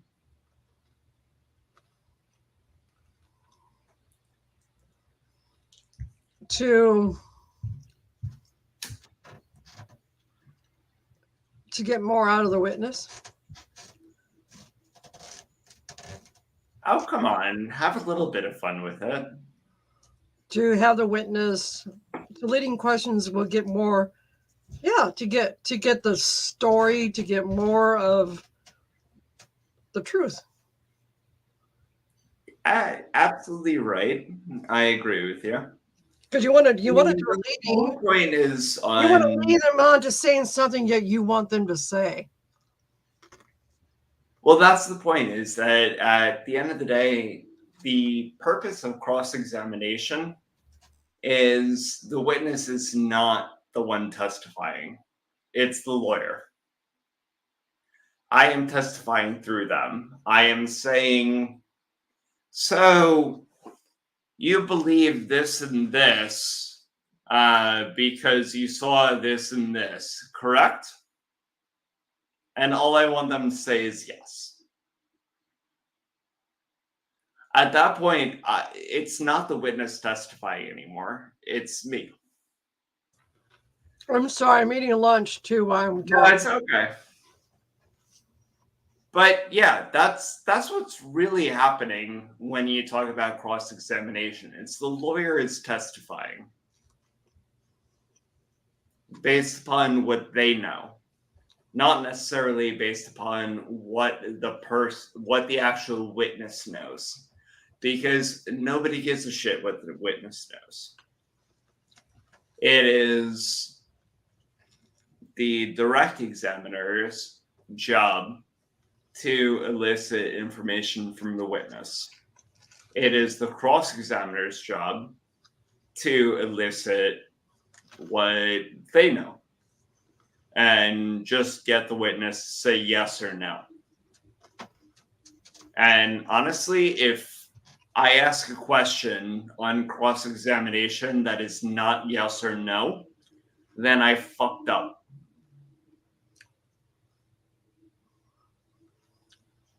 Yeah. CCW, you are 100% correct. You are 100% correct. That is exactly your job in cross-examination. And if that changes your perception on how you view things, you have a little bit better idea of why I look at things differently than maybe some other people. But you're 100% correct. And yeah, if the answer is not yes or no, then I fucked up. That's all that it is. So you saw this because of this, correct? Yes or no? And I, generally speaking, know the answer to that question. So that's the way that it works.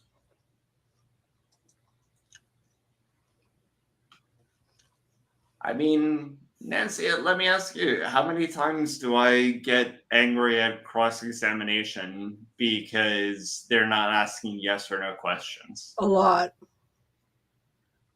Plenty of times, yeah? Mm-hmm.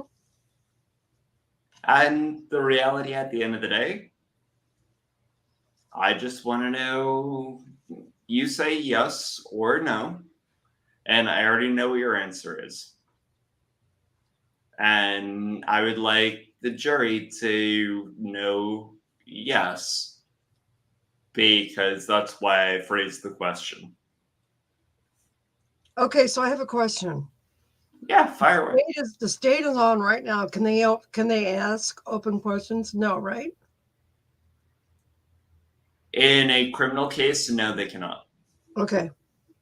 That's what I thought. But when they rest and then the defense goes on, then they can ask. So they have the ability to cross-examine. But when you cross-examine, you can ask an open question. It's a closed question, but yeah, I understand what you're saying. Yes, they can ask a closed question on cross-examination. Okay, Debbie. Yeah. All right. So that means. But the whole point at the end of the day is, if it's our witness, we ask open questions and we just let them tell the story. The difference is when you're in cross-examination, it's I'm going to tell the story using you as the witness. Okay. So if the idea from open questioning is let the witness tell the story, then let the witness tell the story. However, when I'm crossing, you don't get to tell the story anymore. Oh. I get to tell you what the story is, and you say yes or no. And that's exactly what occurs. Sorry, I had to blow my nose. Okay. So let me get this straight. So now the defense cannot ask. No. The state can't ask open questions because they're the one who's going. The state can only ask open questions. The state is still, as far as I'm aware, it is still the state's case in chief. Okay, so they can ask open questions. They can ask open questions, which is, what did you see? When did you see it? And, okay. So the defense can't do that. No, the defense can ask closed questions, which is, you said this, yes? This is confusing to me now. Wait a minute. All right, follow. Open questions are, what did you see? When did you see it? An open question. It's not a yes or a no. Right. It's not yes or no questions. Okay. The defense on cross can ask close questions, which are, you said this, correct? And you didn't say that. And you didn't see this. Oh, so it has to be yes or no when you're doing the defense. Generally speaking, that is the preferred way of crossing a witness. The difference between an open question and a closed question is an open question can have any answer. Right. A closed question. Yeah, I understand open questions. I do. A closed question is a yes or no. Right. And generally speaking, unless you're really shitty at doing cross, you already know what the answer is going to be. I know the answer is going to be no. I know the answer is going to be yes. Because my second question is going to be following up on that based upon the answer that I already know they were going to give. That's how you do a cross. I know your answer is going to be no. It's like, okay, so why didn't you do that? I think they're on. Oh, we're waiting. It'll be a minute. But yeah, wait a minute. if I ask you a question on cross and your answer is no, and my next question is, well, so why didn't you ask that? It's because you fucked up. And that means that I win the medical malpractice case. Oh, okay. So I already know the answer when I ask the question. Well, that's what you really should already know the answer, right? Technically. Yeah. And I pretty much always do. And you really shouldn't ask a question in court if you don't know the answer, because you might be surprised. Well, the difference is when you're asking an open question, you don't necessarily know how they're going to answer. And I've worked both sides. So I have worked on the plaintiff side where you ask a question where it's basically like blowing up a balloon and you just, whatever happens, happens, and you're stuck with whatever happens.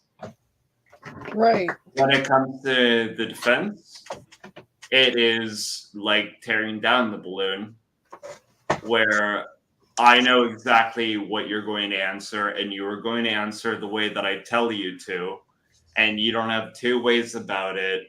Otherwise, you're perjuring yourself, and I'm going to fuck you. Mm-hmm. So, I mean, it's different ways of lawyering.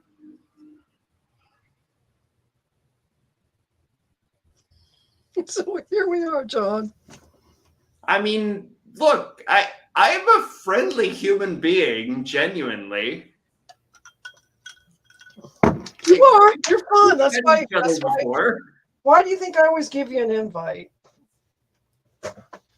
But and hoping you show up. I'm gonna call a spade a spade. And hoping you show up. Yeah, fair enough. But no, I'm gonna call a spade a spade. I mean, the reality is that there are some hands that you just lose. And unfortunately, that's the case. So be it. You re-roll the dice and you try again. Mm-hmm. I mean, these are not always going to be winners. And that is what it is. So, you just live with what you got.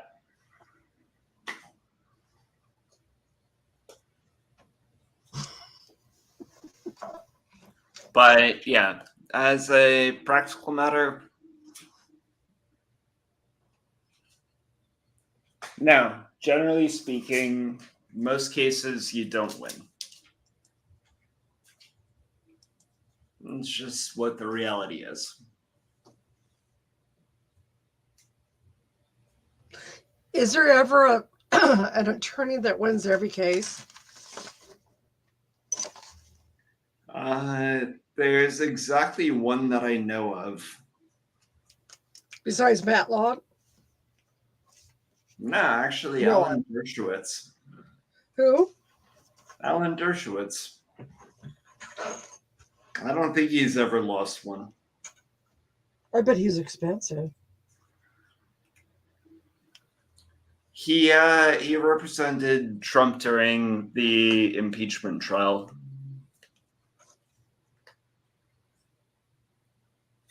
Fantastic attorney. He's an absolute liberal, and we agree on virtually nothing politically, but he's an excellent attorney. And you know what? At some point, if you want to be intellectually honest, you got to realize that there are people that I absolutely disagree with on a political matter, but they're still good lawyers. Mhm. And you got to respect that. Oh, definitely. Oh, yeah, I agree with that wholeheartedly. But yeah, he's a fantastic attorney.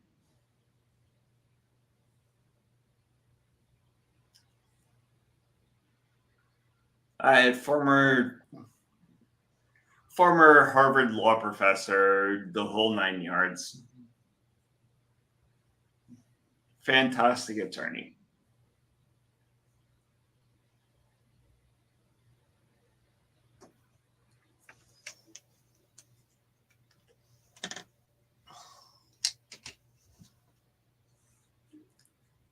And again, he and I don't agree on anything politically.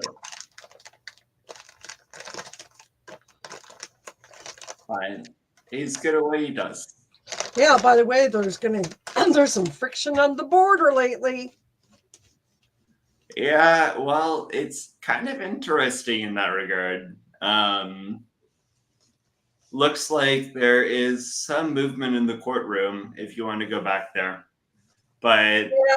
I'd be happy to talk with you on that later. Yeah, let's do. I think it's an interesting thing. We should have that. I like to cover that.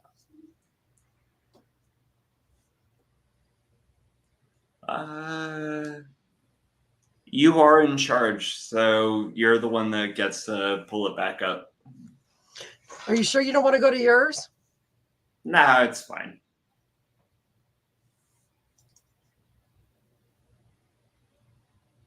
All right, so we got the defense. This is probably an evidentiary hearing. Evidential hearing is that The other kind of day like showed you Oh. the timeline, which Yeah. which talked about. the jury's not here again- yet? Again, I correct? don't know. Showed you Yes. that you took it out of the bag and you discussed. Generally speaking, they that there should were not 3 be. photocopies, right? Yes. Well, One of them They've already appeared to been be here. one But this side of the courtroom has been a document little bit that was different. an original with the purple line on it that Mr. Dulos wrote. Yes. The other one she told you was in the possession of Mr. Bowman, right? Yes. Yes. Yeah, she had the two that we No, I showed, think the the jury is present. phone calls and her timeline. She told you that Mr. Bowman had it, right? Yes. And we see in that June 6th video that Mr. Bowman says, she gave it to me, and he starts searching through his papers, right? Yes. You had no reason to doubt that, did you? No. She also told you that this was the first time that she Yeah, the had jury is absolutely present shaved for this. Mr. They are Dulos' present? head, correct? Correct. But she told you This he'd is done it not just a before for water buffer. skiing, right? That he had done it before. I'm not sure if Yeah. it was for water skiing. Well, I'm just going to show you Exhibit 5, which is Defense Exhibit I. It's already in evidence. Yeah, if they're presenting I'll show you exhibits, a couple of the that's images in of front of that. the jury. Is the screen on?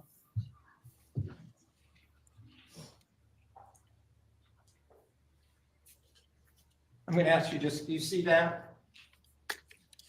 Yeah, yes. And what's the date from that image, the post? December 24, 2016. 2016, right? 2016. And the next one?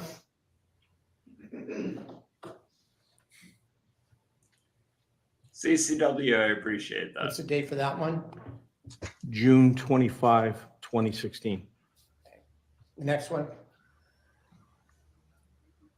Can you zoom in a bit? Well, before you do, what's the date on that one? June 18, 2017. So you'd agree this wasn't the first time you'd ever close cropped his hair, correct? In 2019, that is. He had short hair previously. I don't know if it was as short as it was when we encountered him on the 31st.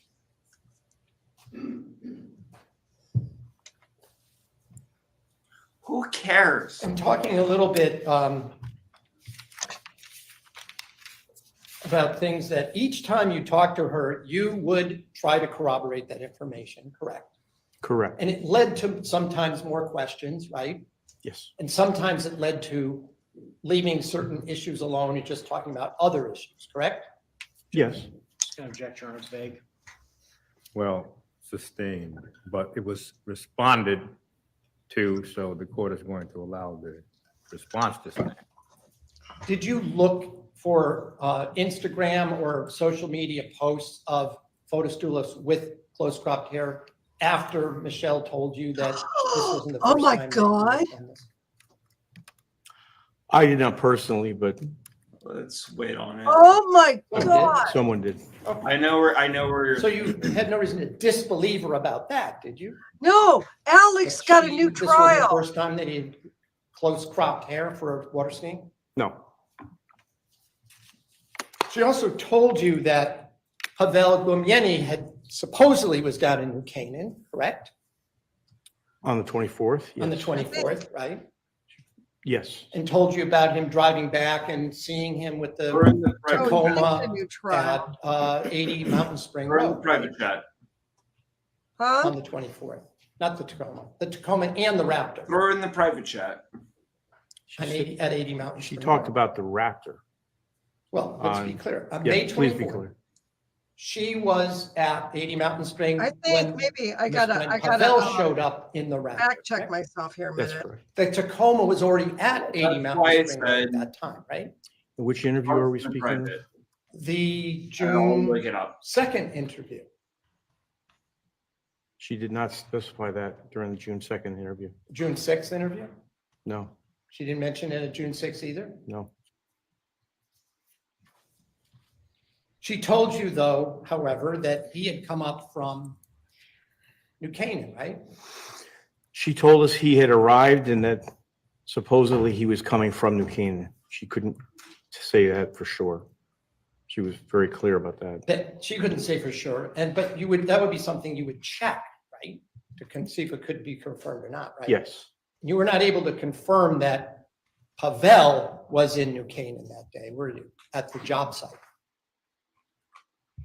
Well, I'm gonna object, Your Honor, because this is hearsay.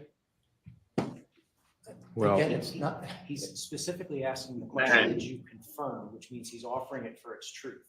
And so my objection. I'm is sorry, hearsay. that was a. well, Well, I the mean, question we is- finally had an actual the hearing. court's going to frame the question. Right here. Were the you judge able to decided I verify read that that Pavel wrong. I was got in decided. New Canaan? Anyway, on we're that on this date? trial, so okay. The question. The answer is either yes or no. Yes. you were able to verify it Yes. through video Through video. on the 24th. My God, we literally On had Friday, the the same 24th. section, and I'm sitting here looking up the other case. So you saw Pavel on a video on May 24th in New Canaan? My We're recollection having a is we saw hearing the right WAP now if he gets a new trial or not. At the Sturbridge Hill 61 Sturbridge Hill. on that date? The 24th, or you think of the 22nd? That's another crazy. No, first no, I'm trial. thinking of Friday, May 24th. Now, when Mr. McGinnis put Michelle's timeline from May 24th up on the screen, he asked you whether she said anything about dropping off trash or disposing of trash on Albany Avenue, right? Judge, just so the record's clear, I did not put it up on the screen. All right. When he showed you the piece of paper that's Exhibit 74, he then asked you about whether she wrote on that document that she had been on Albany Avenue with Fotis Dulos when he was disposing of garbage bags. Do you remember those questions? Yes, And your answer was no, correct? my answer was no, correct. But when she didn't put on it that she had been to Starbucks, did she? No, the last entry CCW, was I 510, totally understand. 710, And 510. happens She didn't put on there all that the she'd been time. to Starbucks on the timeline, did she? Unfortunately. Correct, She stopped at 510, right? correct. And remind us, when did the police become aware that Jennifer Dulos was missing? Which police? The New Canaan police. The evening of the 24th of May. And the information, whether it's true or not, the last time she was known to have, I want to say this, CCW, specifically for you. The first essay I ever wrote in law school was, can you defend a client who is admittedly guilty? They told you they're guilty, and can you do it anyway? Can The you? answer is yes. Always. And forever. Because as much as I might hate the person, and as much as I might want them to go to hell or prison, or both, my job at the end of the day is to protect the client's rights. And unless the state proves otherwise, they are innocent until proven guilty. communicated was in the morning, isn't that right? That's correct. I'm just going to show you from. So he goes K. on and on and on and on and on. You and on. obtained, or someone obtained the surveillance cameras from the Starbucks in West Hartford, correct? Yeah. And that's also right on Route 44. And I understand why. It's between, I don't want to put up a map, but it's between the Avon, Deer Cliff Road, and down to Hartford, right? It's in between those points along Route 44, correct? That's correct. So I'm going to ask you to look at Exhibit K for a moment here. And do you recognize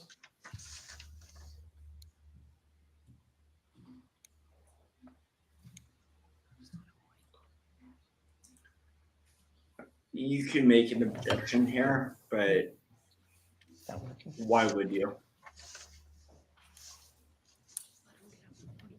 All right, could you point to where Michelle Troconis is in this screenshot? This is Michelle. They're calling for executive.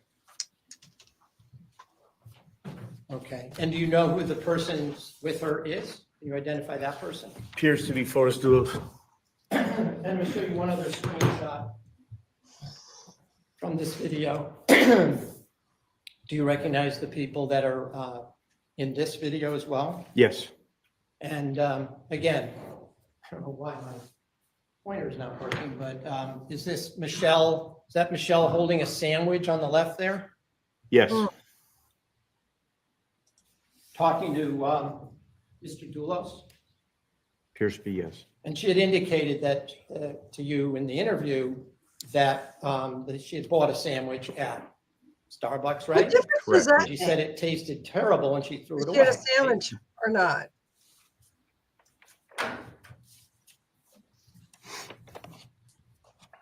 Her timeline didn't mention any, didn't mention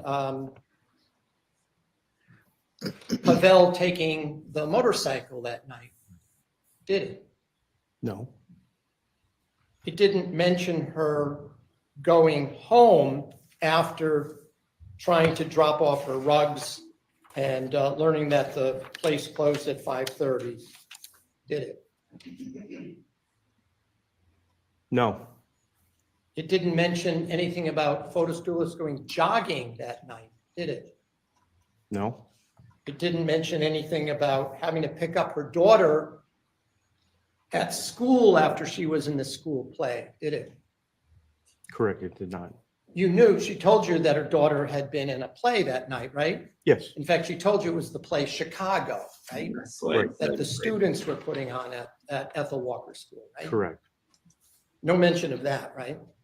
That's correct. There's no mention of the Farmington police coming to her house around 8:15, 8:30 that night, right? 8:30. Yes. Correct. Coming to her house to tell Mr. Dulos that his wife was missing.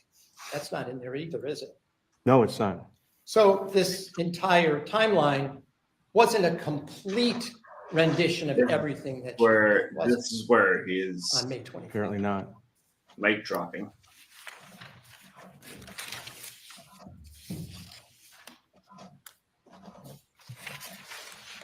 Which is actually smart. Just have a moment.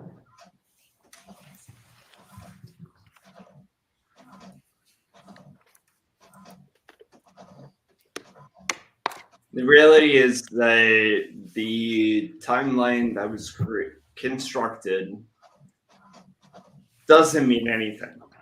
I have nothing further. Oh, good. Redirect, please. Yes, Judge. Smart. Oh, boy.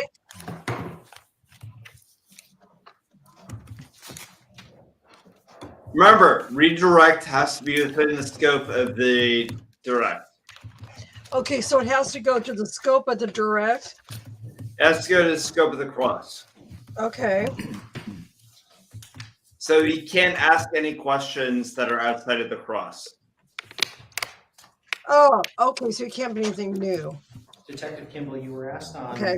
cross-examination specifically as to the defendant's account, whether she had seen Mr. Dulos in the four-group office on May 24th, 2019. Do you recall that?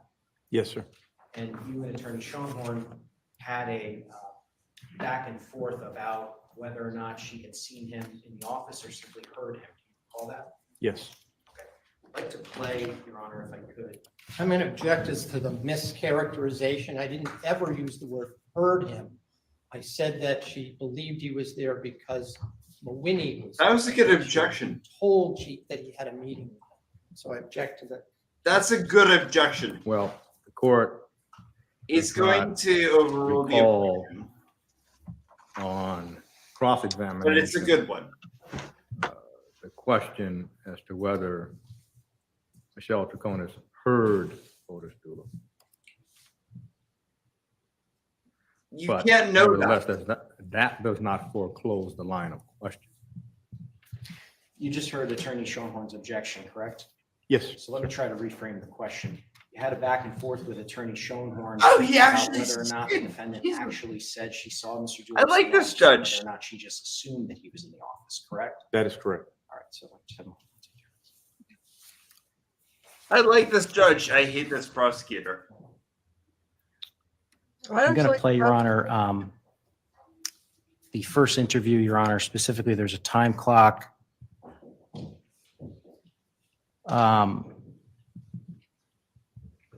If I could just have one moment, actually. Yes. I just want to make sure I play the right time.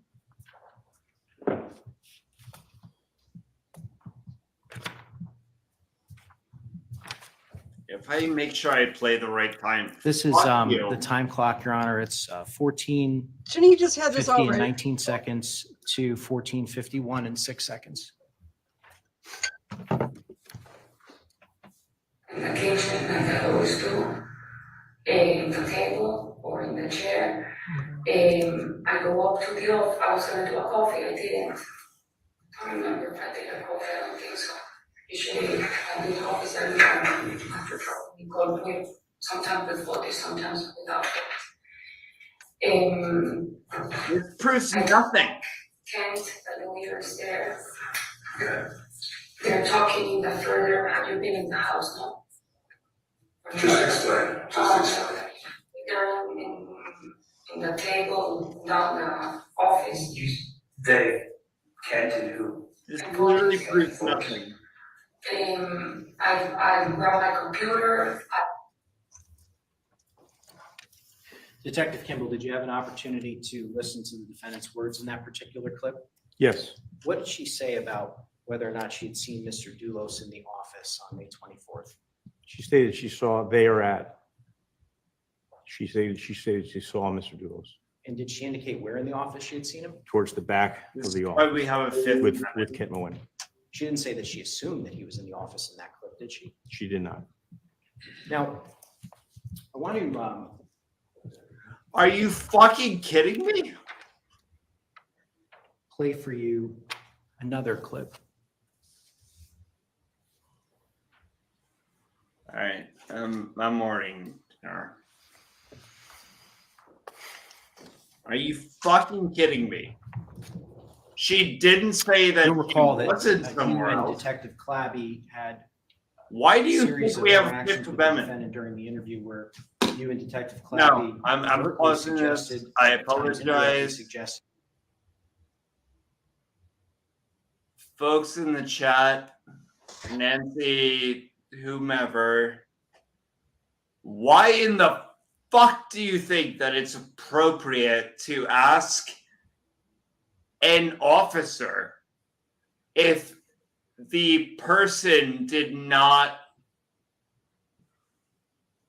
I guess, eschew their Fifth Amendment rights?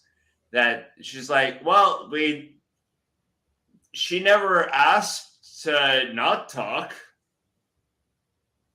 Are you fucking kidding me? Sorry, I paused that.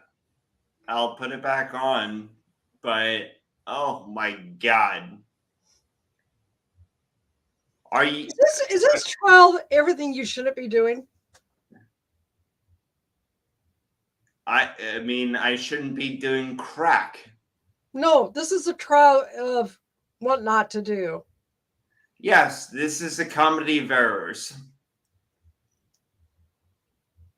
You literally had you had an officer ask why it was that she decided not to speak. That just happened, and I watched it.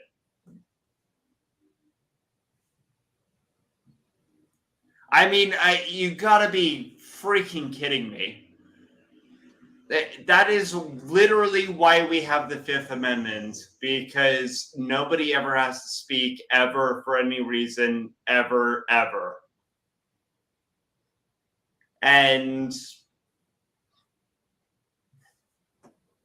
we just had an attorney, an Article 4 attorney, ask the question why she didn't speak.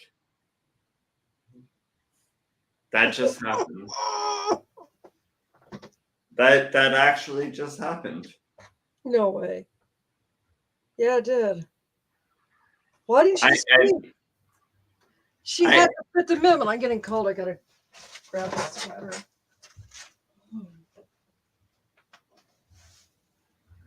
I don't know what to do, guys. I'm sorry. I'm not gonna respond until Nancy gets back. But that actually just happened. That was literally an Article 4 attorney violating the Fifth Amendment rights of a human being. And the judge was kind of cool. What do you want me to do? Like, you're literally destroying me. I have an Article 4 attorney violating the Fifth Amendment rights of a defendant, and the judge is cool with it. What do you want me to do? I said that Mr. Dulos had killed Jennifer Dulos. Do you recall that? I do. So I'm going to play for you. This is the time clock, 16:01, 53 Oh my to God. 16:02, 12. And yeah, we're gonna just play the fucking video back. Yeah. Okay. This is that. We know this.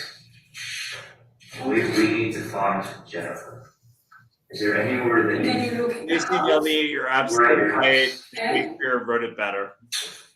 Listen. I can only So aspire the beginning to of be the as clip was a little good. bit cut off, but Detective Clabby He is indicated the to the bard. defendant that Fotis had killed Jennifer, and that was a fact, correct? I do remember that, yes. And the defendant asked you, did you look in the house? Yes. Did you find that response odd? Objection, irrelevant, speculation. Well, this is Oh the my witness's God, we actually perception found an objection. of how he perceived the response. It's going to be overruled because it's the state. Yes, I found it unusual. Why? It was a jump to something that we were making a statement. She was alluding to the house. We were making a statement. Jesus Christ. I want to also just direct you back now. You recall the back and forth that you had with Attorney Schoenhorn about whether or not she had assumed that she saw Mr. Dulos in the office, or whether or not she had actually said that she saw Mr. Dulos in the office. Now, Yep. at this point, the defendant has been told by Detective Clabby that Fotis I'm gonna Dulos. We object. were This is making a narration. This is statement. not a redirect, and it's not a question. Well, it's preliminary because the question concerns what the conversation was in the video at the interview. This is setting up the question that's going to be asked, so it's preliminary overruled.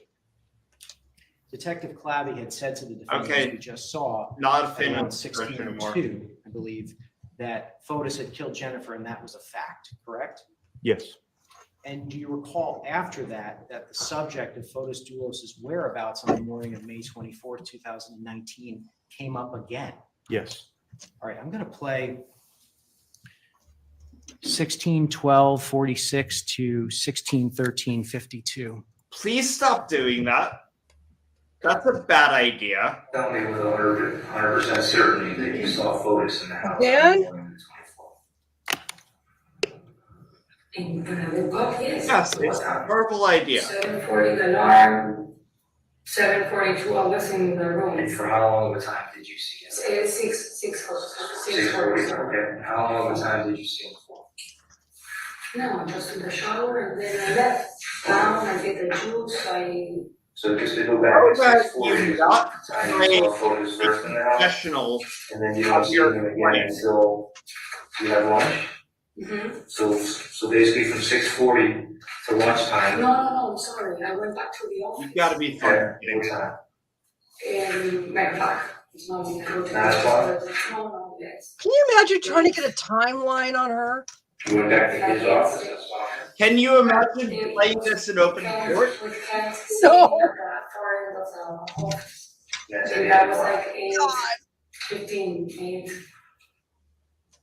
I mean, you're not even an So just to attorney. be clear, and this you know particular exchange occurred after. Yeah, well, you Detective don't have to Clabby be an told her that attorney, Mr. do you? Dulos killed Jennifer, is that right? That's correct. And the Yeah, defendant, well, I once suppose again, maybe I'm not repeated to you anymore. that she had seen Mr. Objection. You Dulos. are. I mean, you don't have to be an What did the attorney. defendant say to you Well, about the court has the opportunity to rule. It is Why would you leading, play this? but it's not leading to the point of unfair prejudice. It's a reiteration. Overruled. Correct.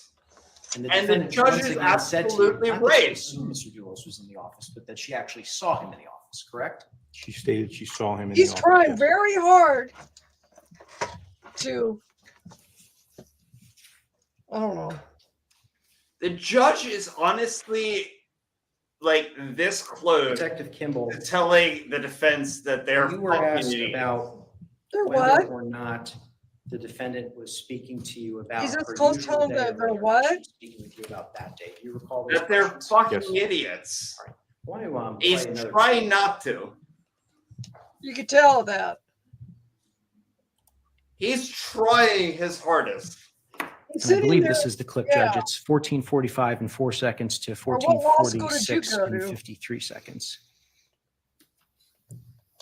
I mean, the answer could be just what law school did you Usually go I have that to, alarm set for 6:40 You're every day. done. On Thursdays because Nicole goes to school. I feel bad. Thursdays she gets in at 9 instead of 8. So from Monday, Tuesday, Wednesday, and on Fridays, my alarm is always mine, and Nicole's alarm is always set at 6:40. Okay, you live at 4 Jefferson Crossing. Yes. Okay, with Fotis and with Nicole. Okay. Yes. This judge actually wants the defendant to stop. So my normal day, the alarm sounds. Usually I'm in my room, she's in her room. She wakes up, she's very independent. She wakes up, I hear the shower turning on.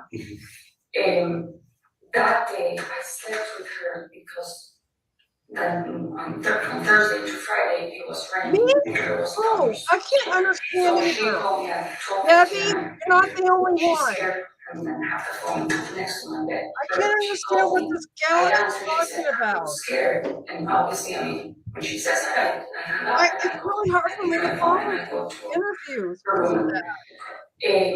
So I did that. I'm sorry. So obviously, I woke up and I was with her in her bed. The I alarm sounds. appreciate Cece. I wake up and I go to our bedroom. I turn off my alarm that is snoozing in her bed. Fotis wakes up too. When I go to the bathroom, I brush my teeth, and I get into the shower. Again, it's I don't brush my head concept. usually because I take a fast shower to take me going. Fotis jumps into the shower with me. I wish I could too. I wish I could. Detective Kimball, the defendant began talking about what happens during a usual day, but then she specifically directed you to this particular day. Is that right? That's correct. Again, Your Honor, I'm going to object, one, to the characterization. What's your objection? And two, that this is clearly leading, and it's not preliminary. He's telling the witness Fuck off. how he should perceive this and how they should perceive Fuck it. off and die. Well, the difference between a leading question when there's no video of the actual interview and a leading question when there is actual video and audio. Thank you, Judge. Interview is clear. Thank you, Your Honor. This is a recap of what was already in the video and in evidence. Thank you, Your Honor. So that's not the same as a leading. Oh my question, God, he and actually none of got this it has right. been heard before. Overruled.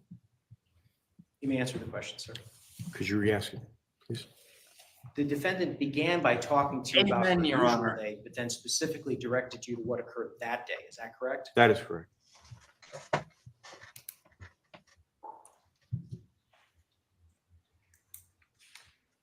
Yeah, because he's an idiot. Detective, you were asked on cross-examination about various pieces of information that you were able to confirm that What is did I get you information that the into? defendant gave you. Do you recall those questions? Yes.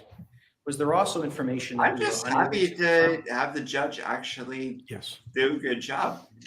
I like this judge. And was there also information that was contradicted by later investigation? Yes. This is also not Incidentally, you were asked a series appropriate of questions about recross, the but defendant's physical that's condition during this particular let's interview. Do just you recall that? step that aside. Yes.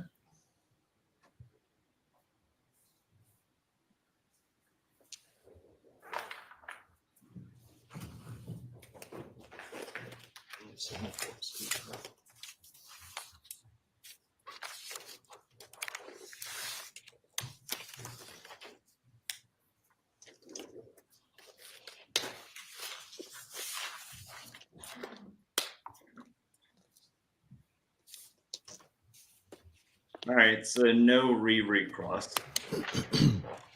Or there is a recross. I'm on the witness. I'm bored with this one. Because of Just for the record, Judge, I'm holding State's Exhibit 74. It consists of 3 documents. I'm referring specifically to the document that begins with the time entry of 6:40 for Mr. Shulman's benefit.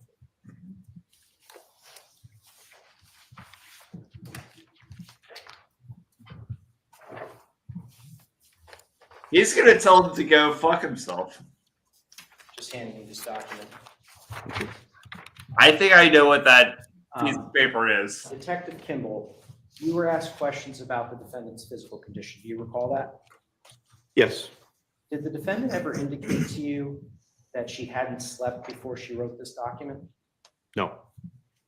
Your Honor, I'm going to object. This had nothing, we're talking about the conditions in the interview. I didn't ask anything about. There's a reason why they go on that. I didn't ask any question about her condition on May 24th. So this is clearly outside the scope. Well, the court hears the question this way, and perhaps there needs to be clarification. Was the defendant tired when she wrote the timeline such that she left things out? That's how the court hears the question.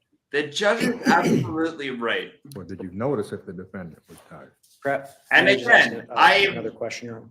I am totally. Attorney Schoenhorn asked you a series of questions about the But the defendant's judge physical is condition. absolutely We right. talked about that, correct? Correct.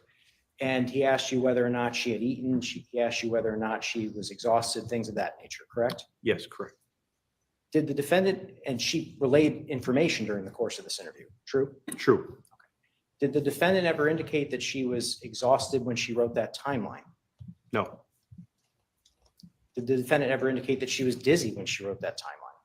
No. Was the defendant under arrest when she wrote that timeline? No. Oh, this is the alibi, right? That's not great. Incidentally, Is you this were the asked alibi? on cross-examination whether or not Starbucks. It's an alibi. Do you recall that? Yes. When did the defendant go to Starbucks? At approximately 8 p.m., 7:58, 8 But p.m. this doesn't help the prosecution. And how long after the defendant was observed on Albany Avenue with Mr. Dulos would that have been? 10 minutes approximately. So the entire trip to Hartford and Starbucks was not included in this, correct? That's correct.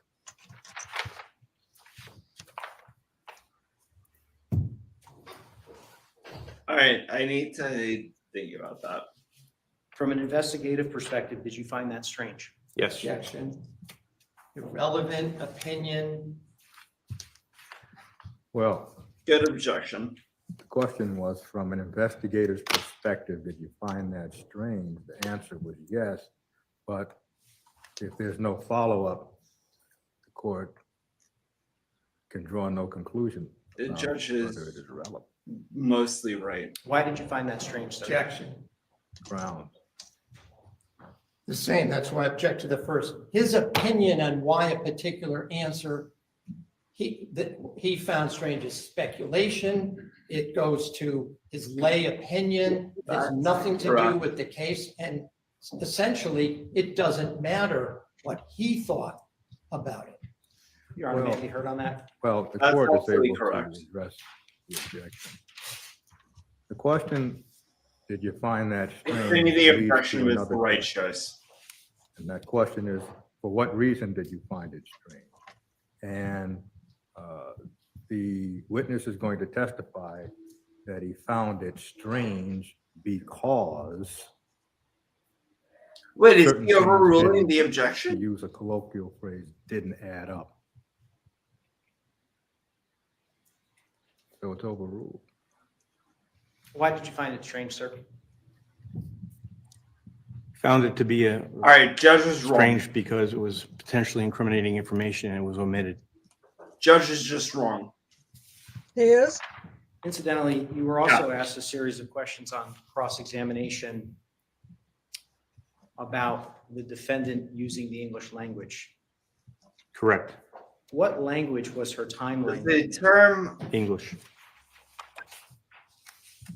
Alibi refer To to your knowledge, did any police officers force her to write this? Not to my knowledge, no. If it doesn't. No, so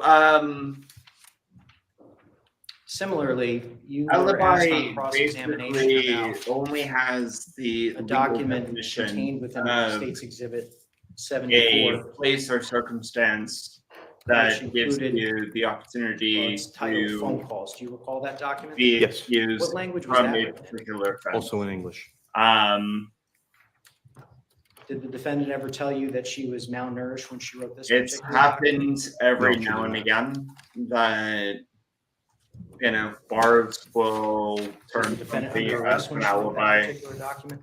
She was not, But no. no, it literally just means I couldn't have been there because I was somewhere else. Just going to That return is 74. what the actual law is.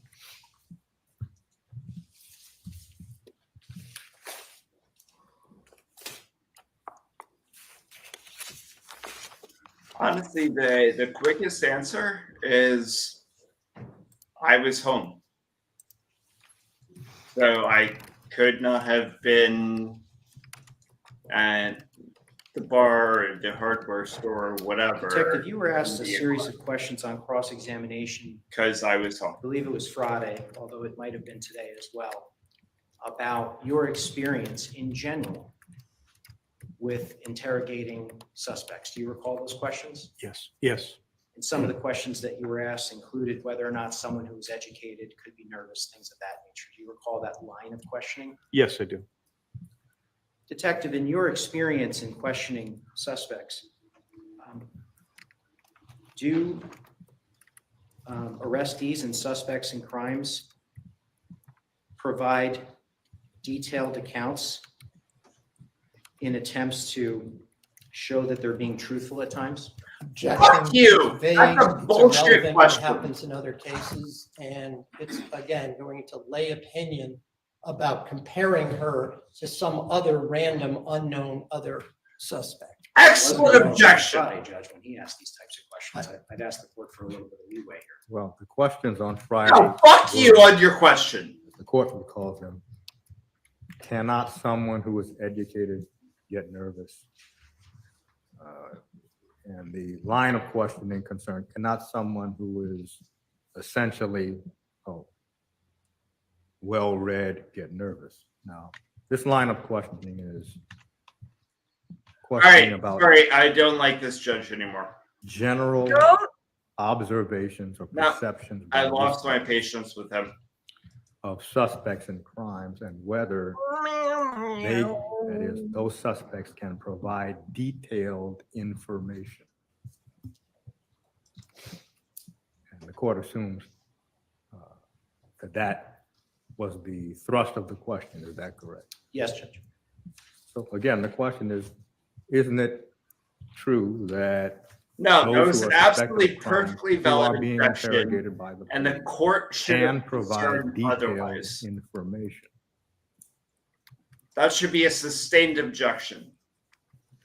So essentially, the court hears the objection, but the thrust of the inquiry is everybody who talks to the police Fuck in off. interrogation. All right. Yeah, no, I doesn't don't like this forget judge details. anymore. That's what the thrust of the question is, as the court understands. That was an absolutely valid Court never objection. allowed it. Overruled. Citizen, would you mind re-asking the question? please? Would Madam Monitor be able to read it back?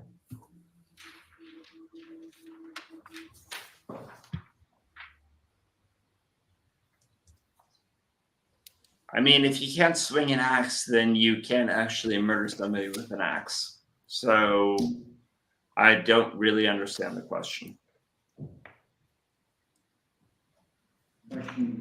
Well, he said he can't swing the axe, but somebody was murdered by an axe. So if you can't use an axe, does that mean you killed him? No, by definition, it means he probably didn't. Is that how you were trying to? No, they're going a different way. It's the exact opposite of the argument. It's just because you can't prove it doesn't mean it didn't happen. in attempts to show that they're being truthful at times? Jeff? You may answer. Yes. Yeah. Let me pause for a second. So this is one of the frustrating things that happens sometimes in law, but usually in semantics. The idea is if I don't own a sword, I can't kill you with a sword. Therefore, if you're killed by a sword, it can't possibly be me. Which is stupid and wrong and absolutely not the way that anything works. But that's basically the argument that is being made. You follow me? Mm-hmm. All right. You were asked on cross-examination about the fact that you and Detective Clabby occasionally interrupted the defendant. Do you recall those lines of questions? Yes, I do. Were there also times during the interview where you allowed the defendant to speak without interruption? Yes.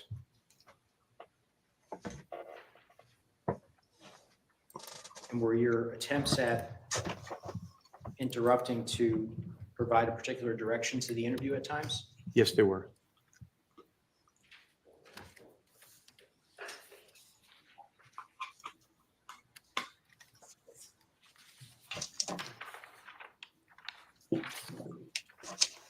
Oh, lovely. So now we have the circumstance of The the actual defendant witness indicated beating that it. she relies on her phone, or at least her attorney indicated that she relies on her phone, I guess, in recalling certain. Oh my facts. Is that God, correct? we actually have the But isn't attorney the fact, sir, for. that she relayed all of that information to you on June 2nd and June 6th without the benefit of her phone? Yes. Okay, great. So we now have an unreliable witness. What? You were asked questions on cross-examination on Friday about the defendant's This is redirect. activities on May This is the 30th, state. 2019. Do you recall those questions? Yes. You were asked whether or not she had to provide DNA, fingerprints, and participate in full-body photographs up at Troop L. Do you recall that? Yes. Just to be clear here, I mean, she wasn't brought up there willy-nilly. Is that correct? That's correct. In fact, there was a search warrant that had been authorized by the court, correct? Objection. Good Well- objection, The court but this is absolutely has heard the Despicable. testimony. And the question, she was not brought up there willy-nilly, What? Willy-nilly? then begs the next question. There was a search warrant, wasn't there? so. His So if girlfriend The was defense under had subject to indicated that warrant. She was brought up there. If I willy-nilly, recall then correctly, the if I'm question reading this right. relevant. But the court can recall no. In any instance event, where the defense point was is that alleged the to be officer is brought to compromised. Litchfield willy-nilly, Judge, may we just approach on this one very quickly? yes. Am I reading this wrong, Nancy? That this officer is actually compromised. And it's the state that's actually compromising him. Am I totally off base? I don't know.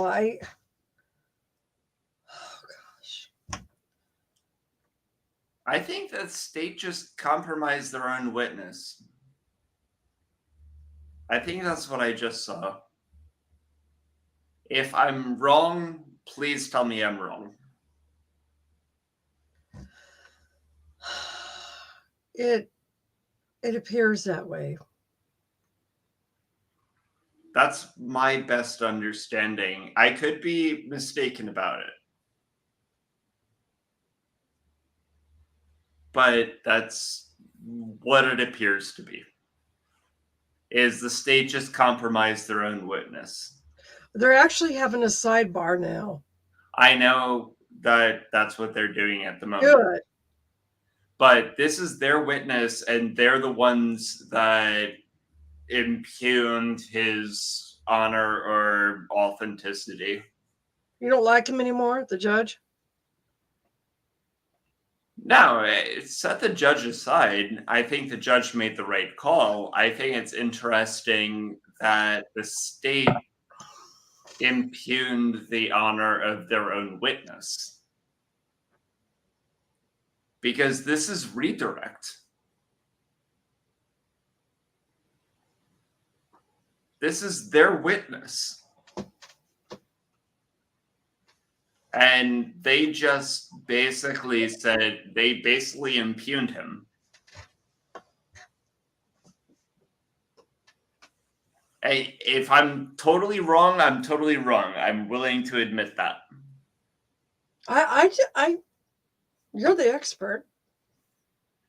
I've been trying to follow this. I think the cross. It's hard to follow, John. It is a hard case to follow. I don't think the cross went brilliantly.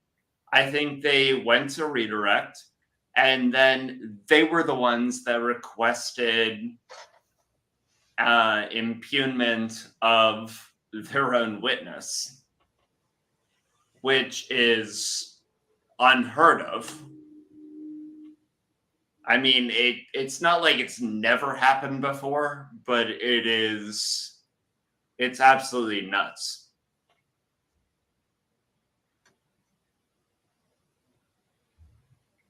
Yeah, I mean, you're tearing down the credibility of your own witness, which is, it's nuts. I've never seen it before. Ever in my entire life. Oh, wow. Oh. I mean, maybe that's what they decided to do. I mean, look, at the end of the day, it's your call. You can pull the trigger however you like, but Jesus, I have never seen it in my entire life. Ever.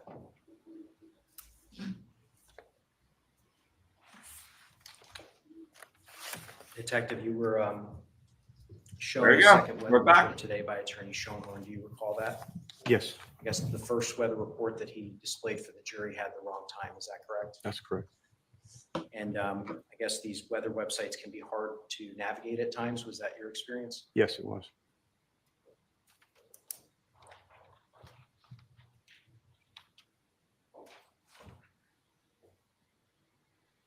He does not look happy. He looks pissed. I would be too. I would be too. He is pissed. You were asked on cross-examination on Friday about whether the defendant had been, quote, a little annoyed. You know, you're right. I think the defense, or no. The Yes, I state do. is turning She did not use the words. against she was him. a little annoyed, did she? Yeah. She did not. They didn't like what What he did had she to say say. about that? He's not happy at She this. said she was angry and she threw the phone down. Remember, He's doing everything he possibly can do. Did she? also He's doing indicate everything he respectful? possibly can do to keep his temper down. and he's mad. Hi. I'd be mad too. Yeah. And the state turned around and tried to screw him. Debbie, I'd be angry as well. hold that Cross-examination, whether or not hold the that defendant had thought. offered to John will go over dig it holes and look for during a Jennifer. break. Do you recall those I lines want of him to questions? address Yes. it during the break. Specifically that she was offering to help find Yeah. Jennifer's We'll get over body. I'll answer when She we was have. claiming yes. a little more Now, detail. you had an opportunity, or at least someone in the room did, to ask the defendant what she thought had happened to Jennifer. Do you recall that question? Yes. He is What did the so defendant tell pissed. investigators about what she had thought happened to Is the state I criminal? can tell by his body language. She stated that she Not thought happy. Jennifer was hiding from her Tell me family. what you have to say. Hopefully that she was still alive. So she's offering to dig holes even though she believes that Jennifer's still alive? Objection, argumentative, leading, Excellent. and mischaracterization. Good Oh, that's a objection. different point. I'll withdraw, Judge. Oh, he's so mad. Just want to remember, I'm sorry, just want to remind everybody to hit the like button. Yeah. Helps us. During the first Hit the like interview, button, hit the bell. Yeah. the defendant was It warms confronted our by hearts. Clapping Right, out John? the FedEx It's envelope what gets from me the back phone. here every day. Recall that? That's right. And we want him And- back. Specifically, do you recall what the defendant said during the first interview about whether or not she had seen Mr. Dulos put something in the soil? Thank you. She said, yes, she saw it and that she was asking him why he was doing it. Now, directing your attention to the second interview on June 6th, what did the defendant say about whether or not she'd seen For Mr. those of Dulos you who put aren't here anything just down the soil? listening, thank She you for denied listening. having seen him put anything into the storm drain. Thank you guys. And if you want me to keep coming back, please hit that bell.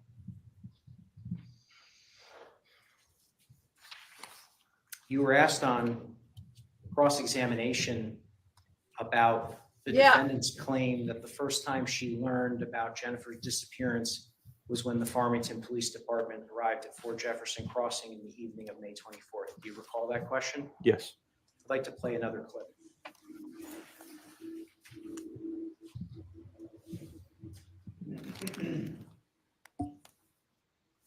He's going to go home and scream.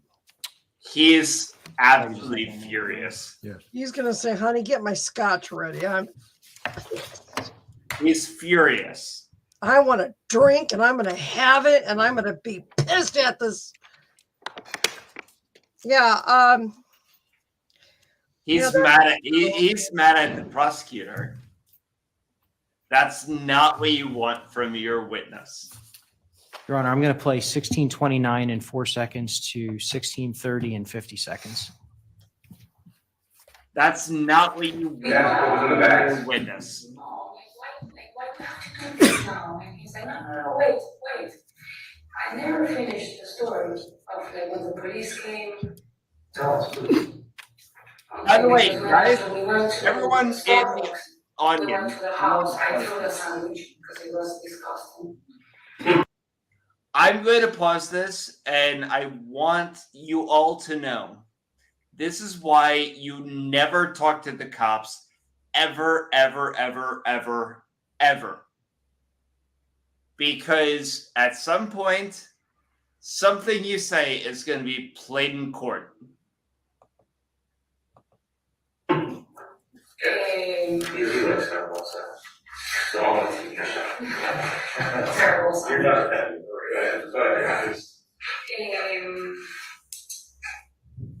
So when I went up, I'm in the laundry.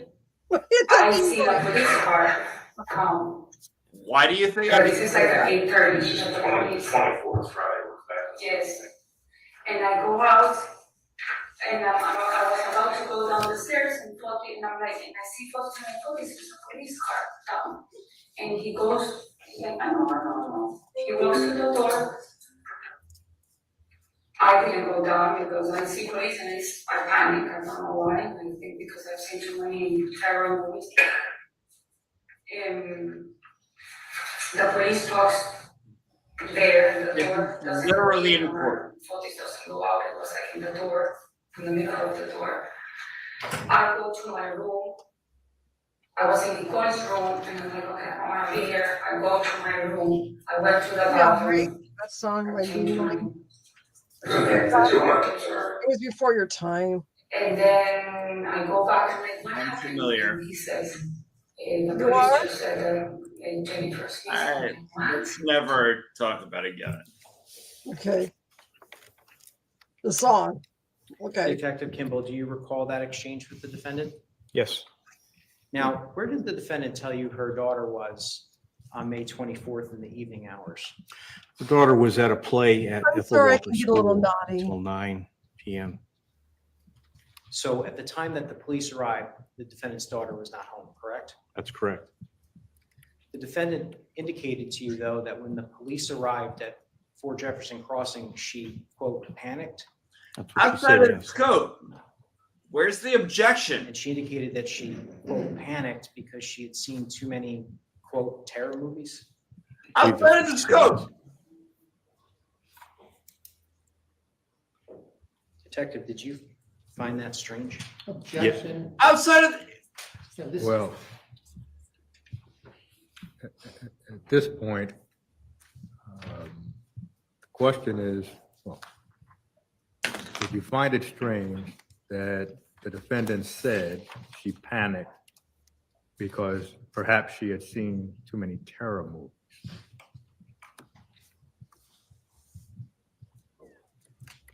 Now, Judge, the don't next make me hate question you. is, did you find that strange? And the court assumes that the that refers to the fact that the defendant said she panicked because she had seen too many terror movies. Sustained. The judges are John's. Well, at this point, if the court allows the response, then the next question should be, did you find it strange as soon as she said it? No. So at this No, point, Judge. it seems as Don't let if it in. He's gonna let it in. the responses are the witness is being goaded Oh, the into witness. saying something that we didn't see on the Yeah, he's video. pissed, William Fox. Exactly. So the court is going to sustain the objection. Did the defendant also indicate during that exchange? He's not gonna let it with in. the Farmington Police Department arriving that she, quote, didn't No, need to be there? because what he's gonna do is Yes. gonna give them an opportunity to ask otherwise. Good for him sustaining the objection. I respect that. All You right. were asked on cross-examination about whether or not the defendant told you on June 2nd and June 6th, when you interviewed her, that Pavel Gumieni's Toyota Tacoma was present at 80 Mountain. Do you recall those questions? Yes, Did she ever tell you that that Tacoma was present at 80 Mountain while she was there during either of those interviews? not during the first 2 interviews, no. Okay.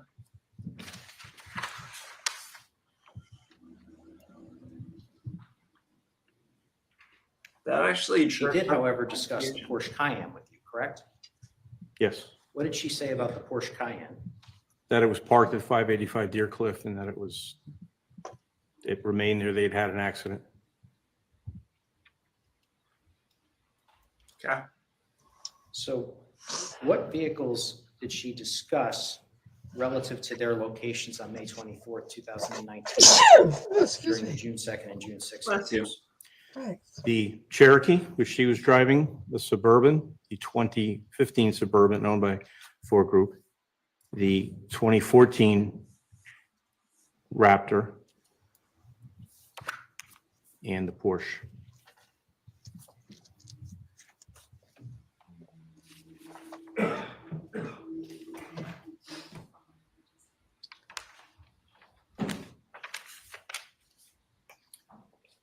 That's the end. You were asked on cross-examination about how many stops Mr. Dulos made.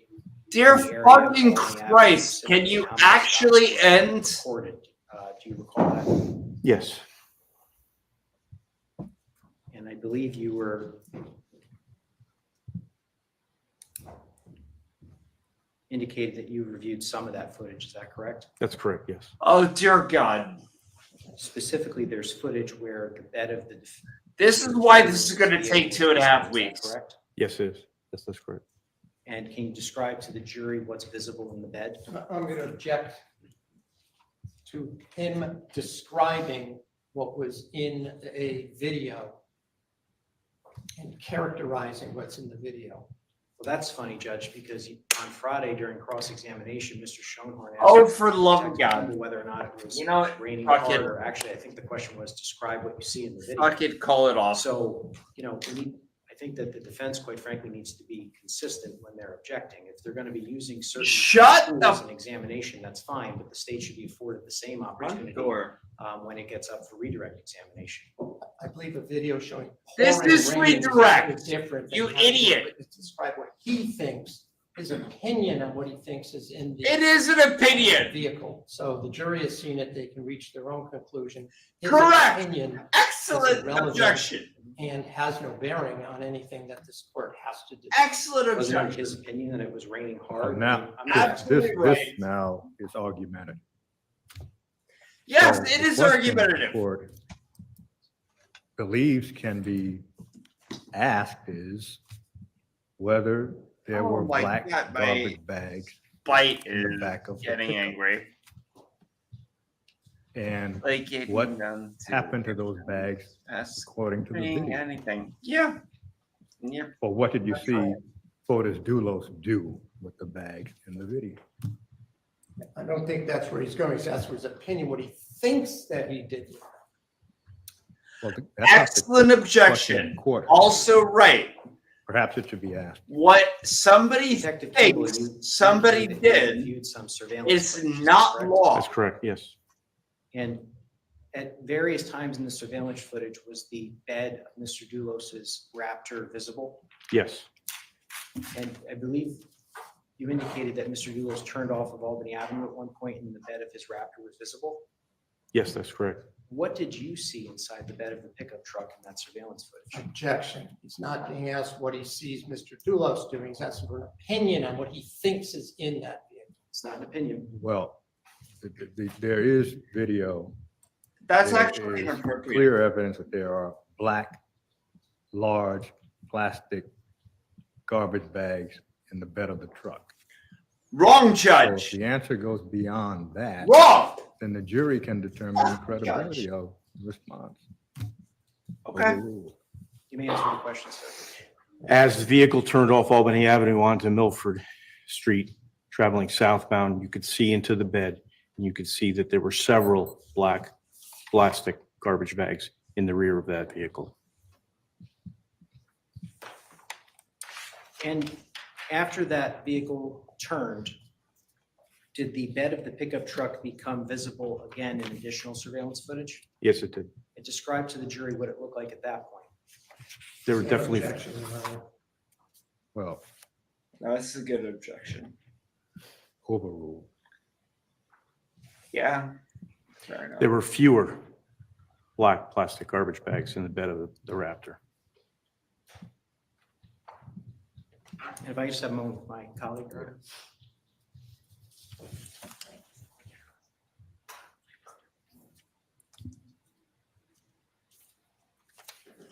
So here's the problem.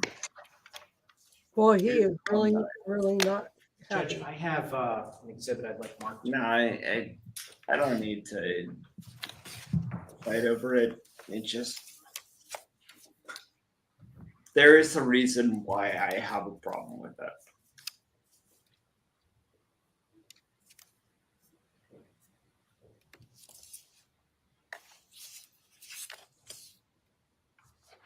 Detective Kimball, you were asked on cross-examination about some screenshots that showed the defendant and Mr. Dulos at Starbucks. Do you recall those questions? Yes, The surveillance footage from Starbucks, however, is not a still camera, is it? that's correct. In fact, it's a motion. All right. So this is the problem that I have. And I'm stuck on this one, and I would love if somebody had an argument. But how does any of this in any way actually incriminate the defendant? I genuinely don't understand that argument. I mean, if anything, if we're talking about incriminating Dulos, fine, no problem, no issue there. I think that he's guilty as sin. But how does any of this actually incriminate their defendant? Nancy, tell me, please.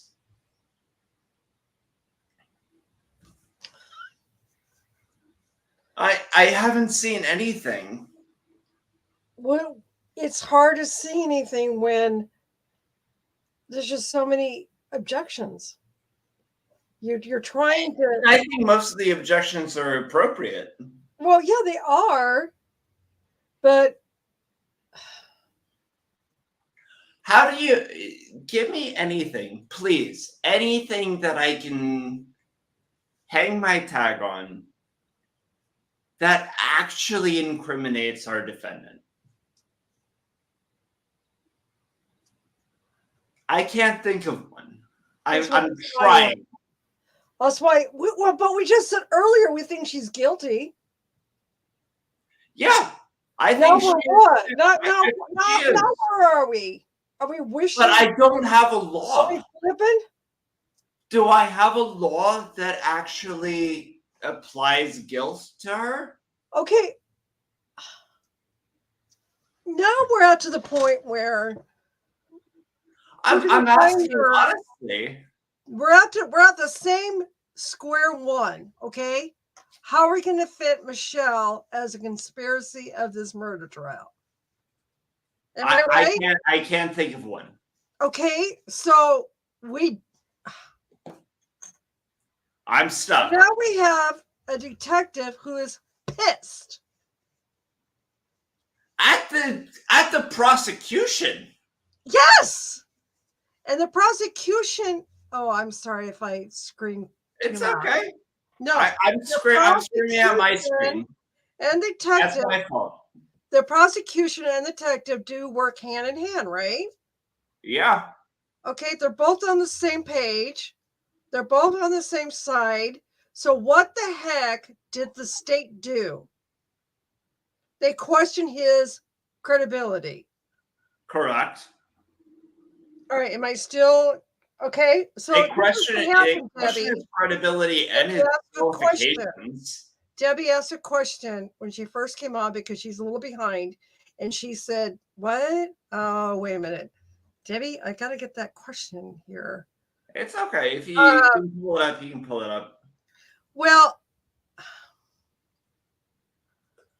my point is, I don't understand what the argument is for her culpability because it doesn't make any damn sense. No, it doesn't. And like I said all along, the fact that the detective is as pissed off. Look at the look on his face right now when you froze this. When you look at him, he's angry. He's pissed. He's gonna call mad at the state. He's gonna go home. Go if he's a drinking man, and he's gonna go to his bar. He's mad at the state. And he's going to pour himself a strong. And I actually respect him because he actually gives a shit about what he's doing. Well, yeah. I mean, okay. Looking at them like I want to go kill you. Okay, here we go. This is a perfect opportunity to discuss this. Okay? Which was how they discredit their own witness. All right. Do you want to know the answer? Well, why don't we do it now, John? Because right now we're not getting anything from this trial. All right. So, do you know how they discredited their own witness? How do you discredit your own witness? It's a very simple concept. Let me ask you, Nancy, if you wanted to discredit your own witness, your own I don't know. You question their ability. Lack of saying witness. How do you discredit your own I don't know, your own source? How do you go about doing that? You question their ability. That's what he was doing. I can't remember. Follow that through. Because I think that's you're going to go up there. I think it's important. You're going to go up there and you're going to ask him, a question that kind of sort of helps the other side, but you're Okay. questioning their ability. Yeah. It's basically the same concept. Right. Because right. when it comes to law, when it comes to destroying your own witness, I mean, it's basically the same idea where you basically take them and you shatter in any You concept. shatter, yes, you shatter their job by shatter or making it look like they didn't do their job. Right. You basically destroy them by suggesting that they don't know what the fuck they're talking about. And that's what they're kind of doing to their own witness, which makes no sense to me because at the end of the day, I mean, from my perspective, when I was doing medical malpractice, I want to make sure that I tell the jury that my client is a really, really good doctor. He's good at what he does. He knows what he's talking about. Oh yeah, so And then he's the one telling you the story. So the thing is with this whole entire situation was he is basically telling him he didn't do his job correctly. Which, look, if the idea is tearing somebody down, that's a way of doing so. But at the end of the day, when it really comes down to it, you want to build your client up. You want to put them in their best light. You want to... You remember exactly what the state asked this witness that kind of tarnished the whole thing? This is the detective. Detective, I mean. Yeah. Do you remember what he said? He basically told the story. Am I totally off? No, but tell me what he said. I think what he said was that she had basically set up a death plan for Dulos, if I'm not mistaken. I could very much be. Jennifer. Yeah. So how does tearing him down actually help you? I mean, wouldn't that, isn't that your prime witness? It's not going to help him. Isn't that your prime witness? Of course it's your prime witness. But I mean, this guy, I mean, he was in the room and interviewing her, and then the prosecutor. But the prosecution is literally saying that he's an idiot and he doesn't know what the hell he's talking about when he did the investigation. But why would you do that? This is like shooting your... I haven't the slightest clue. I have never seen this before. It's insane to me. Because this is the person that you desperately need to be believed. So why are you tearing him down? I don't understand it. I genuinely do not. Oh God. All right. I'm gonna put the show back on, but we're on the same page that this is absolutely stupid. And look at the look on his face, poor guy. He's mad. Coffee. And honestly, I believe him. Oh, yeah. That's the craziest thing about it. Nancy, honest to God, is I genuinely believe this dude. I do too, John. I think he actually is angry at the prosecution for dragging him through the mud. Look at his body language right now. I mean, come on. Wouldn't you be pissed? This is the most believable person that you could possibly have, and they're destroying him for no reason. Because he's the most believable person of the entire damn case. Camera. I'll be That's right correct. back. I'm gonna go get some coffee. It's okay.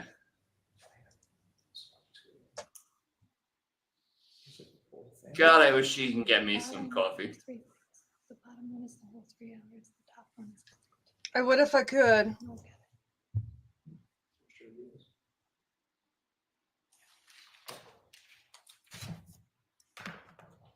All right, I think Attorney Schoenhorn just wants to review the exhibit. I don't know if Yeah. you want to take Which- maybe a quick afternoon break. Which exhibit? Yeah, we're going to do an This afternoon is break. 79, Your Honor. It's of course fair. Do you wish to take the recess now or finish it? Well, I just heard there's more than one thing on there. I just want to see what those other things are. So I may not object. I just need to know what's on. Oh, well, the question is, how long will it take you to do that? Or should we take the recess now? Honestly, I believe the If this is defense. I don't know if this is the end of the questioning. If it's not, I would suggest that we could take our usual break and I would watch it while I'll try to multitask while he's asking. I'm just going to go watch the show with you all. You can proceed, Attorney McGinnis. You can proceed. I think, well, I'm nearing the end, Judge. I don't know if this is going to be the actual last segment of my questions, but I'm prepared to play it now. So I'm just going to go watch the show And with you all. Attorney Schoenhorn knows that what you're trying to, I've alerted Sure. him what the exhibit is, yes. and so You got to be fucking kidding me. what you're saying is you haven't seen it recently yourself, correct? Well, I just heard there were 3 separate files on there. I would. We have a goddamn Brady violation. But I need to see what is on there. I just got to make sure that it's what I think. Well, if we can do that in the next 2 minutes, that would be more helpful. No, that's a Brady In violation. other words, if you can check it out now, that would be more helpful. Are you kidding? Judge. This is literally a Brady violation. You want to talk about having the jury in while I'm plugging in my. Correct. Oh.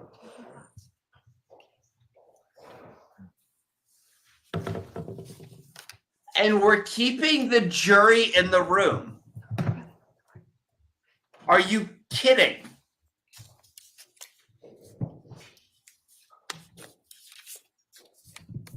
No, I'm done. I'm done. Can't do it anymore. No, I'm done.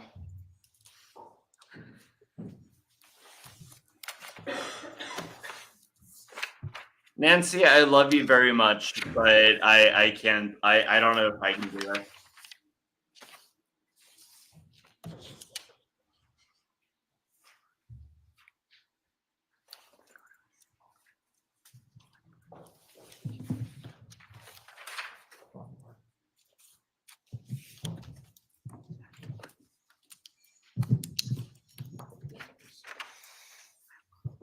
Yeah, I don't know if I can do this.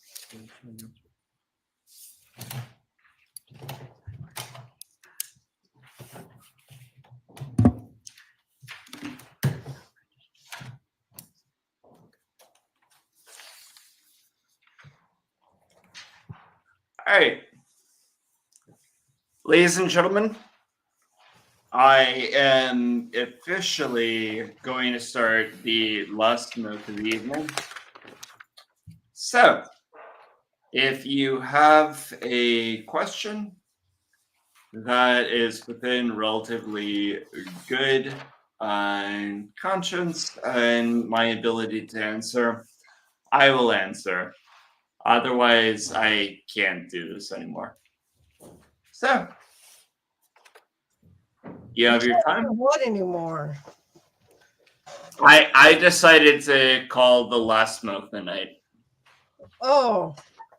because Oh, they literally just excused the jury so they can go and have a sidebar out in the corridor. And I'm sorry, but I can't do that. Are you ever going to come back? I prefer to shoot myself in the back of the head, but I can try. I know, it's just draining. No, it's honestly, it's this particular courtroom, and I like this judge, which it really bothers me. Is I do like this judge. I think that I'll he's just state, Your actually Honor, really there appear to good. be 5 files on this exhibit. Some of them look like hours and hours. It looks like of Starbucks video. See every customer come in, what they're ordering. That's just my cursory review. So I'm certainly going to object to all So of the that. judge, the jury's being out? played, But if the state wants to put At the all of moment. that in, that's what's on this exhibit. So unless they're going to play They're going to 9 play hours 5.5 at Starbucks, hours in whatever front the of orders this are, idiot. what people like at Starbucks, I'm going to have to object to this exhibit. If there was a separate one that was just. The defense attorney is like absolutely that, right. I assume they were interested in. There are a couple of files that seem to be the video from which the screenshots were taken. I'm not going to object. I just object to this disc because of that. Well, the court understands that Attorney McGinnis was not offering 9 hours worth of Starbucks. I am video. not, Judge. So, do you have the time? This is why it's going to be a for the 12-hour edited fucking trial. Pieces, Attorney McGinnis? Attorney Manning is indicating that she believes it's on the video, but perhaps I can just take the afternoon recess. I'd rather watch the convoy. Sure that out. Just shoot Perhaps me. Create a disc that is. This is why it's a Thank you. 12-week trial. Ladies and gentlemen, we will take our afternoon Which recess has until no 3:30 reason to today. exist. Okay, Please do not discuss the case.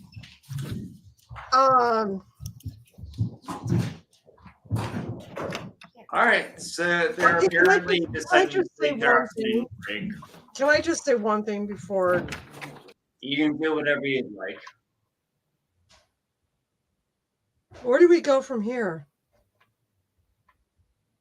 I mean, is hell an option? Look, when it's all said and done, we have a 12-week trial that probably should be more like 3.5. So, what do you want to do? I don't know. Like I said, hell is an option. You know? I don't know. And Well, so here's my thought process.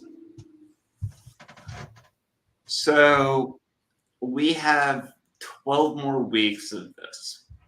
I don't want to. Well, I really, truly don't want, because we all have lives. I have things I need to do.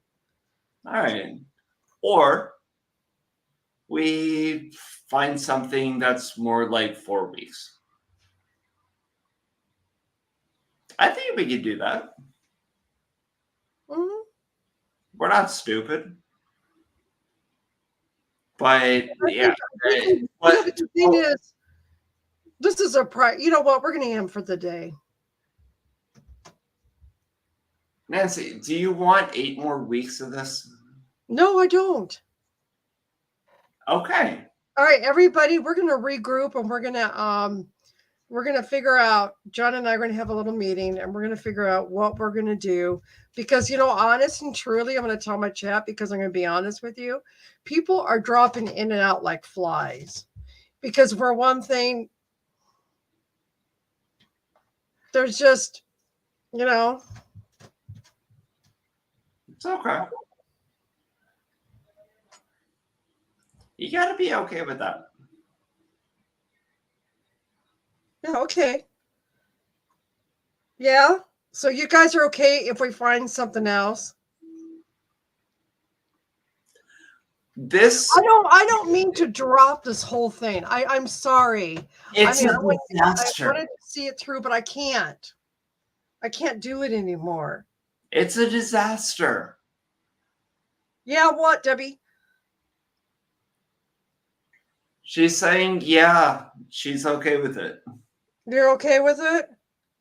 Okay, so anyway, everybody, thank you for joining us. John's going to do a last smoke, and John and I will be in the backstage talking about it, right, John? And we will present to the group what we plan on doing here on out. I'm going to do the last smoke, and maybe an hour or so, and we will figure out what the next opportunity might be. So if you would like, and this is always an opportunity that I like to leave, is if it is within relative reasonability and my ability to answer, then as long as I continue with the smoke, we will answer your questions, whatever they might be. So ask away. That's all up to you. Otherwise, Nancy and I will just talk. We'll just what? We'll just talk. Yeah. We'll just talk. I mean, that doesn't hurt. Okay, so okay. We can listen at. So, let me ask you, why do you think that this particular case was such a shit show?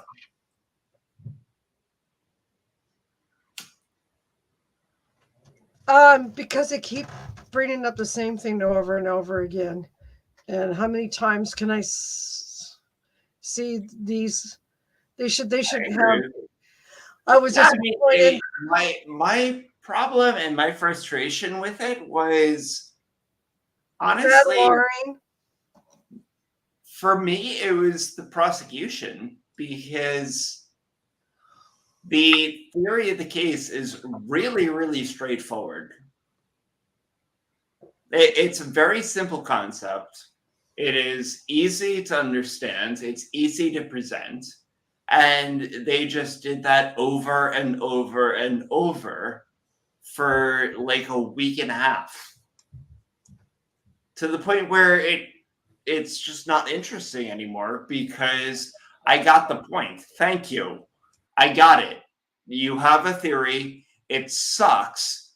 It makes no goddamn sense.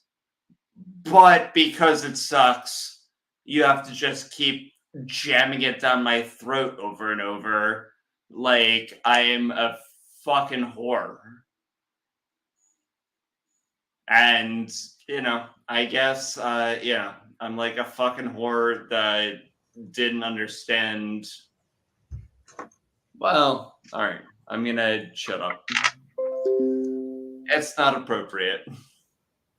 Well, okay. Well, it's there. So the thing is, the reason why I think I want to end this coverage is because it's not going anywhere for me. Not that I thought I mean, I'm really disappointed. And another thing is that I see the numbers go down in this. I think that we had an idea at the beginning. I think there was a thought process, and there was potentially something meaningful. But it just didn't pan out. No. And, that's so okay. We're gonna end this. A few more minutes, John. I still have the cigarette. And well, what I like to do is to reevaluate where I want to go from here and what do I want to present to the group. So tell me. I kind of interested in the border situation. So we were going to talk about that. And I think there's some legal things going on with the border. There's a fascinating legal aspect to it. Yeah, I mean, we could do things like that, and we can just mix it up a little bit, and we could just. Here, do you want to restart the show, or do you want to just talk about it? Because I have very strong opinions. We can restart the show, but let's restart the show tomorrow. Okay. Can I That way talk we to can- you about my opinions tonight? Right. We can hash it out. We're going to talk about the border, and we're going to talk about the legal ramifications that the border is. When John So would be a perfect it is actually a really interesting legal circumstance. side of the border. Now, if some of you think this is a political thing, it really isn't. It's a national. It's our country. And I mean, look, at the And end of it's the something day, that I really have to my heart right now. Okay, you're back, mommy. We right, decided. so you know what? Let's talk it out a little bit right now, and then we can do a show tomorrow. But I just so everyone knows, I am a red-blooded right winger, Well, me and too. Nancy is not. Yes, I am. Well, okay, so we're both Are red-blooded. you kidding me? The way, oh my God, you two are right wiener. Well, I thought that it would be nice if people thought that we were coming from different perspectives, but that's okay too. You just care about the verdict? Okay. So anyway, yeah, John's, oh my gosh, John. Oh, Trust me, there's no two ways about it when it comes down to it. Right wiener? I am as far right wing as you can possibly Here it is. I would like to talk about the border situation, and I want to talk about it because I feel that our country is in deep trouble right now. I agree with you. And it's nothing to do with politics, in my opinion. It has a I lot. agree with you as well. It has a lot to do with us Americans, and by any means, I want everybody I to think that know. it goes a step further, No, and I'm going to say that it does go a step further. By any I means, think that it's beyond politics at this point because so even we if now have a even if you situation. are, We now have a situation where you have 17 states aligned with Texas.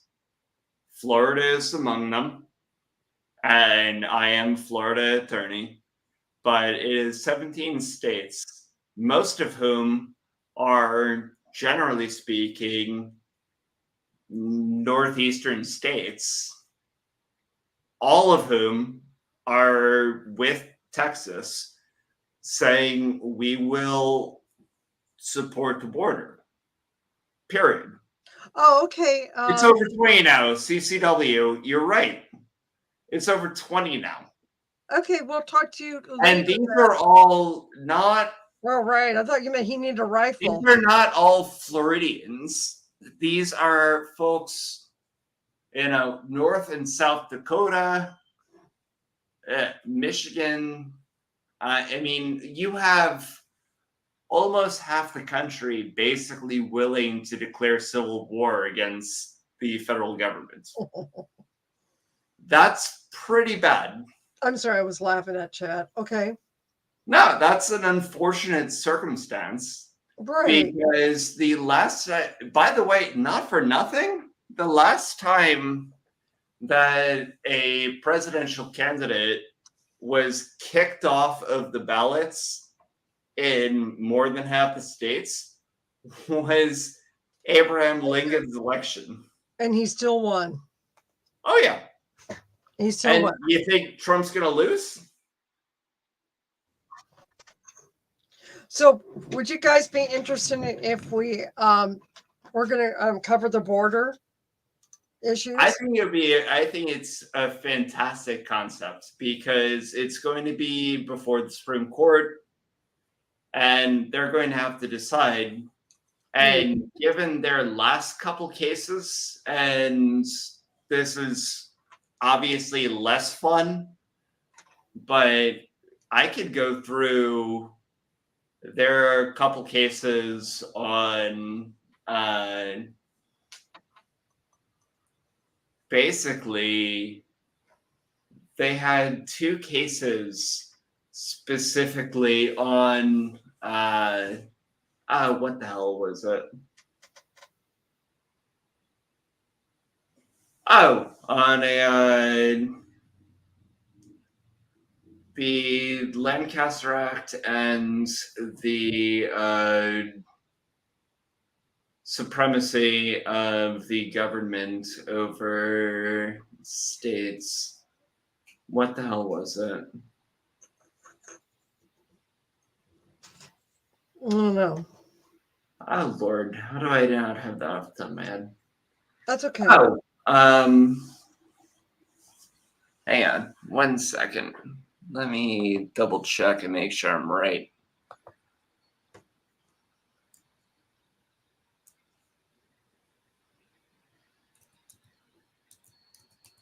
Yeah, me too. Just keep talking for a second. Okay, but I do want to tell the chat that I'm sorry I had to ditch this trial. Nah, this one's it's not going anywhere, and you know what? We tried. We can We the tried opinions. to do a recap yesterday, and it only lasted a half hour. Come on.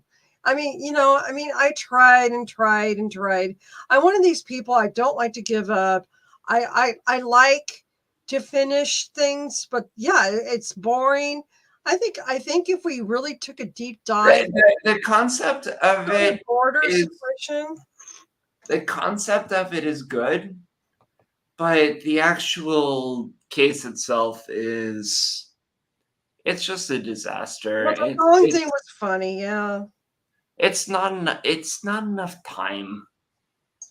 Well, I mean, the reality at it's not that it's not enough time. It's too much time. Yeah.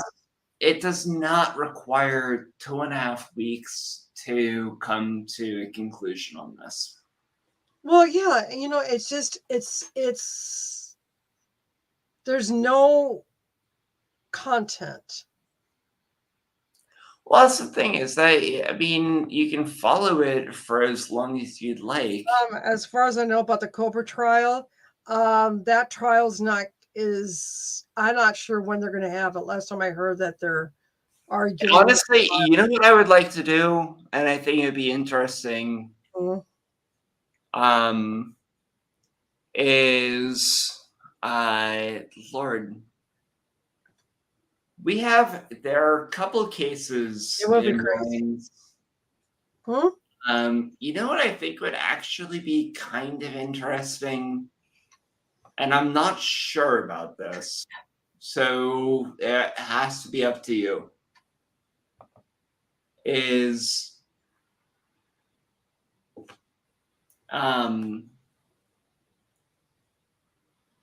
no, it's probably not interesting. I don't know. I have ideas in mind. They're not. We can come back. We can come back. They're more like they're super lawyerly, and I don't know if that's something that you'd find fun. Well, we can discuss it after we get off from the show. Okay.